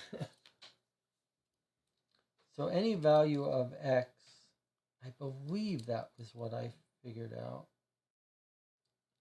So in some sense, that's actually useful if you could say, okay, now we know n must be 3, y must be 1, and x could be anything else. But I don't know how that helps you, if that's true, if that is the insight you're supposed to gather.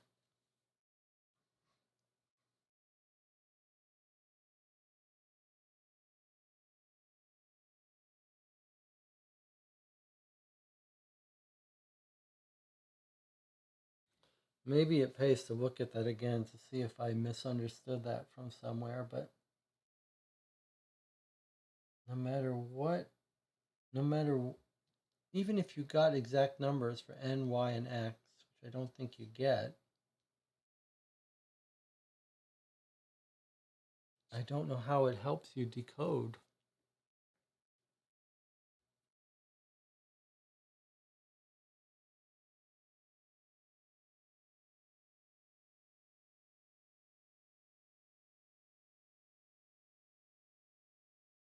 The other thing we have to take into account is that this could be a decoy and this could be the important thing. 182 Paris.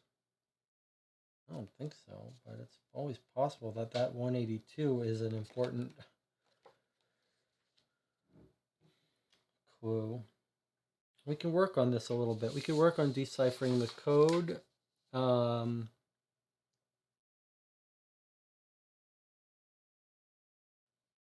Help me understand the significance of this other set of names.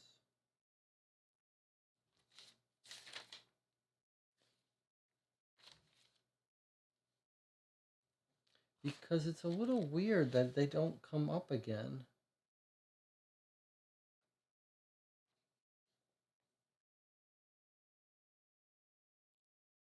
The Minister of the Interior, 133.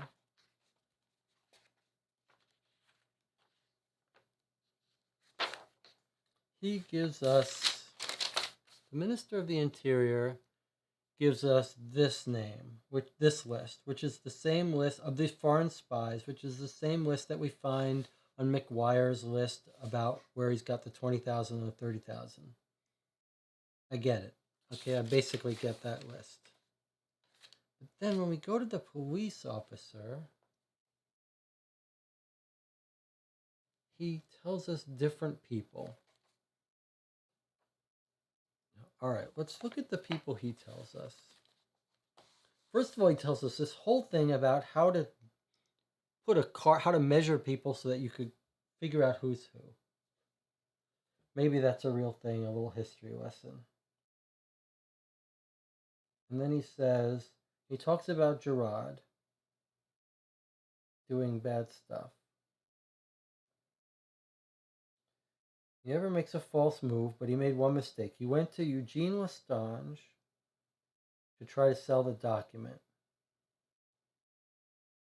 Lestange tells the Minister of the Interior,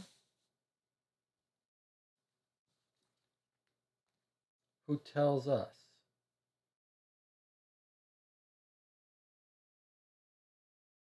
He says he can't give us information, but we could speak to Adolphe Saulnier, the Minister of the Interior.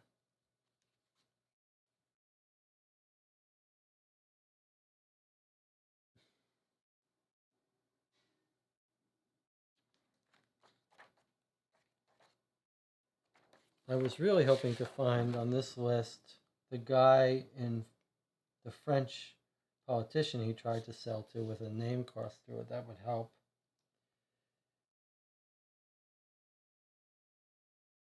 Okay, so anyway, the cop tells us the stuff about how you could tell people apart.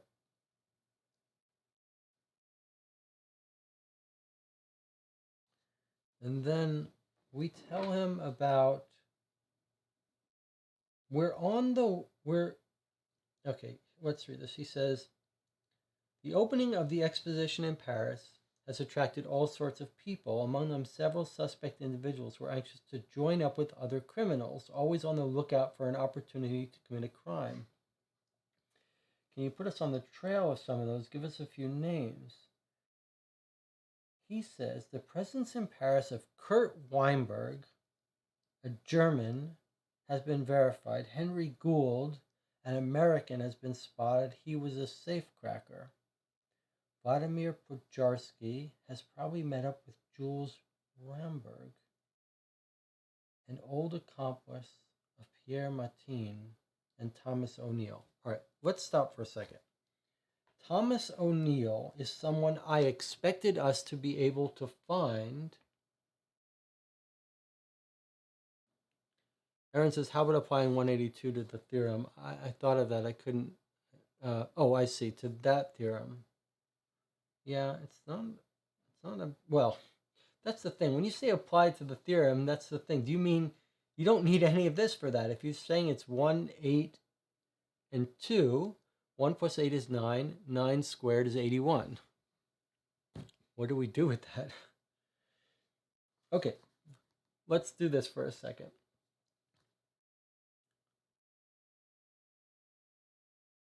They're probably met up with Jules Ramberg, an old accomplice of Pierre Martin and Thomas O'Neill. Now, I expected to be able to find Thomas O'Neill in Paris.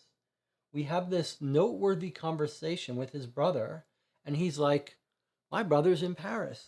So I'm very confused why we haven't been able to find Thomas O'Neill. Now, Pierre Martin, that name sounds familiar to me. As if we have met Pierre Martin in London.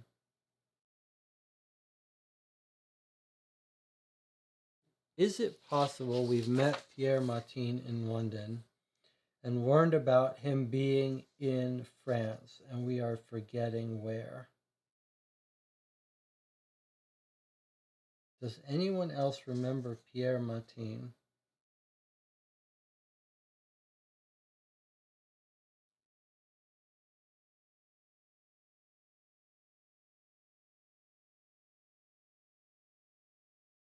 Am I imagining that, Pierre Martin?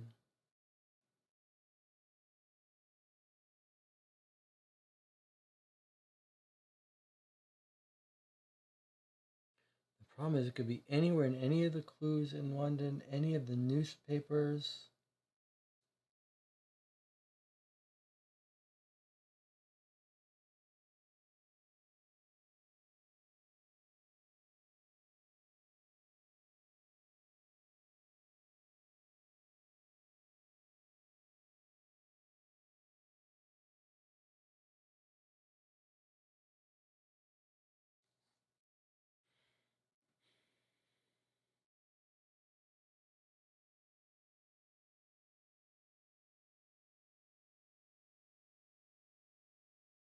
You guys got to save me here. You must remember Pierre Martin. Jonathan says the only thing I can think of is births and deaths. The only thing under deaths was the will of our guy. And I don't remember seeing any births of people unrelated to our people.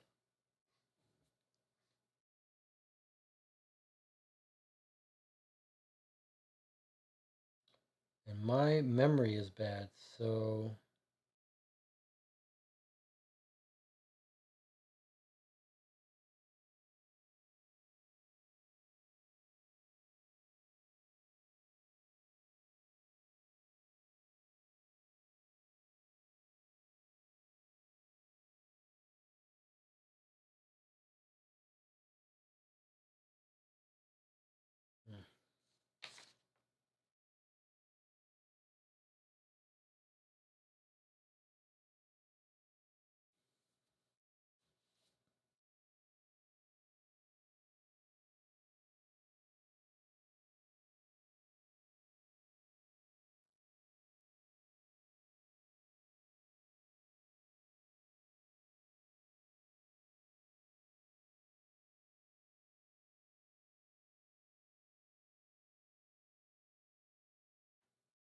am I imagining that we've run into Pierre Martin? Am I imagining that we've run into Pierre Martin?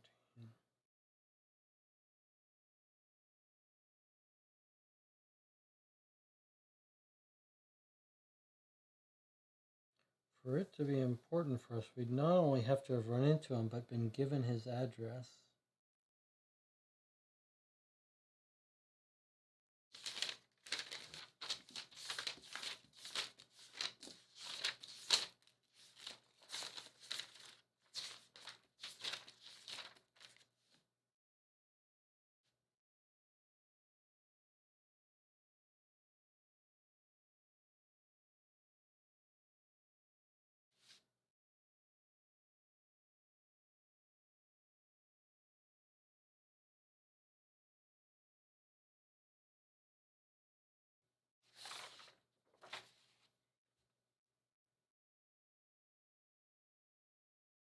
I swear that name sounds familiar. Did we reread O'Neill Clue to see if it has address? Yes, we did several times, but let's look at it again, since at least I know where that one is. O'Neill is 83.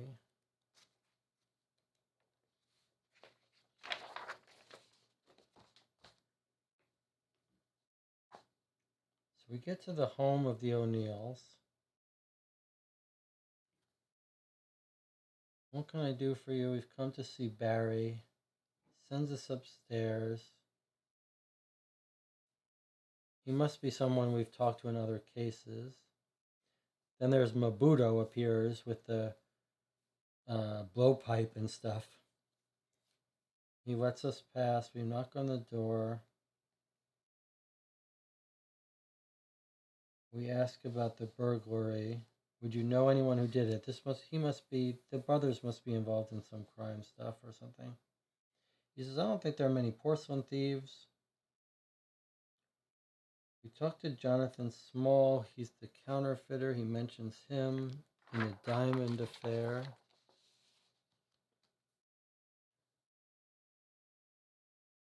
Okay. Have you heard from your brother Thomas?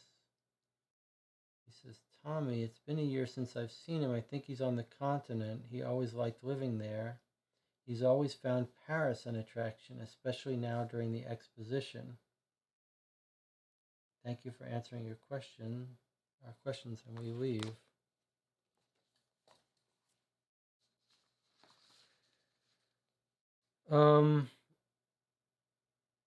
It would make sense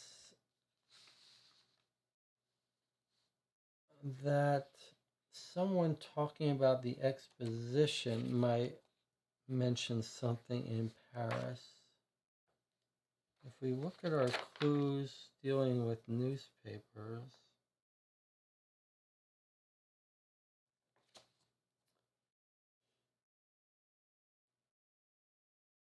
the sister, the Thacker,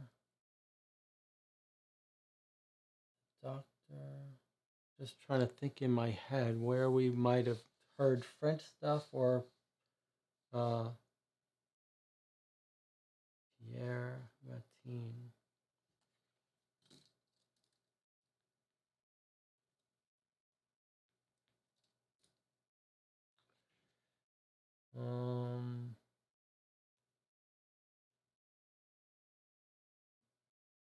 Why wouldn't we have written his name down? Because he wouldn't have been interesting. Official records, 7552. Nigel O'Brady information.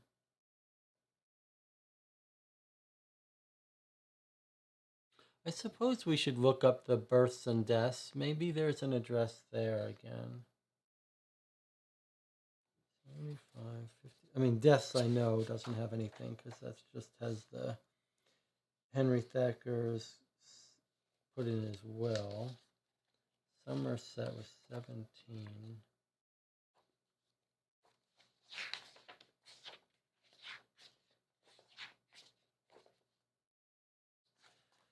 Henry Thacker, Sister Rose, Nigel O'Brady, Brother Patrick, Mary Ann Flanagan. That's it. No addresses, no nothing.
Just rereading past clues. John says I need to step away for a few minutes. We'll be back. Yeah, no rush, guys. I'm just sort of reading stuff in silence. Feel free to turn away.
Let's see what happens if we look at the barrister and the police again.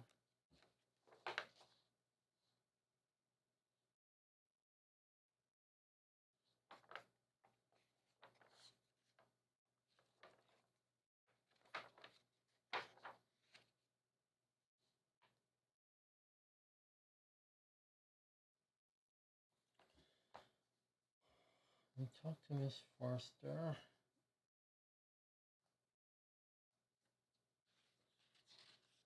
Go for sale scandal. House was lit up.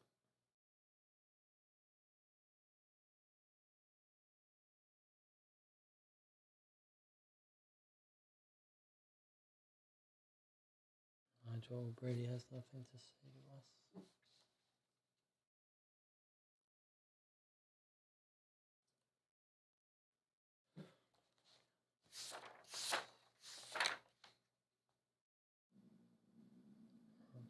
Theater.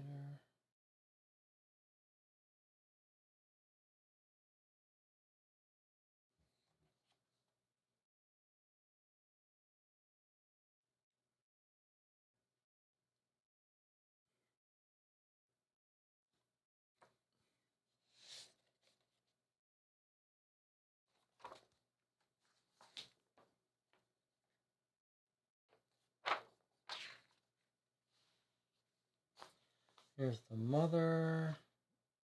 Old copies of the Times.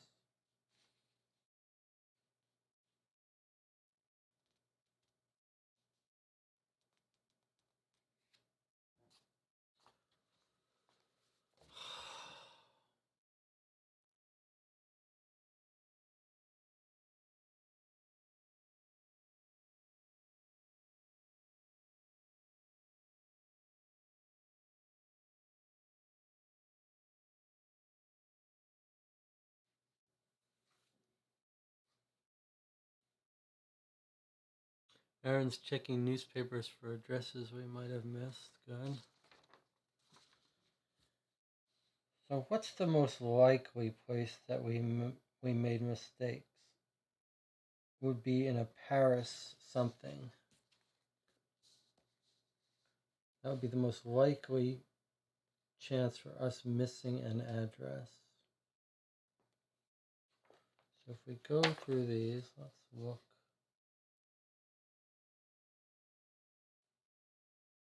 What do we need to find? We need addresses because names will not help us.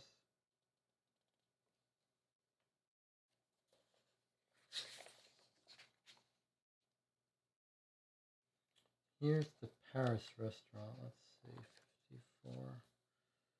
Okay, we go to the restaurant. Do you remember anyone?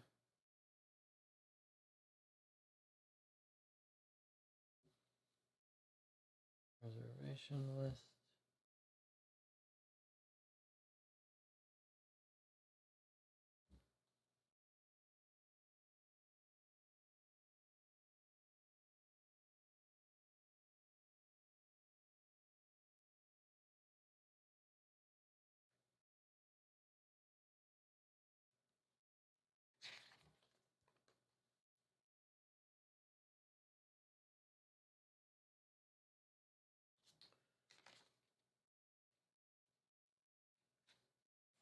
Tons of London. I'm just going through the French clues.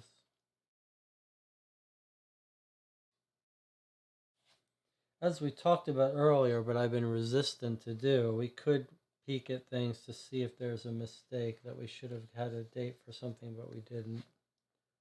I'm just scared to do so.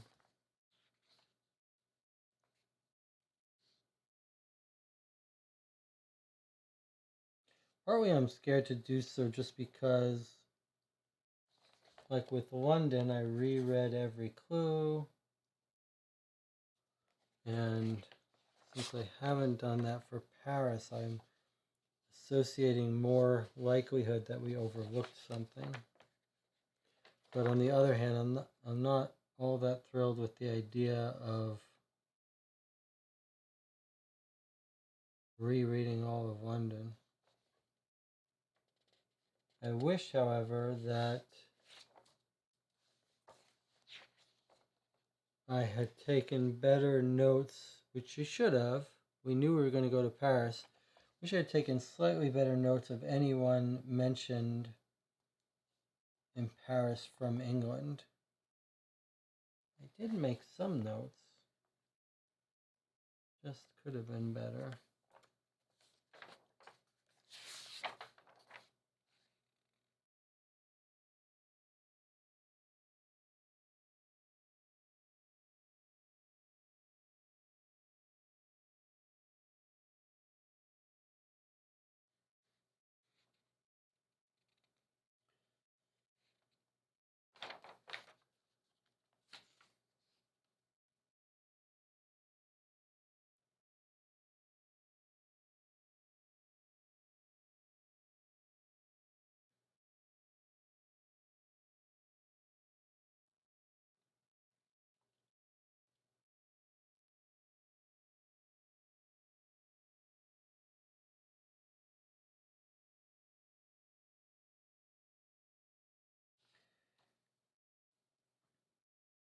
Here's the second mention of Ramberg and Weinberg. When we go to one of the porcelain shops, he says, a man like Jules Ramberg would be interested in this thing. I've also heard of a German fellow by the name of Weinberg. So these could just be red herrings, like it's saying they might want to buy porcelain.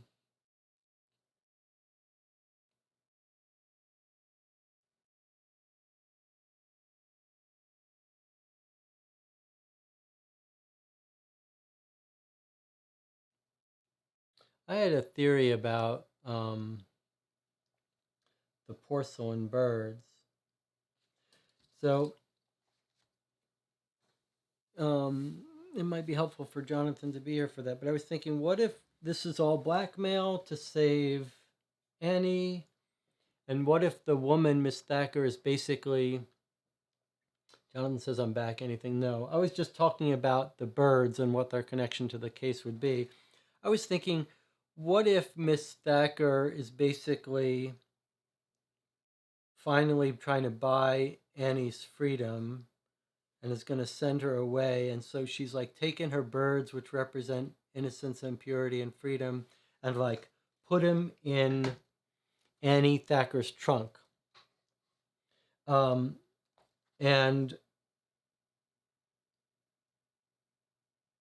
that was why my hold on a second. I see something. Oh yeah. Okay, hold on. I was thinking something occurred to me when we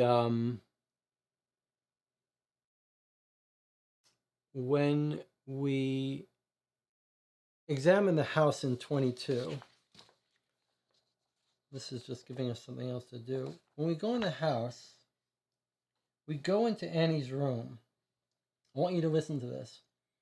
Miss Forster's room. This is at the crime scene when we first get there. Mrs. Forster's room is simply furnished with a wooden bed, a wardrobe, and a small table. Sitting in the corner is a large iron trunk with the label Jardine and Matheson Adelaide. A book sits on top of the trunk, and it's Vanity Fair by William Thackeray. I don't know what that relevance is, but it just occurred to me, like, is she packing up to go to leave town? And maybe Miss Thacker like put the birds in her trunk to send her off because it's her loss of innocence now that she's paid the blackmail of giving the documents. And maybe the police found the birds in Annie's trunk, and that's why they arrested her. Seems a long shot, but all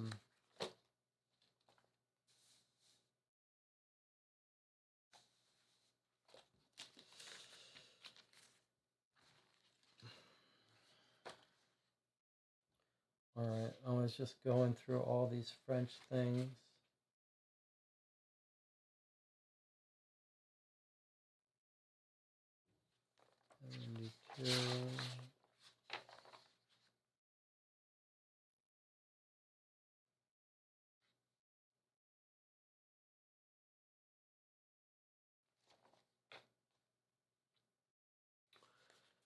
Let us take a break for 5 minutes and come back.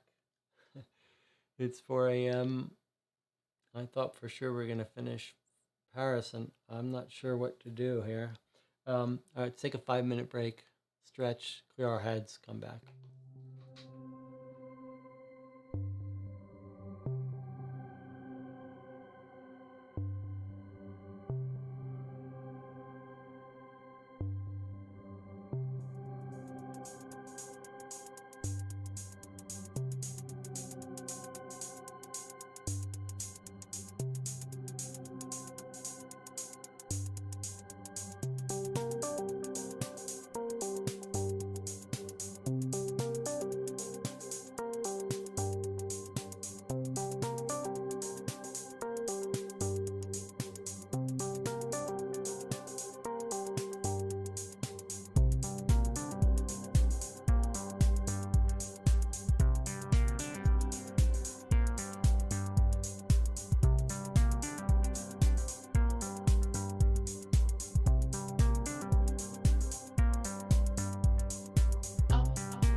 Okay, we're back. You're watching Co-op for Two. We are stuck in Paris.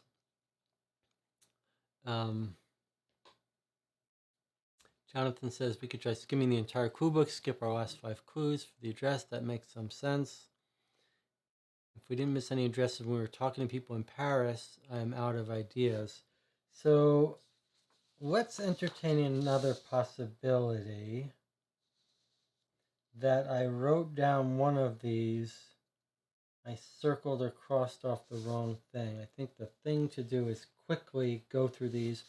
Jonathan was saying, let's just mark the clue pages that we shouldn't read, and then we can go through the book in order. I'm a little scared to do that. I'm just going through these addresses.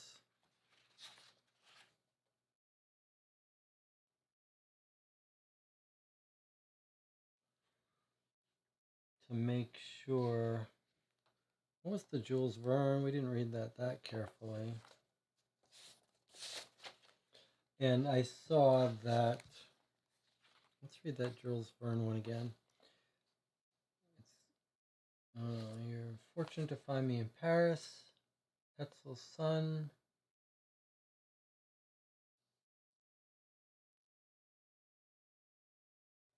I've written several plays. He just tells her where she is. Okay, before I continue doing this, Aaron said, can we look at the clue where he talked to Annie? Yes, we can. Sure. It was 73.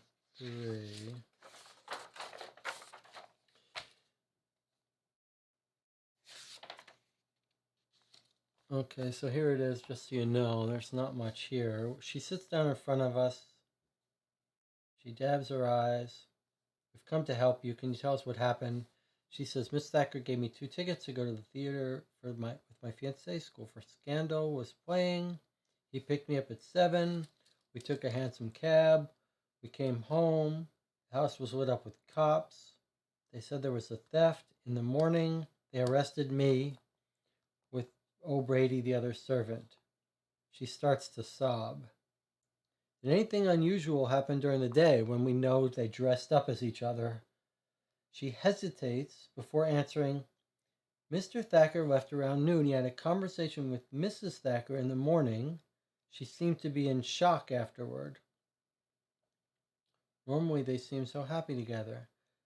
This morning when the police arrived, Mr. Thacker had not returned home. What did you do before going to the theater? Nothing in particular, my duties as usual. Annie Forster appears to be overwhelmed with chagrin. She's basically lying to us about what he does. He says, don't worry, we'll prove you're innocent. She says, I did nothing wrong. I beg you to believe me, I did nothing wrong. That's it. They take her out. And O'Brady just won't talk to us. He went for a walk towards Hyde Park, Bar of Gold. That's it.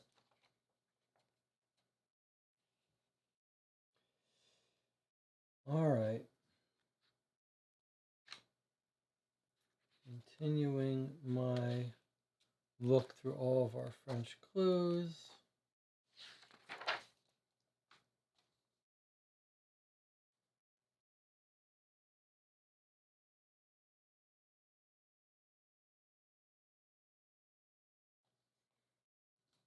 I'm going to keep going, but I know this has got to be frustrating, but I'm going to try to look at it in a different way. I have not yet rescanned and reread all of the French clues, which I did with London. That has to be done eventually anyway. So we might as well do it now. So I'm just walking through the French clues. I've made my way through this first set here. I'm up to the, which one did I just read? 42. I'm up to the Sorbonne. I'm just going to go through these. You guys can feel free to take a nap. I'll just put it close up maybe so you can read it too. This is the guy at the Sorbonne. He was a good worker. He knew Eugene Perrac. We're going to visit him at the Polytechnic. Okay, then we go to the porcelain seller. He gives us got his miniatures connection. He's one of the specialists.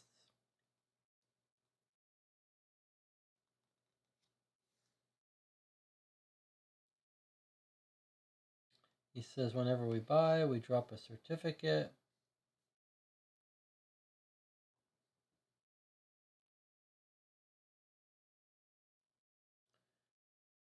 We ask him about who would buy stolen porcelain, and he names Julius Ramberg and Weinberg, the two people that got mentioned to us before. Can someone look up, if you're waiting, if you have nothing else to do, whether Ramberg or Weinberg are mentioned in any of our London newspapers? Or French newspapers for that matter. Ramberg or Weinberg. Maybe I'll help look at that when we're done. All right, let me put a list here. Ramberg, because these have come up before. It's weird that we haven't been able to find them. And then what was the other one? Pierre Matin, which my memory is like, I'm getting a little flare, like we have seen that name. Okay, then there's the bibliothèque. Okay, we go to the we go to where the mother worked. We get a list of friends. All right, we're not going to skip those. We're going to quickly go through these as quick as we can. 102, no one heard of her. 105, we're not allowed to look at. 69 is the friend at the store. This will go quickly. She passed away. Remember there was the funeral for one of her friends? Maybe it's there. Okay, then there's the hotel, where we find out Attard left. He arrived on Tuesday. He went to the World's Fair. Did he have any messages? No. Okay. Then there's a store at 85. We learned where she worked. Then it's our cafe.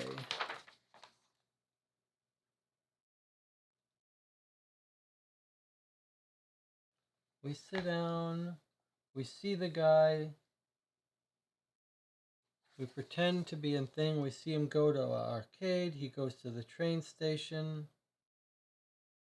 And he's gone. Okay.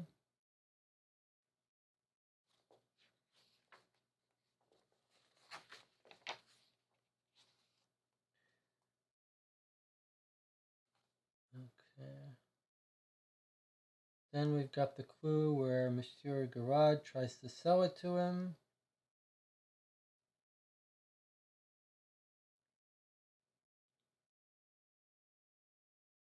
Then we get this very interesting comment about, can you give me the name who's doing research in Paris? And he says, Monsieur Adair, the same person who installed the first telephone system in Paris.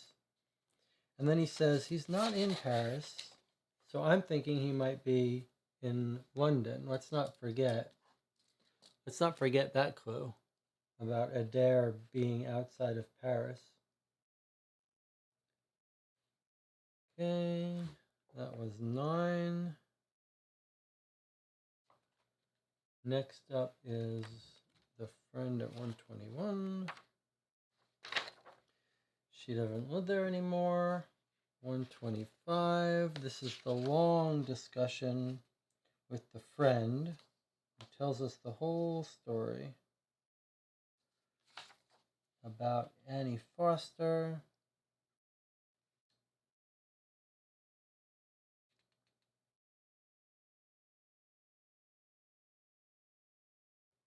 We end up in Adelaide.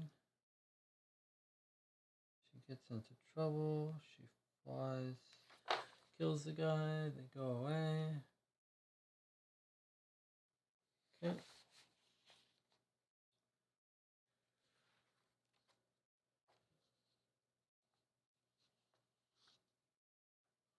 Then we meet the woman who lived in the house where Emily grew up. She tells us about where the mother worked. She tells us about the Paris Commune. Any addresses here? No.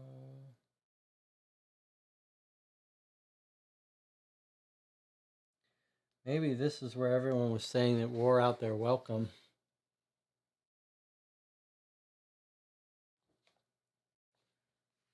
All right, 133. This is the ministry.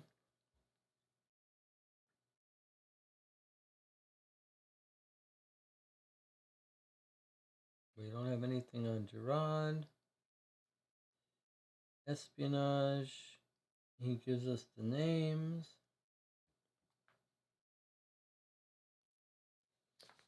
Okay. 36. The person's not home. 27 is the exhibition. 138. We admire the statue. We ask for Grossberg. We don't find him. Okay. It's possible that there's a clue we somehow skipped visiting. Okay, we're looking for Jules Carcel. Don't find him. Next up is 43.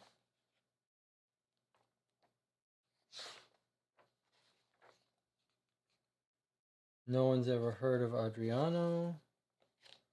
114. This is the phonograph. Okay, we see Edison's phonograph. Most popular exhibit. That's it. Nothing there. And then 90 was the last one.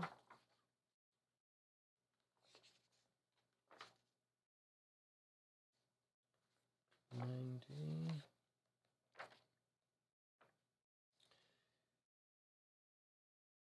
We go to the Lighting and Heating Gas Pavilion, Portuguese. If we continue this, we're never going to get home. Okay, so that's that. 127, we meet our guide. Okay, where would you like to go? Meet Alphonse Bertillon, we did that. Where we could find the birds. Seeing a small ad in Le Figaro, that's it. The guide. All right, last column we're on now. Not allowed to see 129. Sorry, 113. Nobody here knows that woman. There's 6.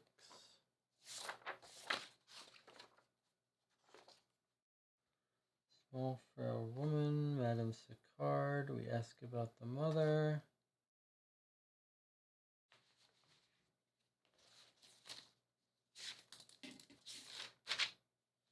She sends us to 99, which we've already been to.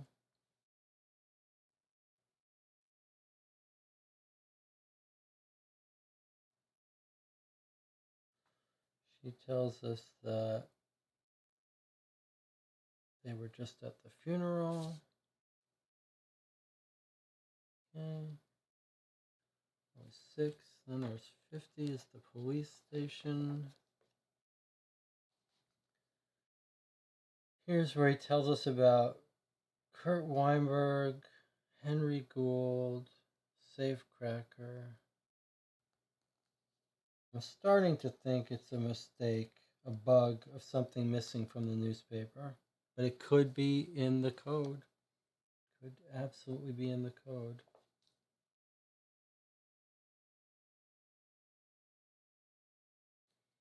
Jules Ramberg, an old accomplice of Pierre Martin and of Thomas O'Neill. I feel like we should Pierre Martin. All right. Don't perseverate.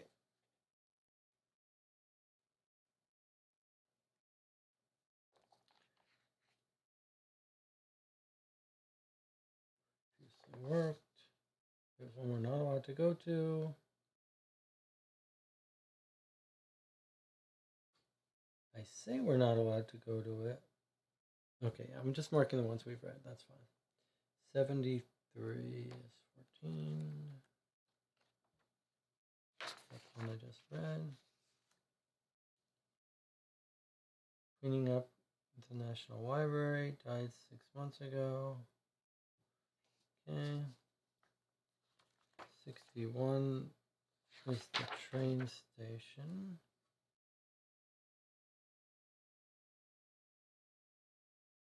We watch it disassemble. We don't learn anything. 16, the last friend. 80 was porcelain in the news.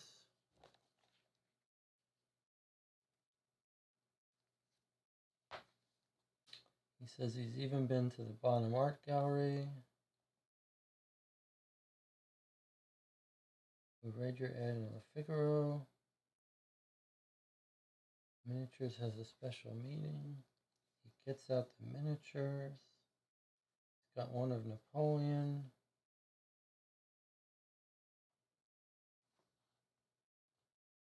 Do you have any porcelain? He says, I don't have any birds.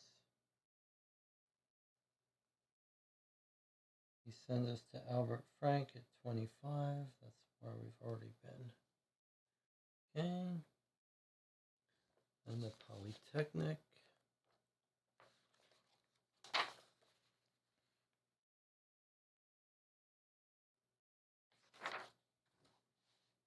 How did you meet? In front of a chessboard. Does he like horse racing? Tells us where he lived.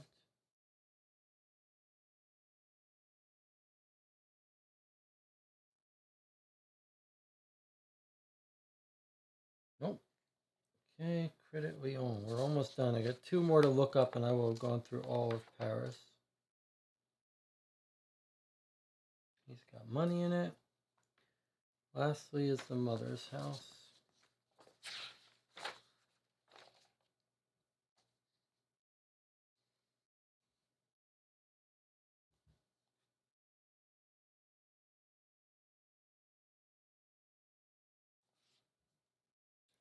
She says Amelie could reproduce from memory any etching. Do you regret the marriage? She had her old house. She sends the mother money.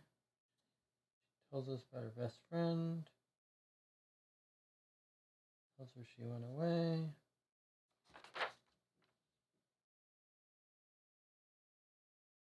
That's it. Okay, I've reread everything from France that we've seen. Let's double check that none of the ones we haven't seen are points of interest in France. No. 57, no. 72, no. 86, no. Okay, so that's that.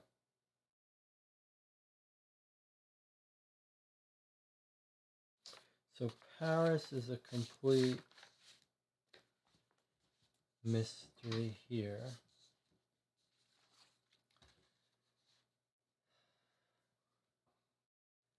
Now, if I'm right about Pierre Martin, where would he be found? Do I have the energy to go through London?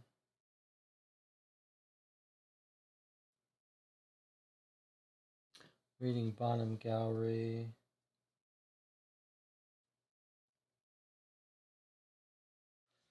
If he was a safecracker or a criminal, where would we have heard it? Where would we have heard his name?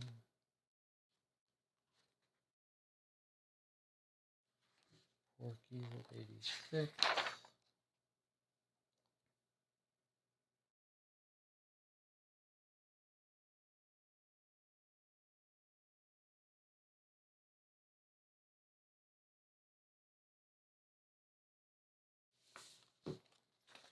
What about in our notes? It's too bad I didn't, my handwriting's not better. I don't think I'll be able to find in my notes if I wrote down Pierre Martin.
Let me look in. Jonathan says, I'm scanning through a scan of the original French cards sent in for the contest to see if it has hidden addresses. No, Sarah. I'm looking for more references of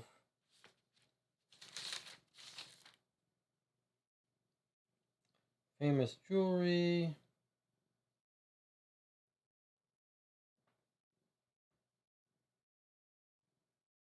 What about if, do you think, all right, let's, I have a theory. Okay, I got a theory for you. I got a proposal theory slash thing. Okay?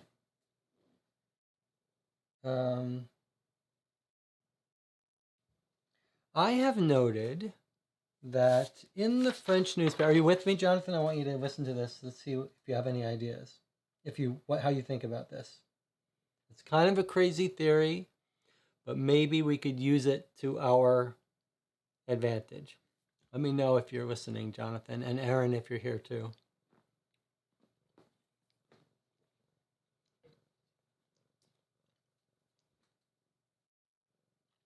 I have a little bit of a proposal. Remember I was talking about, okay, Aaron and Jonathan are both listening. No, Sarah. I have a proposal. Remember I was talking about like rationalizing things, okay? Okay, here's my pitch to you. The criminals have converged on Paris, right? because now's their opportunity for thefts, stealing, break-ins. We heard about in the paper how these pickpockets came, but we also heard about how the cop was attacked on Damasil Avenue. Full cart band of ruffians attacked him. Okay. So here's my pitch to you.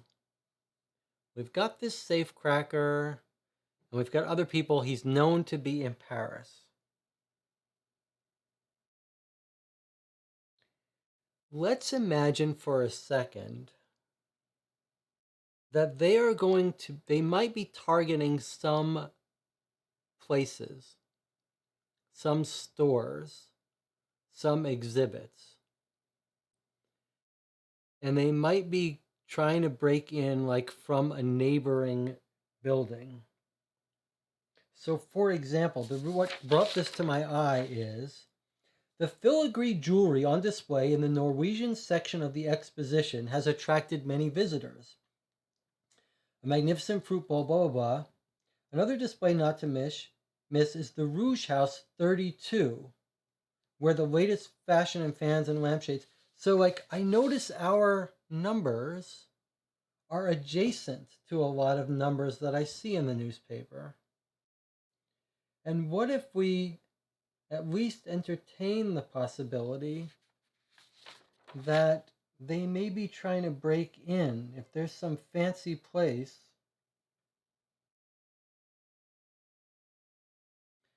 then and our addresses are right next door to them, perhaps, for example, art objects, maybe we should entertain or at least rationalize the idea that our thieves could be trying to break in next door. It would allow us to peek at those locations.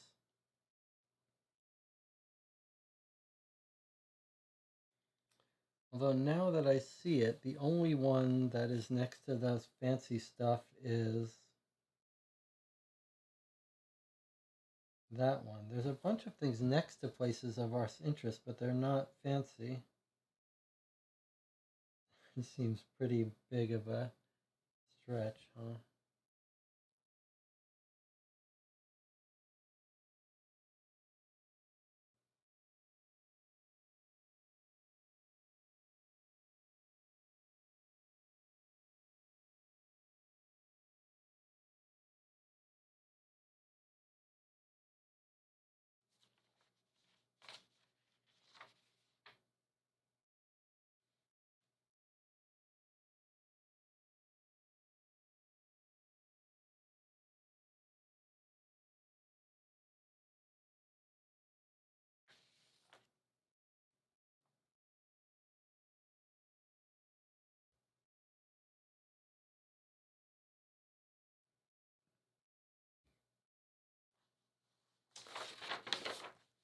As I was saying it, I don't see any place I just see that one place.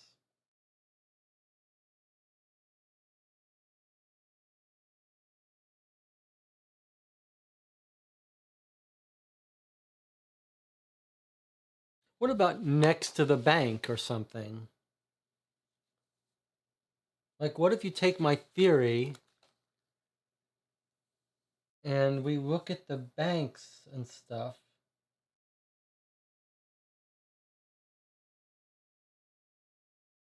Like the Bank of France.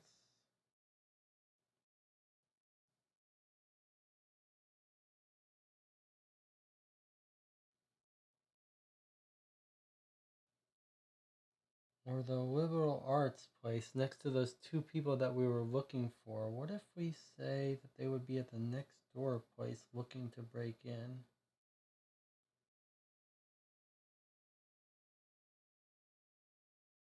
Bank of France is 75. No, we don't have any place next to that.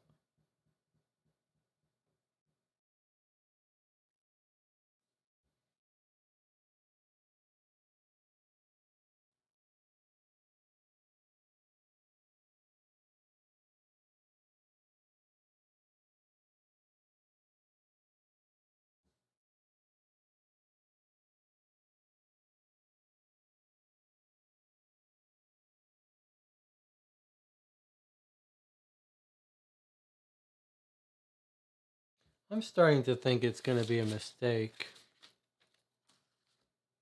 That's what I'm honestly starting to think.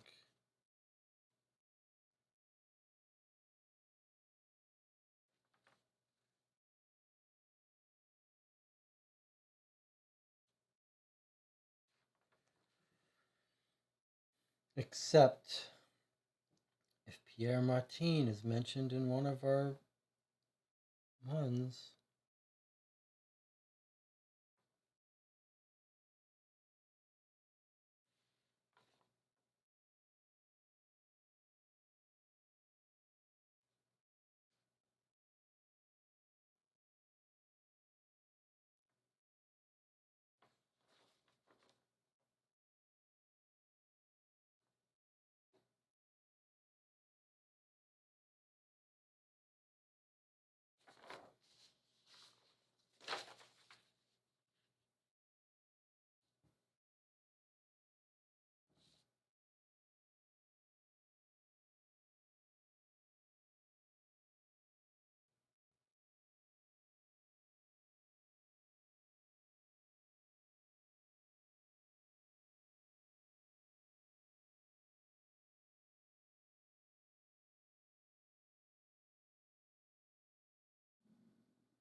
Feels like we might have heard about the safe cracker too.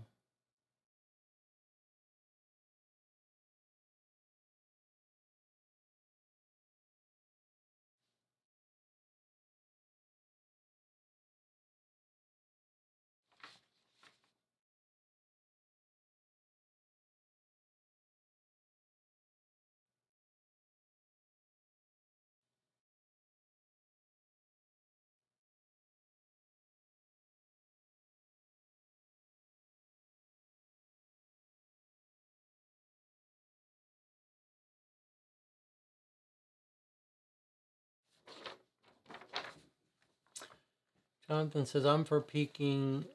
Okay, let's peek. Aaron says, I also checked the papers. All right, so what we're going to do now is we're going to peek at some of these items, that these clues that we can't find how we would get to them, and try to see if we think they're places we should have gone to or we shouldn't, etc. So we're trying to find out if there's a mistake in the game. All right, and what we'll do is we will mark these sections with a little sticker so that we can then scan the entire book later without reading them. So the first clue that we're not supposed to look at is 19, PA19.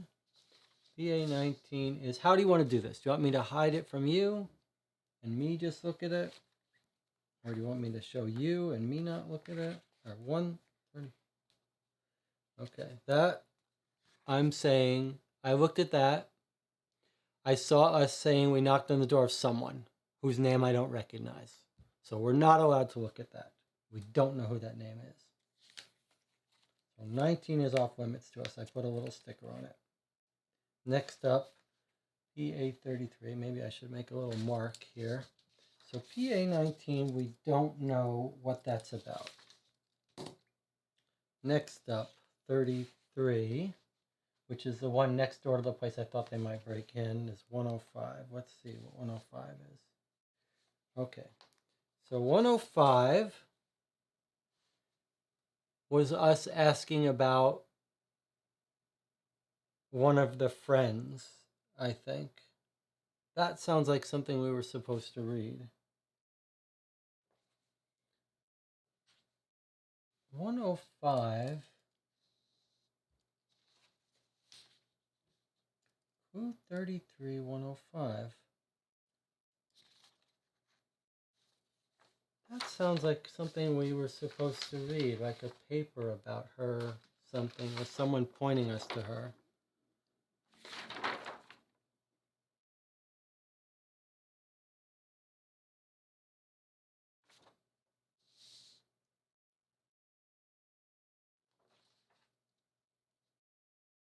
$33. All right, let me read it a little more and see. Clue 33, 105. It feels to me like we should have seen that.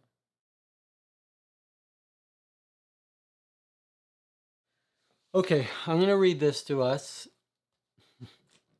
It doesn't seem like it's anything important at all. Mrs. Hortense Beaupre, of course I remember her well, declares the stage manager who greets it. So this is one of the theaters,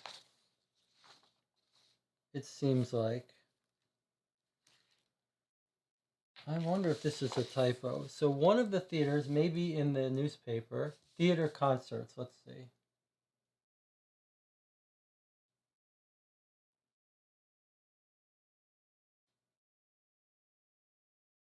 Yeah, this might be a mistake.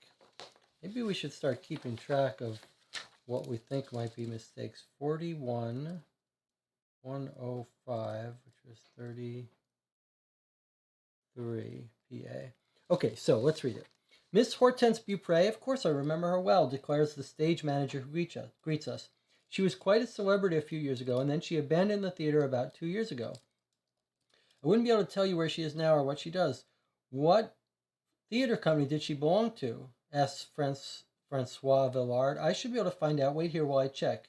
He comes back with back issues of the Theater Gazette. Here, that didn't take long. Miss Beaupre belonged to Jacques Lefranc Theater Company. Does it still perform in Paris? Yes, they're currently performing Mother-in-Law. Okay, so here's what we got. We got a mistake. We got a typo. Let's take a look. Look at the newspaper. Can you see what's happened here? I think that's a printing error. I was thinking originally this was an ad, but maybe this was supposed to have the address. Or, although actually, Theater du Gymnase. Is that in our legend? I think maybe I'm wrong. Maybe not a typo, but still a mistake. So we have Gymnase 21. So according to our records, Theater Gymnase. Oh no, that's just where that points to. Okay, this is some other theater that we went to that I think was supposed to have a clue sending us to there, and it was a mistake, I think. So we're basically reading the answer from one of the persons who runs one of the theaters. But 33 was not a theater that we found.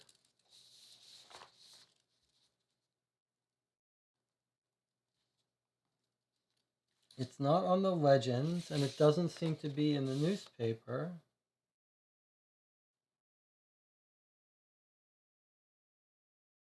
Maybe a misprint. Maybe there was supposed to be a dress in one of these theaters. We were looking for the Gazette, yeah. But I'm thinking maybe one of these theaters that isn't on the legends was supposed to have an address. We got the chalet, we got the gymnase, we got the opera. We found Lyrique. Actually, Lyrique wasn't on there. And Variety wasn't on there. So yeah. Either we missed it somewhere and somewhere there is a 33, or it's a misprint. We'll make a note of that. All right, next up for peeking is, so 19 is real, 33 we're crossing off, Next up, 57, which is clue 129. Where's my thing to put? Okay. 120. Let me make sure I didn't put a sticker on 105. I did. We don't want that because we actually did go there. Okay. 129. Let's see what we got. 129. Okay. Sounds like maybe 129 is another bug. Let's read 129 since it's not important. The concierge is a very young woman with a swarm of children clinging to her apron. I've been working here for over a year. I've never heard of your man. What's his name again? Mr. Thacker. Henry Thacker. Oh, I never heard of him. Could we talk to some of the people in the building? Absolutely not. Don't count on me to let you bother people with your questions. I'm the one it all falls back on. We understand it's no use to insist. Concierge, swarm of children clinging to her apron. It almost sounds like that was the... Here. Paris, the most comfortable family pension near the Exposition, 76 Rue Clermont. It almost feels like it was that one. 76, but we didn't find it. So we're going to cross off. This we're just going to call a boarding house or something. So we're going to put 57, we're crossing it off, and we're putting that in our list of problems. 57 PA, which was number 129. So let me point out that that's got to be in the Paris newspaper or in something else. Like, that's not something found deep within London, right? That is a boarding house that we should have been able to stumble across. Okay, 72, which goes to 95. Okay. Well, that, I can tell, is the Chinese restaurant.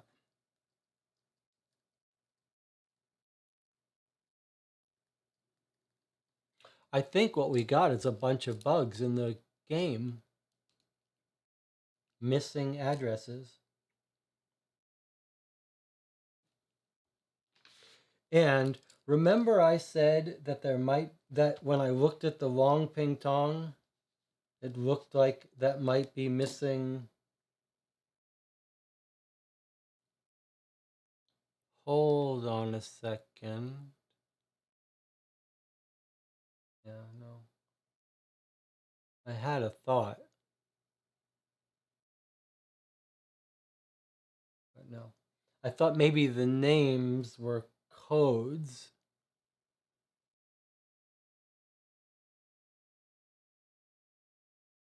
Let's look at that list again. But 72. Okay, so if we look at the newspaper, it kind of looked like here, Long Ping Tong, Chinese restaurant, Place Malbert. It looked to me like this might have a typo that was missing a location. So if this said 72 Place Malbert, then we could go there. And that's what 72 is. It's that location. But before we assume it's a typo, if we look at that address again, if we look at his list again, is there any way that, it looks like a bug to me, but here is Long Ping Tong Place, Malbert.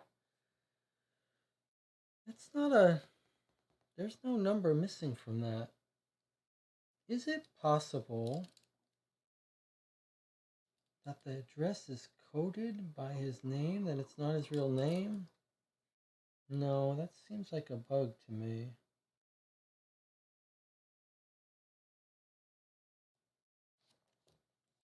Place Malbert.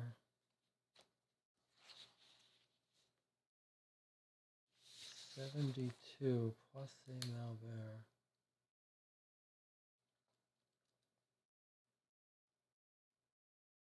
There's 71. It's not the case that there are numbers on here that aren't on the legend, right? There isn't a 72 on here, is there? Let's really make sure. Can we make sure that 72 is not on this map because it's not in the legend? 72 and 73 should not be on this map, according to my understanding. I just want to make sure that's true. There's 70 far away.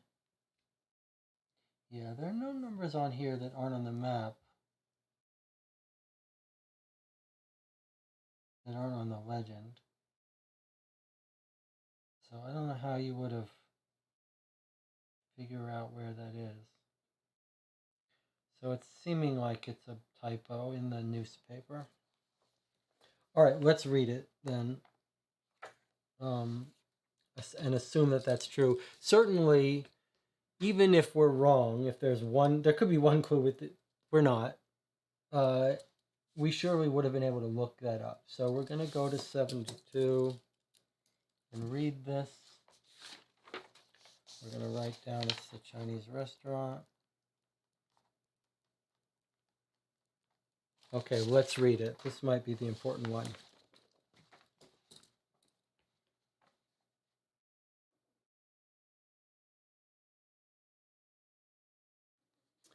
Me very flattered to receive honorable gentlemen in humble restaurant, says a small, round Chinese man in a high-pitched voice as he ushers us in.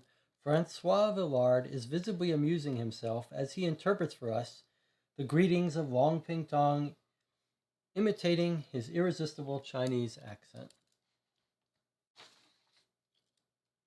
Ah, my cousin's gone to America open laundry. Me prefer open Chinese restaurant in Paris. You think if we went to a laundry, but we read all the England clues. We didn't come across reference to this, did we? Very good food in Long Ping Tong's restaurant. Me make Peking duck for honorable gentlemen. Unfortunately, we did not come to taste your specialties, says Francois Villard. We would like to know if you are acquainted with a Russian by the name of Nikolai Gorstov. The reason we're asking about him is because he's in our list here. Nicholas Gorskov as being Long Ping Tong restaurant.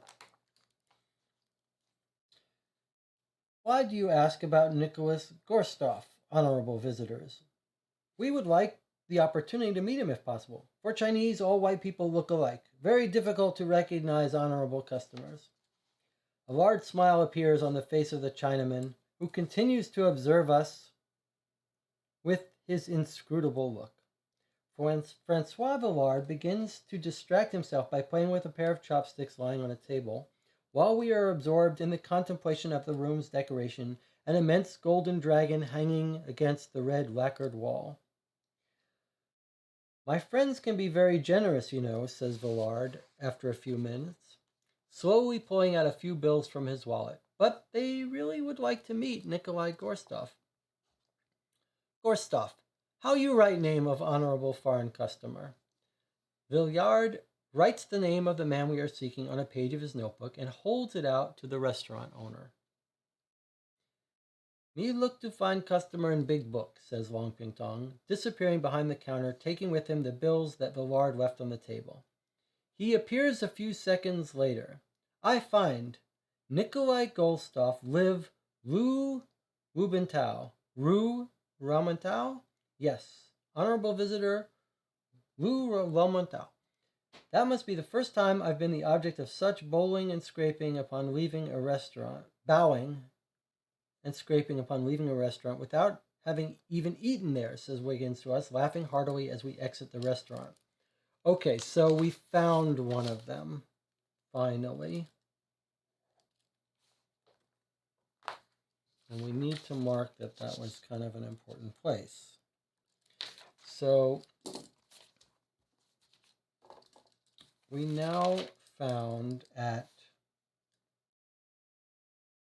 PA 72, which is number 95. So these are bugs in the program. Maybe some of these places were supposed to be on the index, but they somehow got left off. Yep, like they ran out of room or something. That's what it kind of feels like to me. Or, remember, don't forget it was in the newspaper and it looked like it was just missing that one location that it should have been. So, this tells us where Nikolai Goldstuff lives. The thing is that Nikolai Goldstuff's name is crossed off. Rue Rum Hotel. And the other problem is that we don't have a number. We just have a street.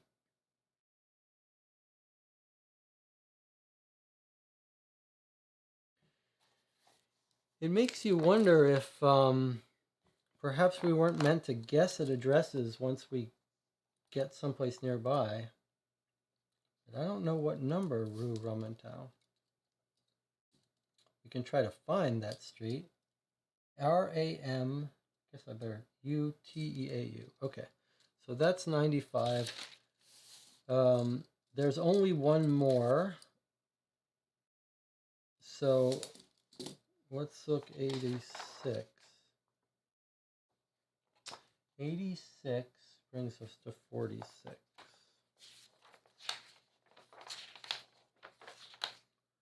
46. Nope. It just got a name of a street. I mean, I could read more to see if it's more like, here, it's this hotel, this restaurant.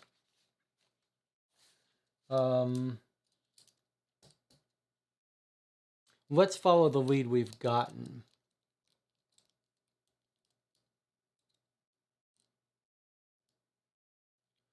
Aaron says, just south of Rue O. So Rue O'Ors is what we're looking for. Okay, so that's, they're meeting up there or something. All right, where was that? Here. Yes, they're here, that's this location. How are we supposed to find that?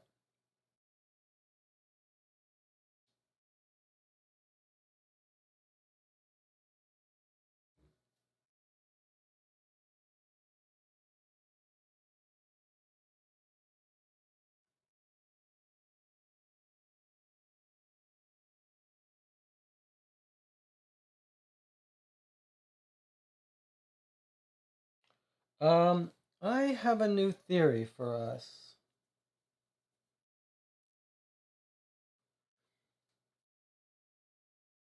Remember I was saying that it looks like there are places next to the places we're supposed to go at. Like we're looking for 33, but I see a 32.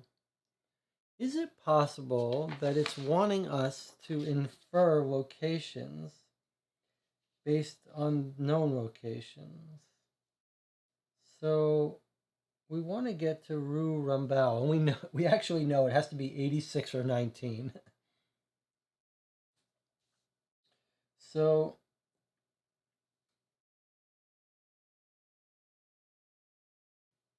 by cheating, we know it has to be 86 or 19. Those are our two places. So, for example, if you look in the newspaper in Le Figaro,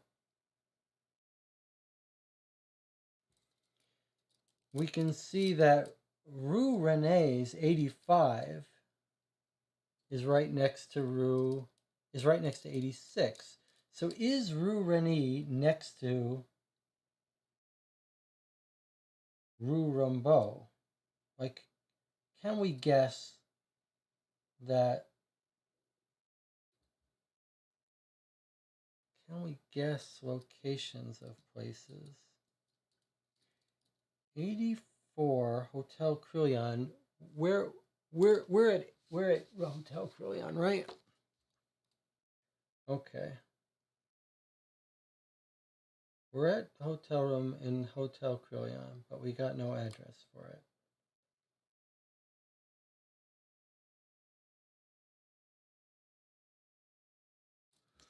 I'm just thinking if we have known locations here that we can track to their address.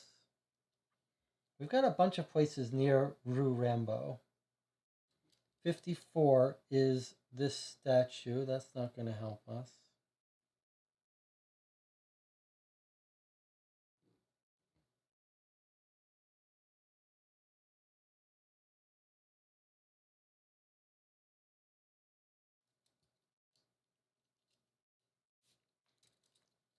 Do you see any address in the newspaper on this street, Rambo Street?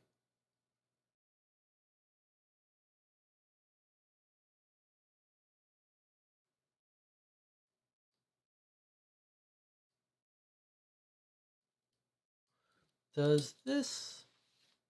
Now I'm starting to second guess. No. If we look up his list, that list doesn't have addresses secretly somehow. Where was his list? 59. This doesn't secretly have addresses somewhere. 30,000, 20,000.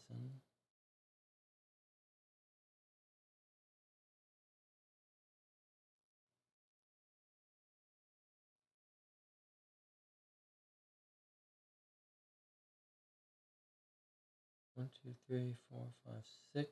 1, 2, 3, 4, 5. That would be 65. No. Long ping tong. 1, 2, 3, 4, 5, 6, 7. No.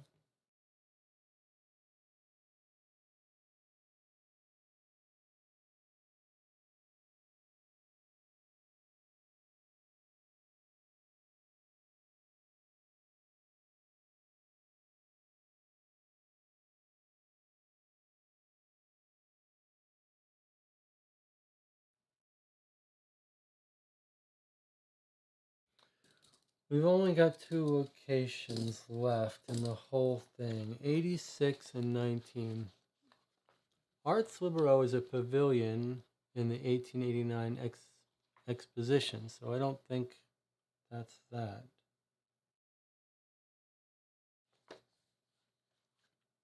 All right, let's look at this. We know it's here. We know Rue Rambo is where we want to go, right?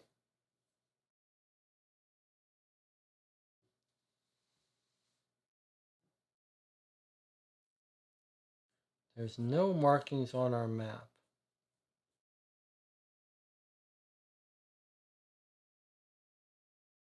How?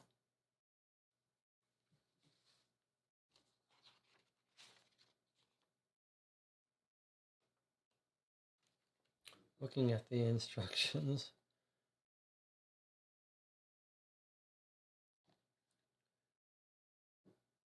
Continue your investigation with the Paris clues. Remember, Le Figaro is now available for study. When you're ready to return, return.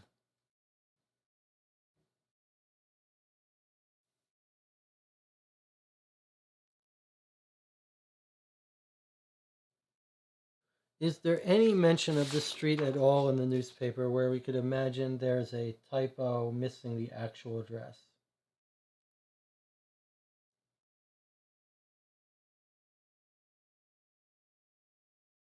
Otherwise, what I'm going to assume is that that Chinese entry should have given us the full address, because it really looked like he was giving us his address, didn't it?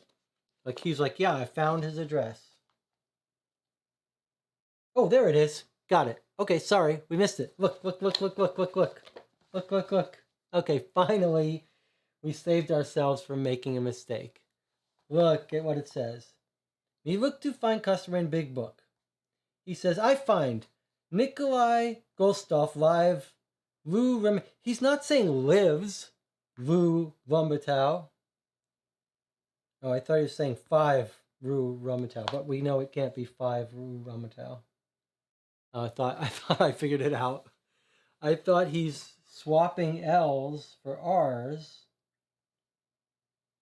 because he's saying Lou Rumtow, and he's saying Rue Rumtow, yes. I thought he was saying 5. Sorry, I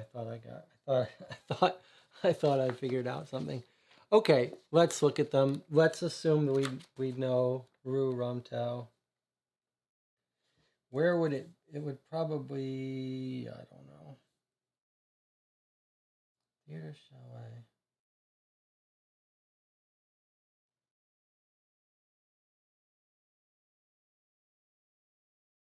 I think it's the 819, but let's try. 19 PA 135. So we're looking for if it's Goldstuff. That's who we're expecting to find, Goldstuff's address. 135.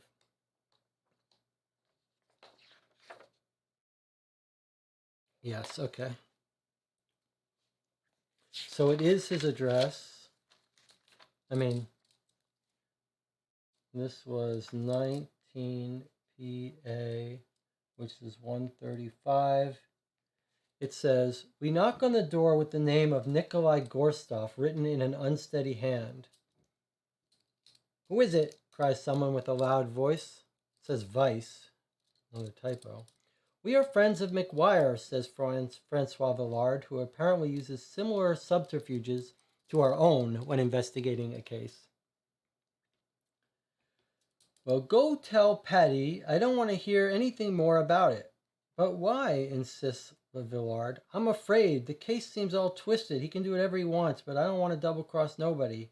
I don't want to find myself with a knife planted in my back. Why don't you open the door? We simply wish to chat with you for a minute. No, leave me alone. I tell you I want nothing to do with that mess. That's final.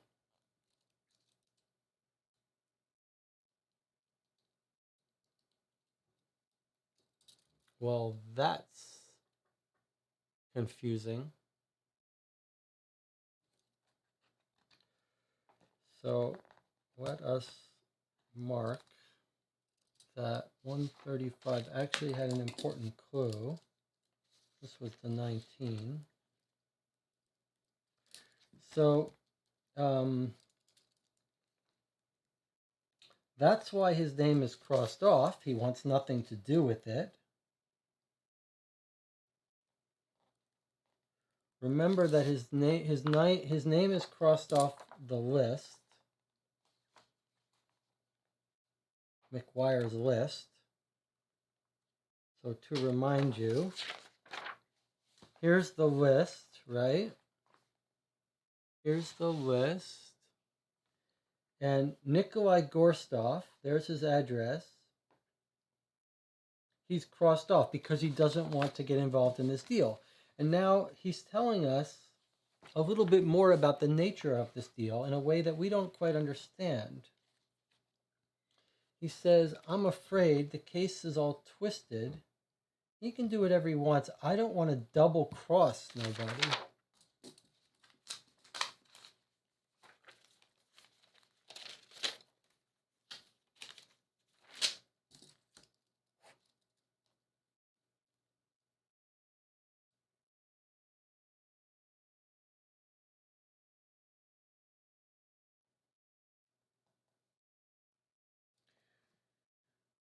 Doesn't want to double cross.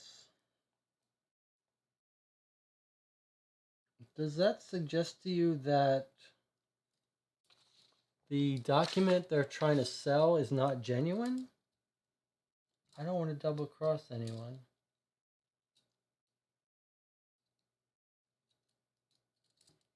All right, well, we've got one more clue then that we don't know what it is. That could be the clue from decoding the message. Let's look at what it is and see if we dare look at it. 46.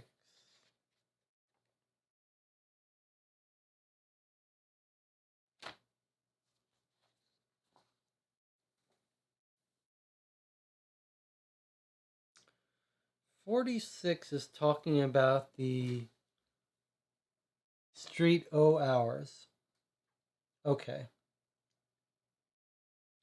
I think what we might be encountering here is a change to this game that didn't translate properly.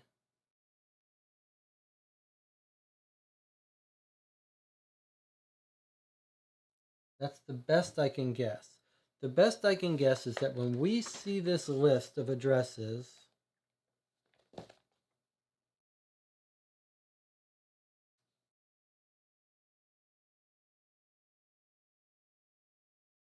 that we're supposed to be able to find from Rue aux Hours, when we find the street, that we're supposed to be able to walk down that street. So I'm going to let us look up and read this section, okay?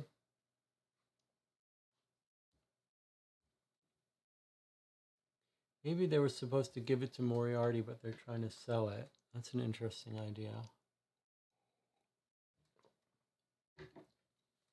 I'm going to let us read this section, which is clearly about Rue aux Ours. And it doesn't make sense to me that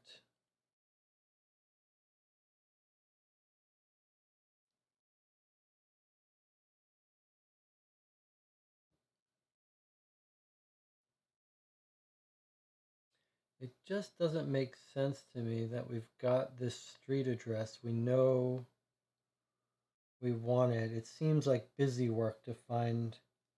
I mean, it seems like a bug that's not giving us the specific address. It's possible that the codes have addresses. It's possible that the codes have addresses of their houses, but then why would it send you to...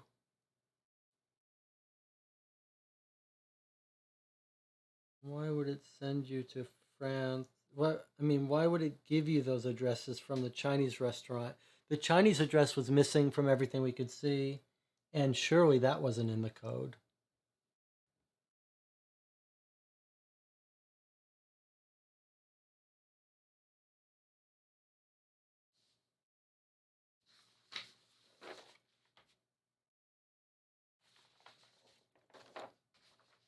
All right, we're going to read this together because I don't believe that...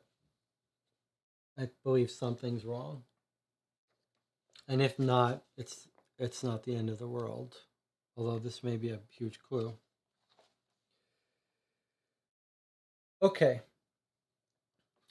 The Rue, you ready for this? Is everyone okay with this? Yeah, okay. The Rue Etienne Marcel continues in an easterly direction, as the much smaller Rue aux Ours, and we immediately find the Café des Ours, whose interior is not visible to passers-by through the grime-encrusted windows. So I believe this is going to be another bug. This is 46, and we're taken to 46 by 86. Okay. We enter and head for the counter, behind which stands a bartender busy wiping glasses. Small wooden tables are occupied by hard-looking men murmuring to each other in low voices. "We would like to see Werner Holtz," says Francois Villard. "We are friends of his." The bartender looks wordlessly. Now, before I continue reading this, you may have read this, remember that this guy actually is on our list as having paid huge amount of money, right? This guy, we finally got Werner Holtz, who's on the record for $30,000 francs. So actually, this is kind of important.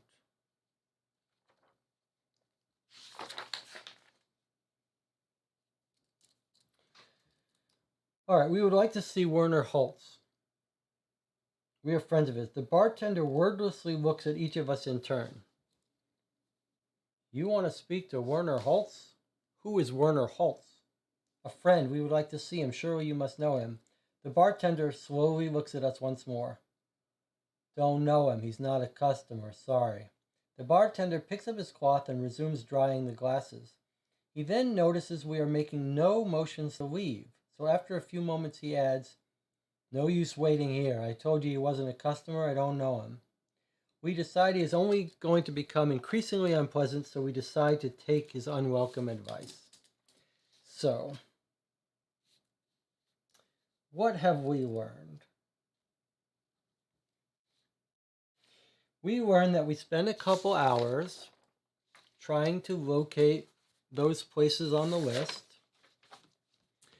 and they weren't important, except for the one that we found through the Chinese restaurant gave us a little bit of a clue. But I think it's fairly clear now that, as Jonathan says, there was only one really important clue in all those 5 that we couldn't find.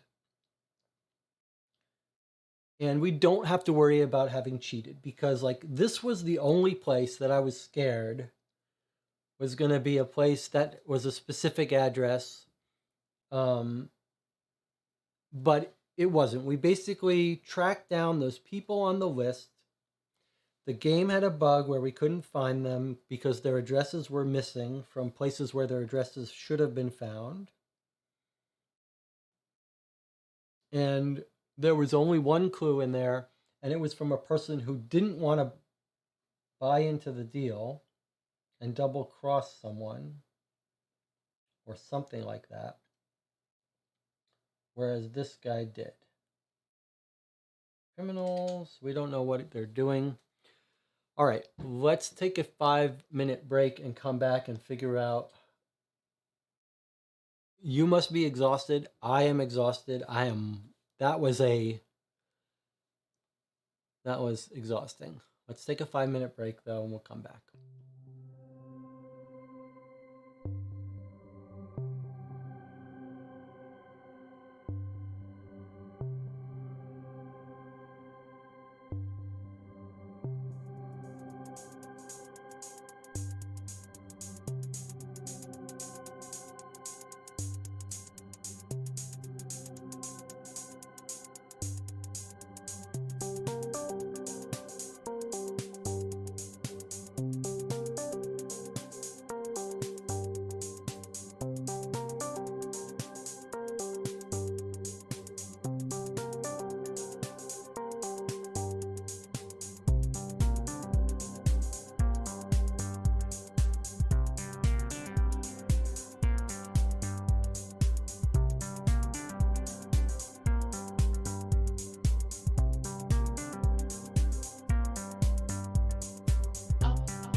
Okay, we're back. Do I have the channel still with me? Is Aaron and Jonathan still awake, still alive, still online, still upright? Let's hear from the channel.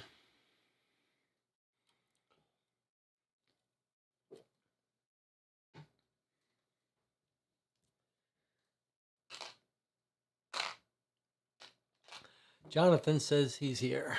Let's see if Aaron is still here.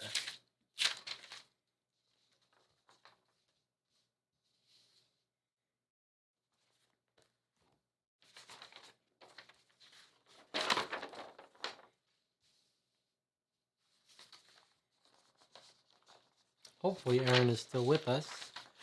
He was here recently. Perfect. Okay.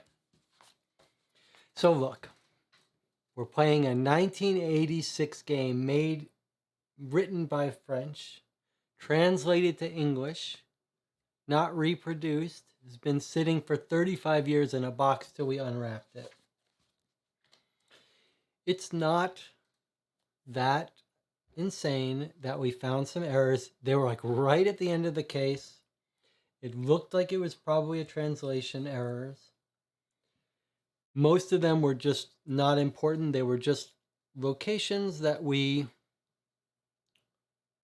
tried to find. We didn't want to see something we shouldn't. I would say par for the course. We got exhausted by it. We racked our brains. We tried everything, and then we carefully figured out the best way to look at it. I'm going to argue that that's just the nature of the beast. You guys stuck with it. You didn't abort. I stuck with it. We came to a good solution.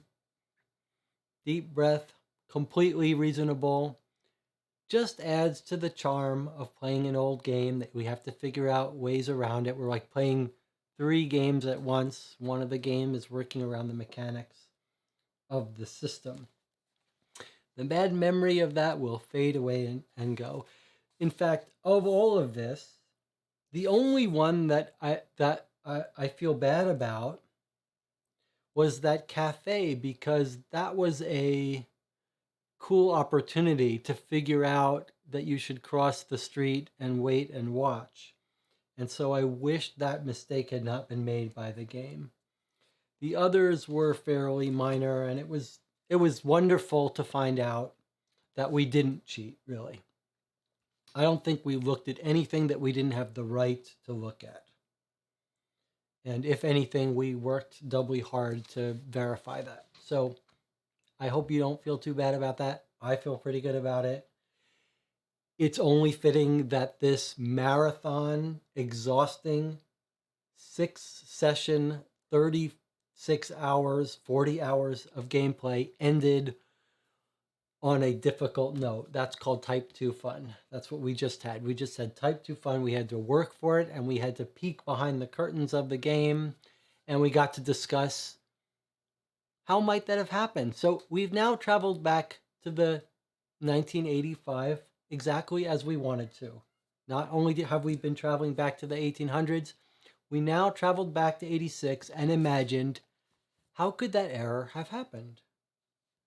And now we can maybe post on BGG a little spoiler protected section for the generations to come who try playing this game. We'll leave a little note about these particular locations may be missing. And in fact, you know what would be cool? To see if we can't find a French copy, someone with a French copy, a printout of this map of Paris with the legend, and see if in the French version those are actually errors. That would be interesting. All right. And maybe when we discuss in our review, we can talk about whether that system of having addresses to look up could have been improved in a way that you wouldn't accidentally. Well, anyway, we'll talk about it. All right. Are you ready to go back to London, meet with Sherlock Holmes, and see what he has to say for us? To us. Let's do it. Yeah? I would like to hear from Jonathan and Aaron any thoughts they have on that experience at the end of play. Like, I hope that it didn't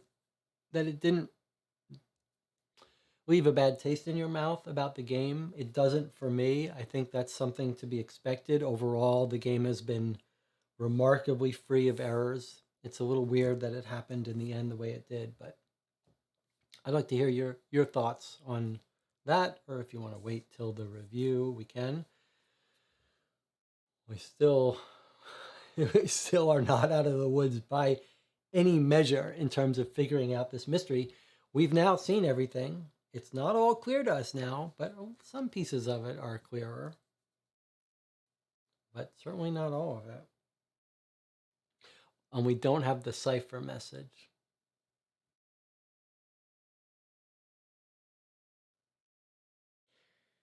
I was thinking now that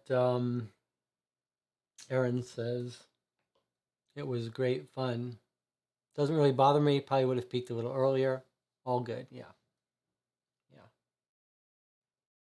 I agree with that. I might have peaked a little earlier if I wasn't on camera and I didn't want to be embarrassed by having made a mistake. I was thinking, I don't want to spend too much time thinking about the solutions, but I was thinking now, it does seem like maybe what we've got here is the wife brought the documents to the workshop where she could forge them using workshop materials, either pens, maps, if there was physical stuff to forge.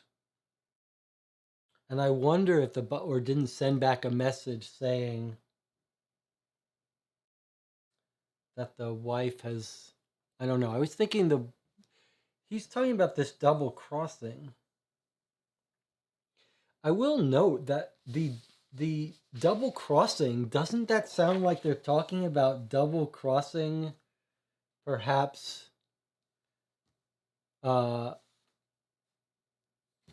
JM Moriarty?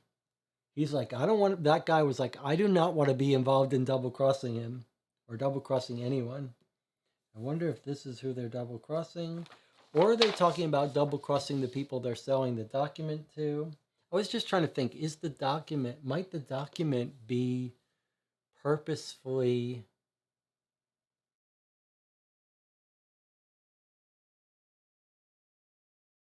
So here's a theory for you.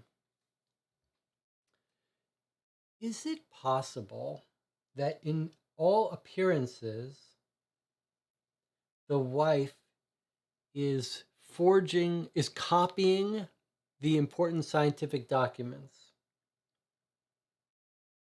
and selling them. But if we're allowed, as I propose, to come up with any consistent theory, is it possible that what the husband told her was that we know you're being blackmailed, whatever, we're going to forge these documents and fake them and give them wrong information? But how would they know? We don't know what the double crossing is. We should figure that out, I guess, before we submit it. Jonathan says, I did think we would get a more explicit reference to Rewcastle or Moriarty. Also thought we might have more explicit reason for arrests in London. Oh my God, it's so true that this case has not resolved that stuff at all. The only thing it resolved was Emily Thacker's background. No Rewcastle, nothing. Now it makes that cipher even more important to understand, maybe. But yeah, we did not get a lot of that stuff wrapped up. All right, are you ready to go back to London and talk to Holmes and see what he wants from us? Maybe he knows the answer to some of these things.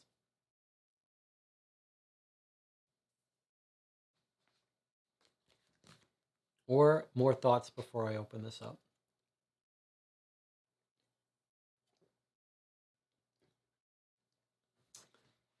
My plan for today is we'd finish Paris and then we'd have lots of time, but we wouldn't try to solve it. And it's clear we don't even have an opportunity because it took us all day to do it, which is very fitting. All right, so we went to France. We went to Paris. We saw the Eiffel Tower. We saw the whole exposition. And now we're coming home. Thursday, May 23rd. We are sitting in the luxurious dining room in the Crillion Hotel, where we have just eaten a rather meager breakfast of coffee, roll and a strawberry jam. We are admiring a view of the Place de la Concorde, dominated by the huge Egyptian obelisk, which stands 69 feet tall and is covered with hieroglyphs. This is Thursday, May 23rd.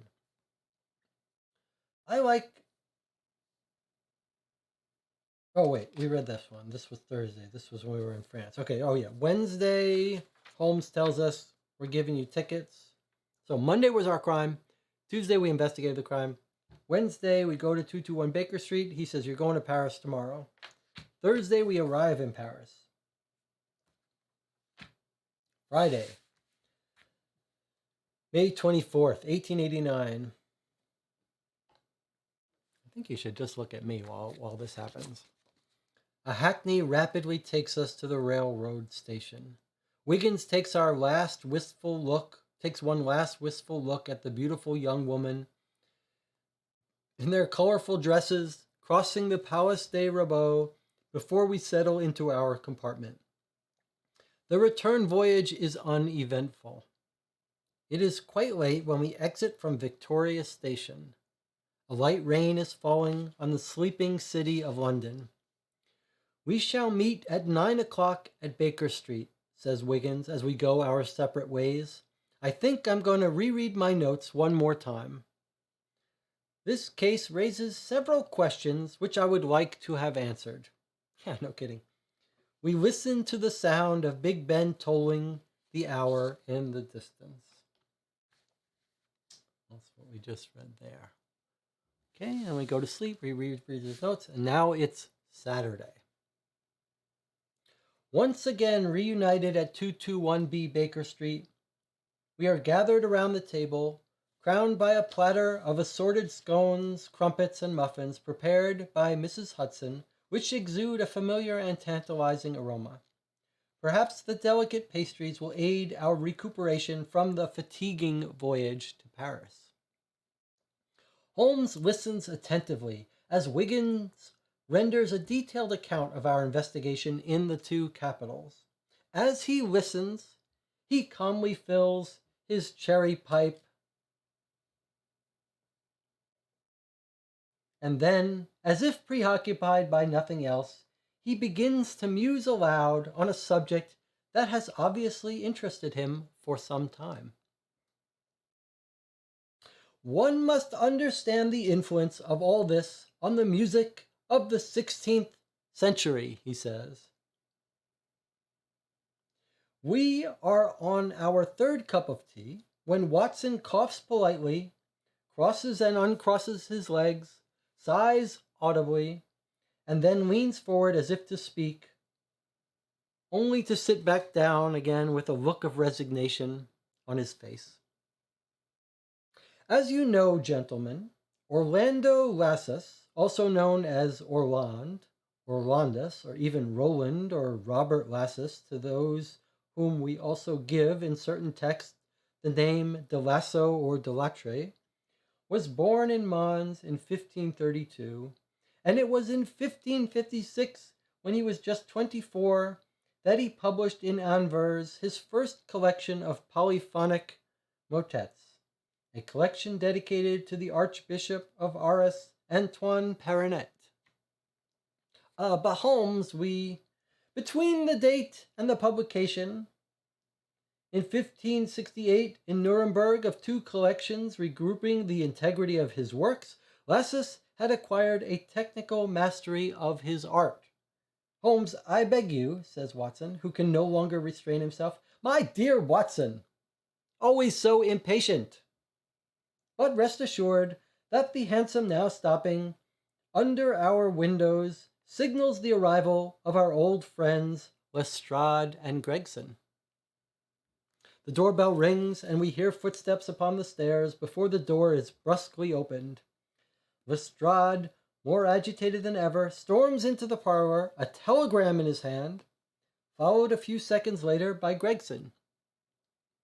Holmes, what do you mean by calling me here in this manner? This is intolerable.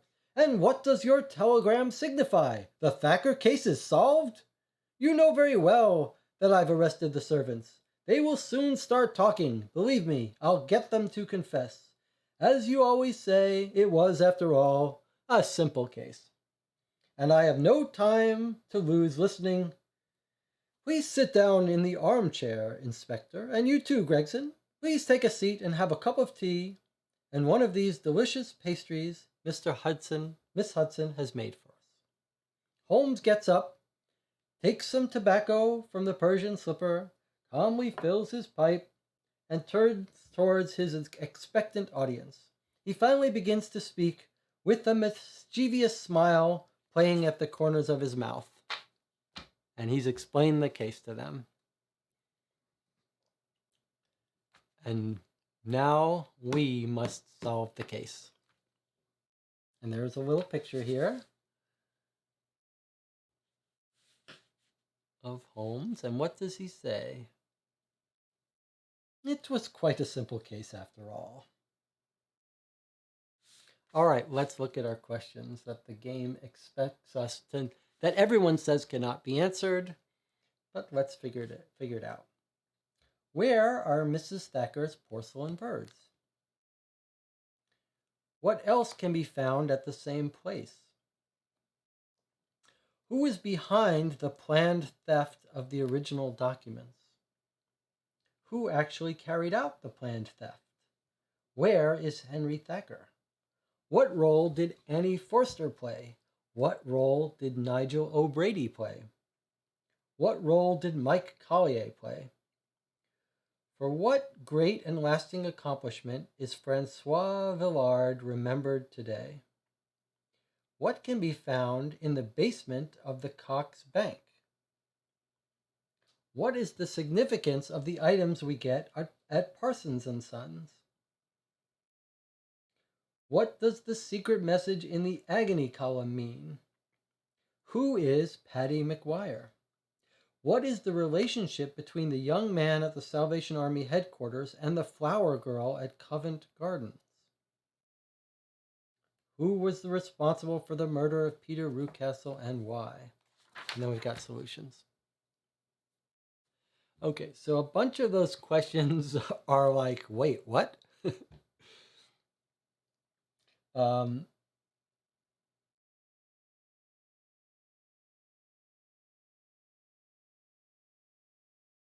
A couple of these are interesting.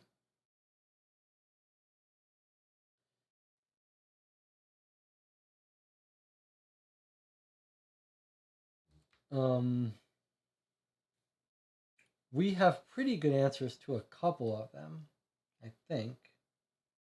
There are a couple of these that I'm like, what are you talking about? I don't remember anything. What's the relationship between the young man at the Salvation Army headquarters and the flower girl? Well, I remember the flower girl. I'm trying to remember what the relationship was there, though. I'm guessing the spirit, well, remember there was a contest, but the spirit of the game might ask you not to go back and read, but we don't care about that. We're going to go back and read. The one we have to figure out, come up with theories for this. The secret message, though, we still have to see if we can figure out or give up on. What great and lasting accomplishment is Francois Villard remembered today? That sounds like it's not in the game, but is something historical. The only one, there are a couple of weird things. These questions are sort of leaking information in a way that's a little bit confusing about the theft of the original documents, who carried out the planned theft. This sounds like she may have brought the birds to the workshop. Yeah, I don't know, but remember what our plan is. We're gonna end this session, and then we're gonna all each think of this, try to come up with these answers. You've got your screenshot so that you can figure these out. You can take a screenshot here. I guess you probably don't need it this zoomed up. It's probably good enough to have it like this. So we'll all cogitate on these and meet back up on the night of the 1st is our current plan. What did we get at Parsons and Son? I think the Parsons and Son is the postcard on March 5th. I believe that's it. I believe Parsons and Son is, yeah. So that's where the guy just hands us March 5th newspaper and the postcard. So that's the encrypted message. So we know that. Now, I did have a comment about Mike Collier. What is his role? So this could be important, but I want to mention I didn't really pursue it much. Somewhere on I guess I don't have it in front of me. On the, hold on, let me see if I can find it. Let me go to this, see if I have it just to show you. Although we can talk about this later.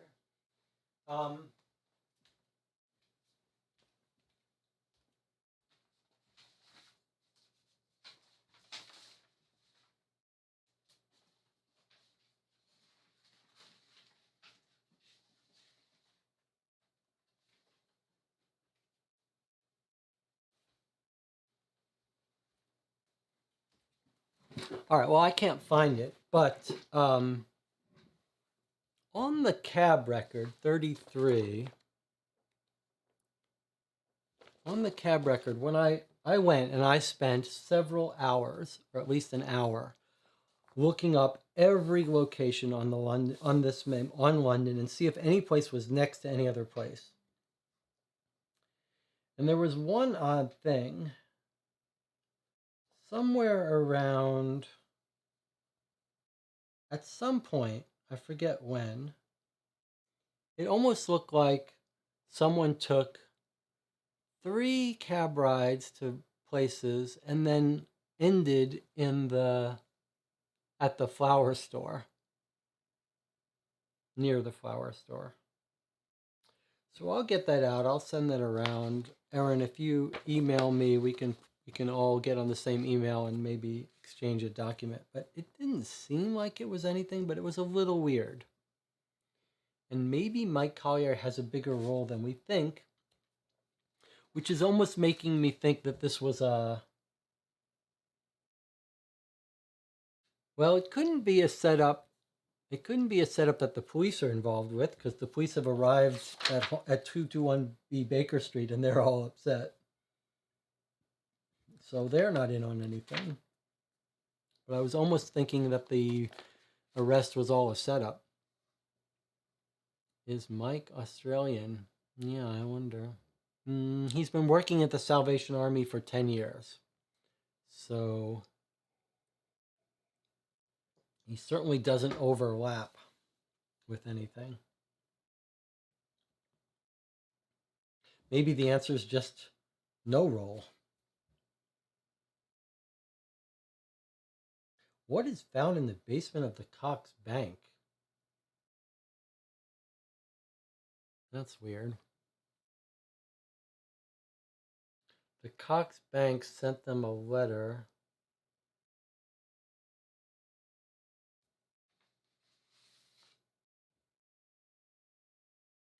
Cox Bank was 112.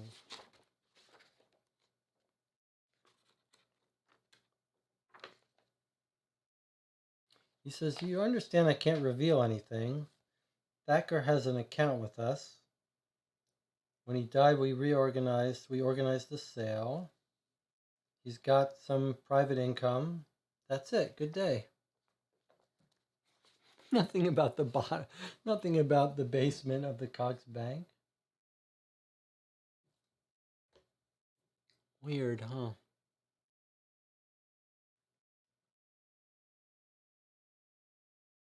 Maybe it's just a general question. What do you find at the basement of a bank? Money.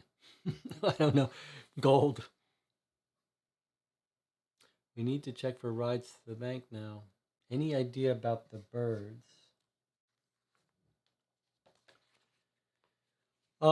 I think we can say something about the birds. Yes, they could be in the workshop, but I think we can say something about the birds. They're obviously not a big part of this real mystery. If I had to guess, it would look something like this.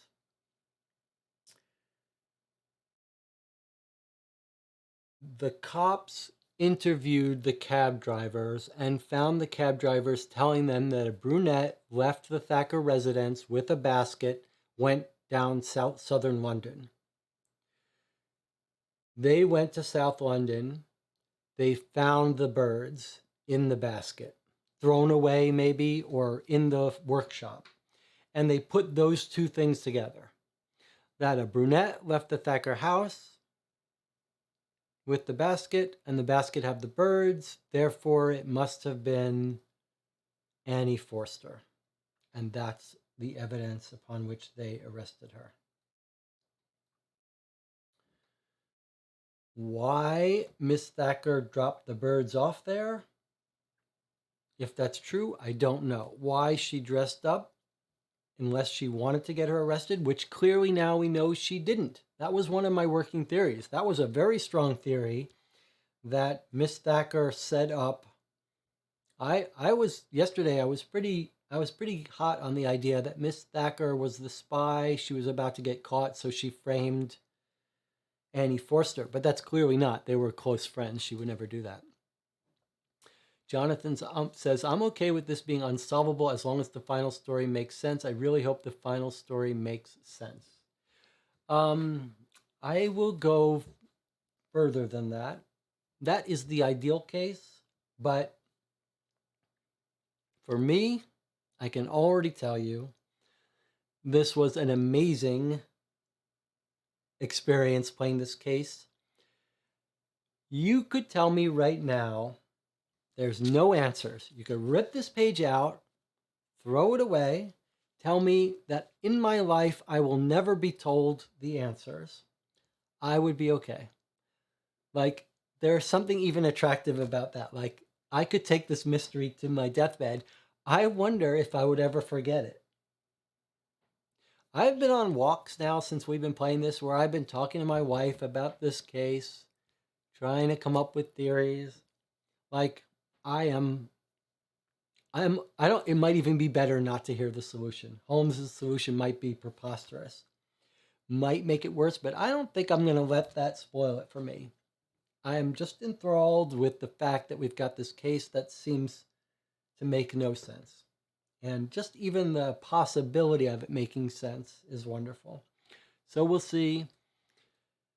The icing on the cake might be if the final mystery makes sense of all the evidence. Even if it doesn't, just imagine, Holmes could be wrong. So Holmes is going to come up with his explanation. If we don't like it, we don't have to accept it. Between now and the 1st, we are going to work on this case, try to solve it. That cipher would be nice to get it solved. It really would. But do we want to spend the next 4 days of the year trying to make sense of it? I've put a lot of time in it. I'm hesitant to do it. On the other hand, let me say this about that. The January 1st date, that's not set in stone. I'm leaving open the possibility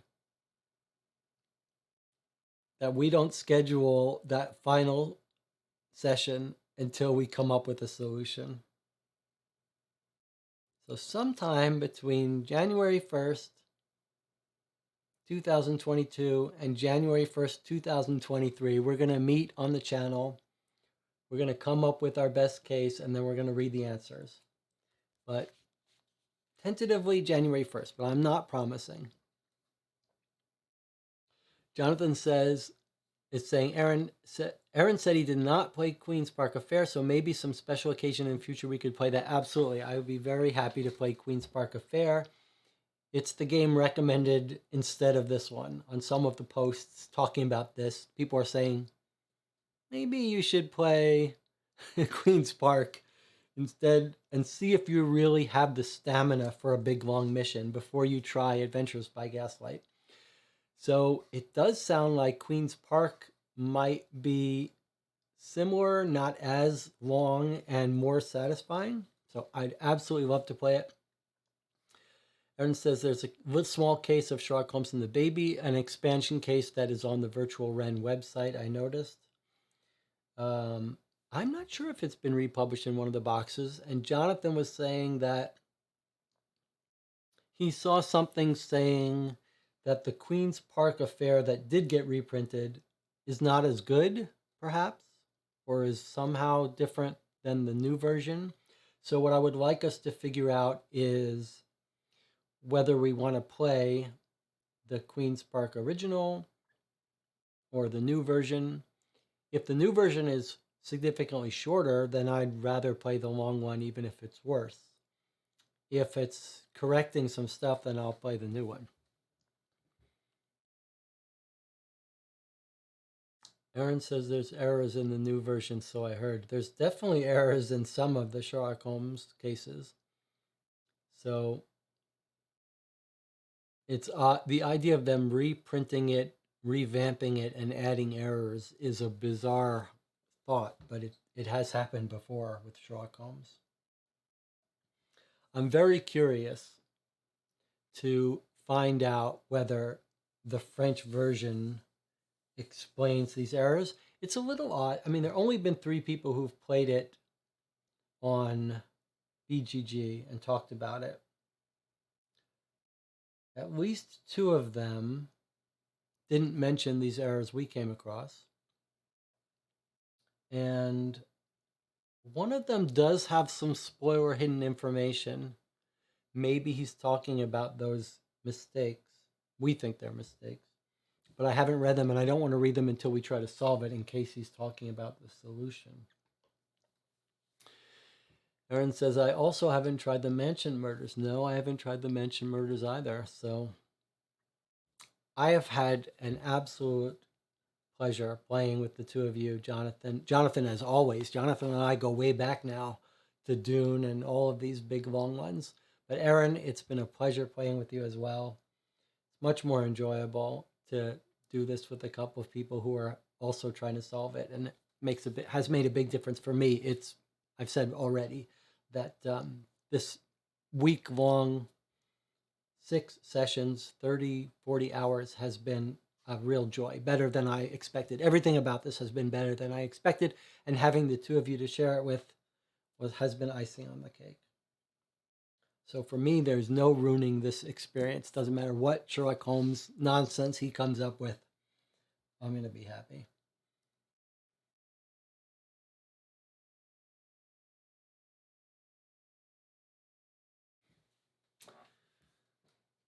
Any last, I mean, they're not last thoughts because we're going to come back and try to solve it, and then we'll talk about what we think about the case.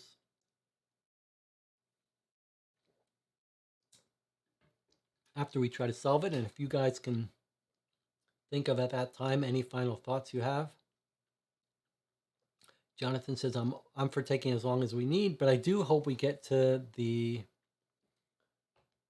other interesting historical game we're going to play that Jonathan found is this file on Bolitho Blaine.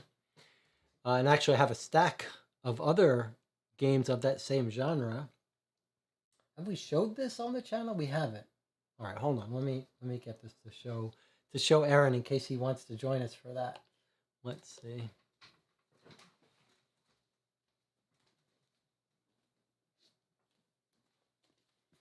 So here is Bolitho Blaine book. We're just going to take a quick look at this.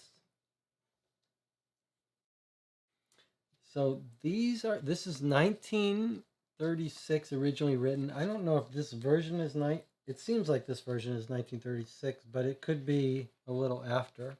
Is a book with documents, police reports,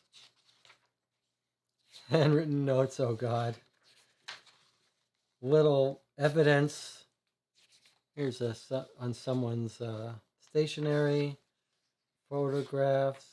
So basically what you're reading here is a mystery that's unfolding over the course of 4 police reports that we're trying to solve this case along with the detective at the same time. And this is very much like those document games, except it's all bound in a sequential book. And there's actual evidence. Here's a blood-stained cutting from the window curtain. And there's more evidence in here too that you find as they find it, you find it. Interviews, you can see how dense it is.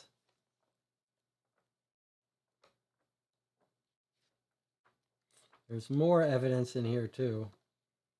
There's some like hairs they found on the scene and stuff. So we've got this to play. I don't know when we're going to play it, but we had to have this to play. And that looks like a big adventure as well. Aaron says next month will be a struggle for me. Well, I don't know when we're going to play it, but we'll see. We'll talk about it.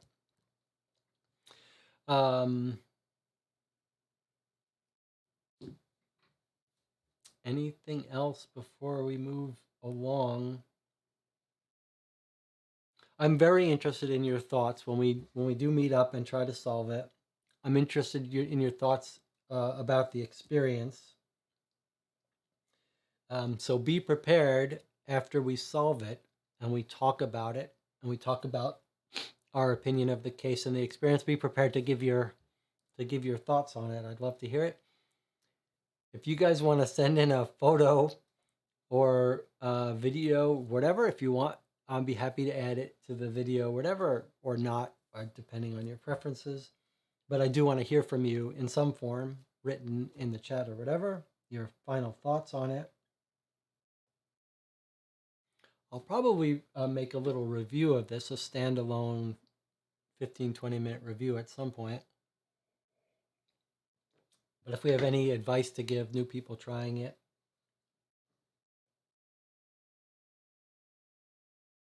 just an amazing experience, I thought. Real marathon, amazing experience. It makes me wish I had the two of you when I played Gumshoe. I think that would have been really fun.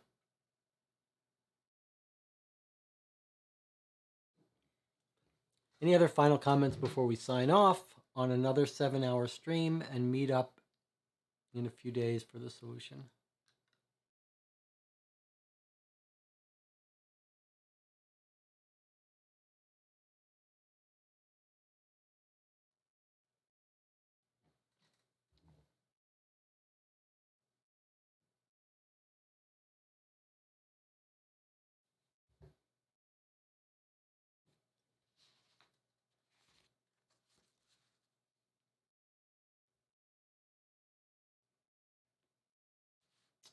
What a beautiful game. It might be worth reading through this sequentially to make sure there was nothing that somehow snuck through. Or nothing that was snuck in. The Affair of the Paper Birds. Paper Birds.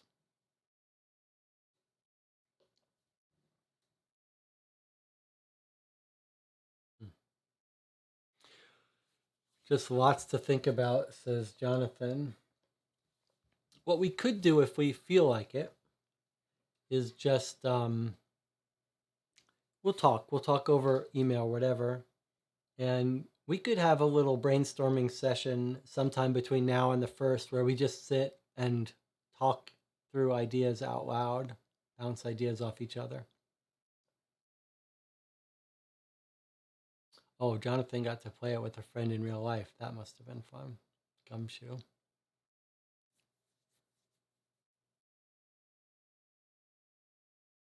I don't know how I would compare this to Gumshoe in terms of experience. Gumshoe was a very different experience.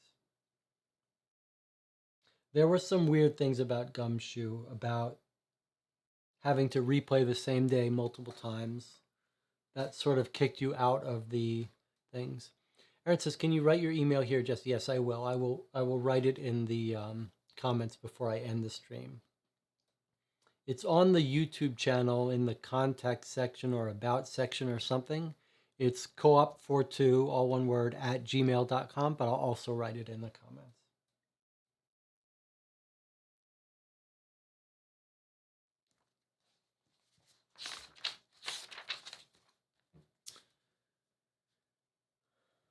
Where are the birds? It was weird that we never found out on what basis they arrested her. But I think that's because that's the part of the answer to one of the questions that we have to figure out. But it is a little weird that, like, okay, a lot of the stuff we have to figure out in Holmes is like, this is how I figured out this and that. But how about you just ask them why they arrested her? Why do we have to figure that out like a mystery? Why does Holmes have to figure that out? I guess he just wants to show off, right? It's like we could ask them, on what basis did you arrest them? But maybe he's trying to show off. Or Lestrade just arrested the servants. And he's like, throw the servants in jail. They'll confess. Remember, he said Nigel O'Brady was a horse that's returned to the stable or something. So Nigel's past is enough for him to lock up Nigel O'Brady. But on what basis is he arresting Annie Forster? Or maybe he has no basis. Maybe he's just like, just arrest the servants. It's always the servants. Aaron says it shows my personal email on YouTube. Oh, that's fine. You can use that. That email's even better if it has jessereichler@gmail.com. What can be found in the basement of Cox Bank? Maybe that's a real bank in one of the Sherlock Holmes stories. One of the things, you know what we should look at? We should look at the French contest. In the contest, is it here that it says it challenges your knowledge of Sherlock Holmes lore?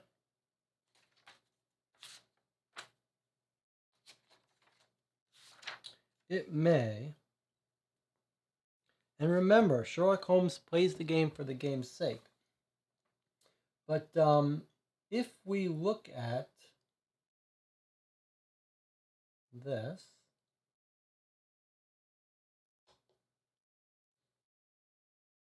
if Zach was here, it might be nice. Okay, so remember, I don't know if Aaron, if you were here when I went over this.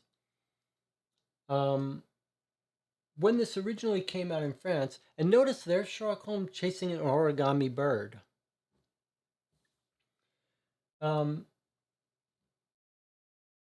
it first came out, and look, this is the company that made it. 5 Rue Laubanne in Paris. Was 5 Paris a clue? No. Okay. Anyway, it was a contest. You had a coupon to get the solution after the contest was over. And here is where you would submit your answers. But somewhere in one of these contest forms, it says that it's going to test your knowledge not just of the case, but of Sherlock Holmes history. This is where you can order other stuff. There's our French map. Here are the questions in French.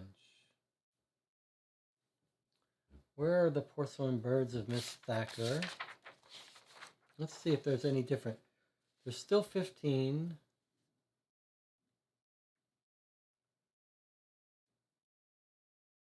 Who is Henry Thacker? What's the role of Miss Forster? They look the same.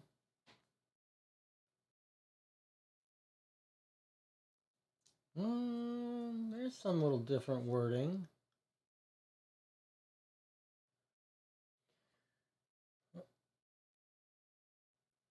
Hold on. There's something different here. That's interesting. Okay. Question 1 is about the birds of Thacker. That's the same. What else can be followed? Zach could tell us if that says the same. I think it does. But then 3 is who organized the theft? Who carried out the theft? Okay, who organized it? Who carried off? 5, where is Henry Thacker? That's the same. 6, what's the role of Miss Forster? 7, what's the role of Nigel O'Brady? So far, so all the same. But now look at this. 8 in our English version is what's the role of Mike Collier? 8 in the French version is not about Mike Collier. That's down on 14. 14 says, what's the role of Mike Collier in preparing the robbery? Question 8 here is, 8 is 9. What's the reason Francois is famous? Yes, you're right. But 9 is what's in the bank, so they just swapped around Mike Collier. Okay. But then what's this 10 question? 10 question is about the flower girl at Covent Garden, but it's much longer. Oh, what's the relationship between the man at the Salvation Army and the flower girl? Okay, so question 10 French is question 14 English. Question 11. What's the explanation for the material you get at Sam Parsons? Okay, that's the same, 11. 12. What does the message say? Okay, 13. Who is Patty McGuire? Okay, so they just swap things around. They're not changed. I don't know why. Why would they do that? I guess the American version makes it less, doesn't stand out as much because it's what's the role of each of these persons here. Annie, Nigel, Mike. We're gonna have to look at that. I'll have to find my notes on that cab ride to look at Mike Collier again.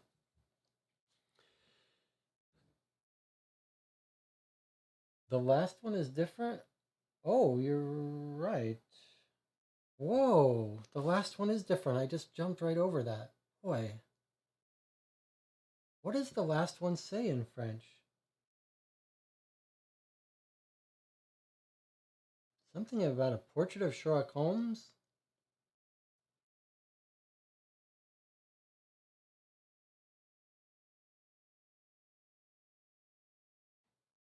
And R15 is who is responsible for the murder.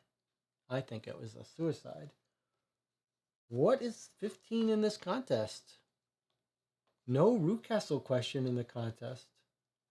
Maybe they thought it was obvious. Something about a portrait of Sherlock Holmes in the laundries. That must be a location, a place, a museum or something. That must translate something like who drew the portrait of Sherlock Holmes in the Laundries Museum, something like that. Yeah, it's probably who made or who stole. They just added Rootcastle to the English version, and they got rid of this Sherlock Holmes lore. I wonder if the Cox Bank question has to do with the Sherlock Holmes lore question about the Cox Bank. Just a theory. Patty McGuire, we figured something out that some people might miss. Although I guess you wouldn't miss it because there's more reference to the brother, but I do think that's going to be his brother Patrick.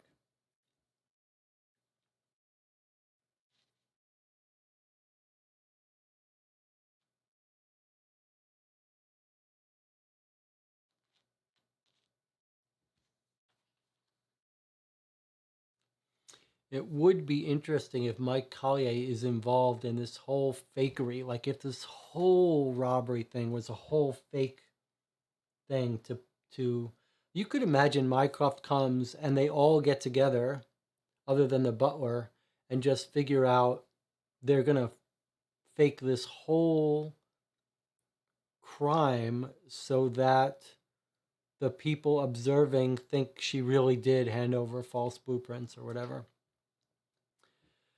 Jonathan says, I don't know about all Sherlock Holmes games, but with Gumshoe, the game was much more willing to have the stories resolve while investigating, but still asking you questions. In Gumshoe, I could see finding these birds. Well, it's absolutely true. It's absolutely true that Gumshoe, those mysteries did resolve by the end of the day, and that was quite satisfying. Regarding Sherlock Holmes, it's a bit of a mixed bag. I've mentioned how Dave Neal talks about the design of his cases, and in the early cases he made, they didn't completely resolve. So some Sherlock Holmes cases, they don't wrap up and give you the explanation when you figure it out, but you still had to make huge leaps of logic to come up with the solution. And then in other cases, if you understood everything, you did understand the solution. So it's a little bit of a mixed bag.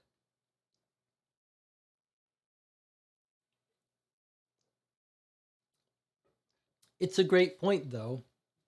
From my perspective, I love both. And it's nice to have a mix.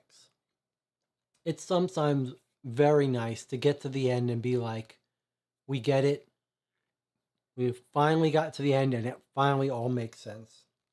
And then sometimes it's okay to have mysteries where you get to the end and you're just completely mystified by what could possibly be an even plausible solution that conforms to the evidence. The only ones I don't like is when it could be one of 10 different answers, right? Like the lights go out, the person gets killed, and everyone had a motive and a means and an opportunity. And then you're like, I could have come up with any of a dozen different explanations, and none of the evidence would disprove one or the other. So for me, I like to either have it proven with the evidence or have it be so weird that you can't come up with a plausible solution. And that's what this game has done so well. And I'm not paying my money. Obviously, we're not talking about real money, but metaphorically, I'm not paying my time and money and effort into this game to get a wonderful solved mystery that makes me go, wow, that was such a clever mystery. That's not the bargain I'm making with the writers of this adventure. I don't need the end story to wow me. The bargain I'm making is that you're going to make me think and struggle to understand, but have it be within grasp and have it be not so overwhelming that I'm just frustrated. And for the most part, over the course of the 40 hours or so, that has been true. And I feel like we got our money's worth here. Gumshoe, as Jonathan has talked about, because it's going over the course of days,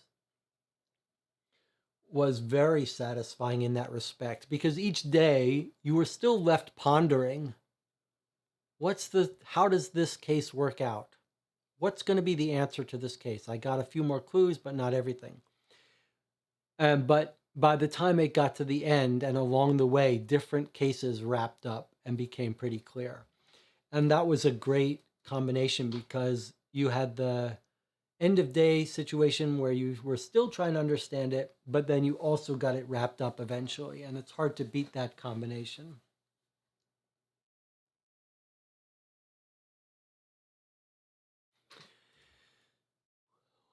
I got another proposal. If you're making a list, if Jonathan and Aaron are up for this kind of thing, if we're making a list, in addition to the Queen's Park epic one, I will mention that I have played through half of Dave Neal's box. The half that are standalone cases, which are absolutely outstanding. The next 5 cases in Dave Neal's box, the Baker Street Irregulars, are connected.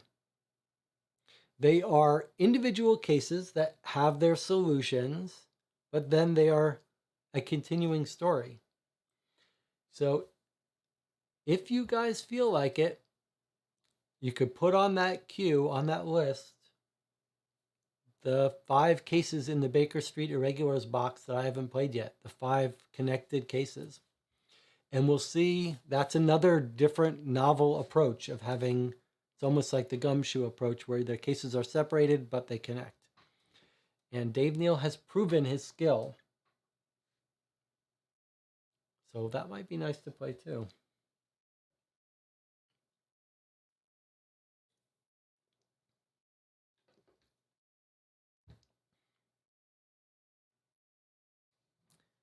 Any final thoughts before we wrap up this stream? Why paper birds, I wonder? Is that another mystery? Oh, Aaron says he already played the first case of that. Aaron, did you play the first case in the Baker Street Irregulars case 1 with friends? Because that's the set of cases that I played already on the channel. The connected cases are cases like 5 through 10. So the question I have for you is, did you play the first case of that box or the first of the continuing case boxes? The first case of the box, I think Aaron is saying. Let me also offer this. Here's the 15 questions from the contest and the book. Let me show you, though, this list of questions. Here's Jesse's list of questions. Jesse's list of 40 questions, maybe 60 questions. Presumably, these are implicit in answering the questions in the game. But here are more questions if you want a longer quiz.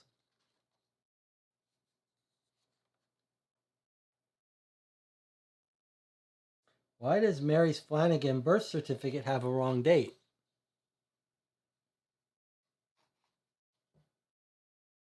Is it significant that Miss Thacker knows the safe code to the safe?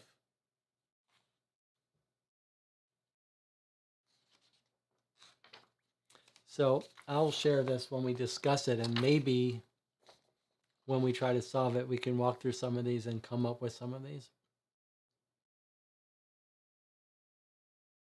What did you think of case 1 in the Baker Street Irregulars box, Aaron? I loved those Dave Neal cases. Boy, did I love those cases. You could absolutely see, as is the case with many of these games, that you could have a bad experience if you missed something. I always say when I talk about these games that it's hard to predict sometimes who's going to like it, because if you're group is thinking the same way as the designer, you could have a great time. If you sort of go in a different direction, you could be very frustrated. But the writing of being in this world, of the characters interacting with, was so good, I thought, that it was really enjoyable. And we'll talk about it in the review. But like, when I played this Sherlock Holmes game, that's what I'm here for. And I got it in this one. This one felt really fun. Jonathan, sorry, I should have this chat on while we're talking. Jonathan, last statements before we let everyone go to sleep. I'm gonna go get into my ice cream that I made. I make a gallon at a time now. I just go crazy. The whole freezer is full of ice cream. Aaron says, do you have the original first game? I've only played the first 4 cases of that. You mean the original Sherlock Holmes Consulting Detective game? I have the Yastari version, which is over there. There's my Sherlock Holmes games there. You can see the green one is Baker Street Irregular. Next to that is Sherlock Holmes Yastari, which is full of errata. So I'm tempted to get the new Thames Murder box by Space Cowboys. And next to it is Carlton House and Queen's Park. Those are the reprints. I haven't played any of those. And then the Jack the Ripper cases and West End Adventures. This is again combining expansions. Carlton House, Queen's Park, those are the expansions that were standalone. French got combined into a box. Jack the Ripper also combined an expansion, West End Adventures, into Jack the Ripper, which I think are new. And we played a couple of the Jack the Ripper boxes and had a pretty bad time with that for a variety of reasons. So I probably will pick up the Thames Murders original box soon. And then if you go left of that, at the very end is Mythos Tales, the Cthulhu version of Sherlock Holmes, which I've played a couple of. And I'd be happy to play more of those if anyone wants to, if you guys ever get the urge to play a Sherlock Holmes version set in Cthulhu monsters, I'm happy to break that out and try it. Everyone recommends to avoid the Jack the Ripper cases of that box, and I didn't take that advice. But that was a case where I would agree with them. It was pretty unpleasant.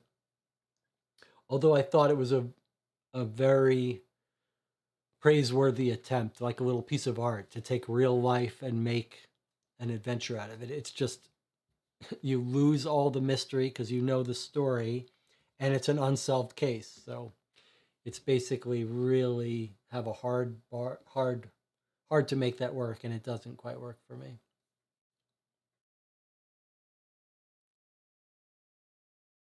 If this turns out to be good, I've got 5 of these reprinted that Jonathan found. So let's see it. All right, Jonathan says, good luck to future us for real this time. Yeah. Although, again, I feel like we've already won, whether we understand it or not. You could almost just read it, and we've gotten our value out of trying to figure things out. But I hope you guys will just try to come up with a plausible, not even plausible, come up with any story that's consistent with what we found in different people. Read from Hell again, yes, absolutely. The annotated version, there's an annotated version, huh? I'm not sure I've read that. I'm not sure what version I read, but I'm curious about that. And check out The Wrong Box. And if you want more French cool stuff, watch Day of the Jackal, the original Fred Zinnemann version, and Battle of Algiers. And with that, we'll sign off. I'll see you guys in a few days. We'll talk over email for the finale, where we pitch our solution and read the solution, and then talk about the game and the solution and try to make sense. The last 50 pages, Aaron says, are explaining Morse theories in From Hell. Oh, that's interesting. Okay, folks. A pleasure as always. I'll see you in a couple days for the finale. I can't wait to hear the solution. And with that, I'll see you next time.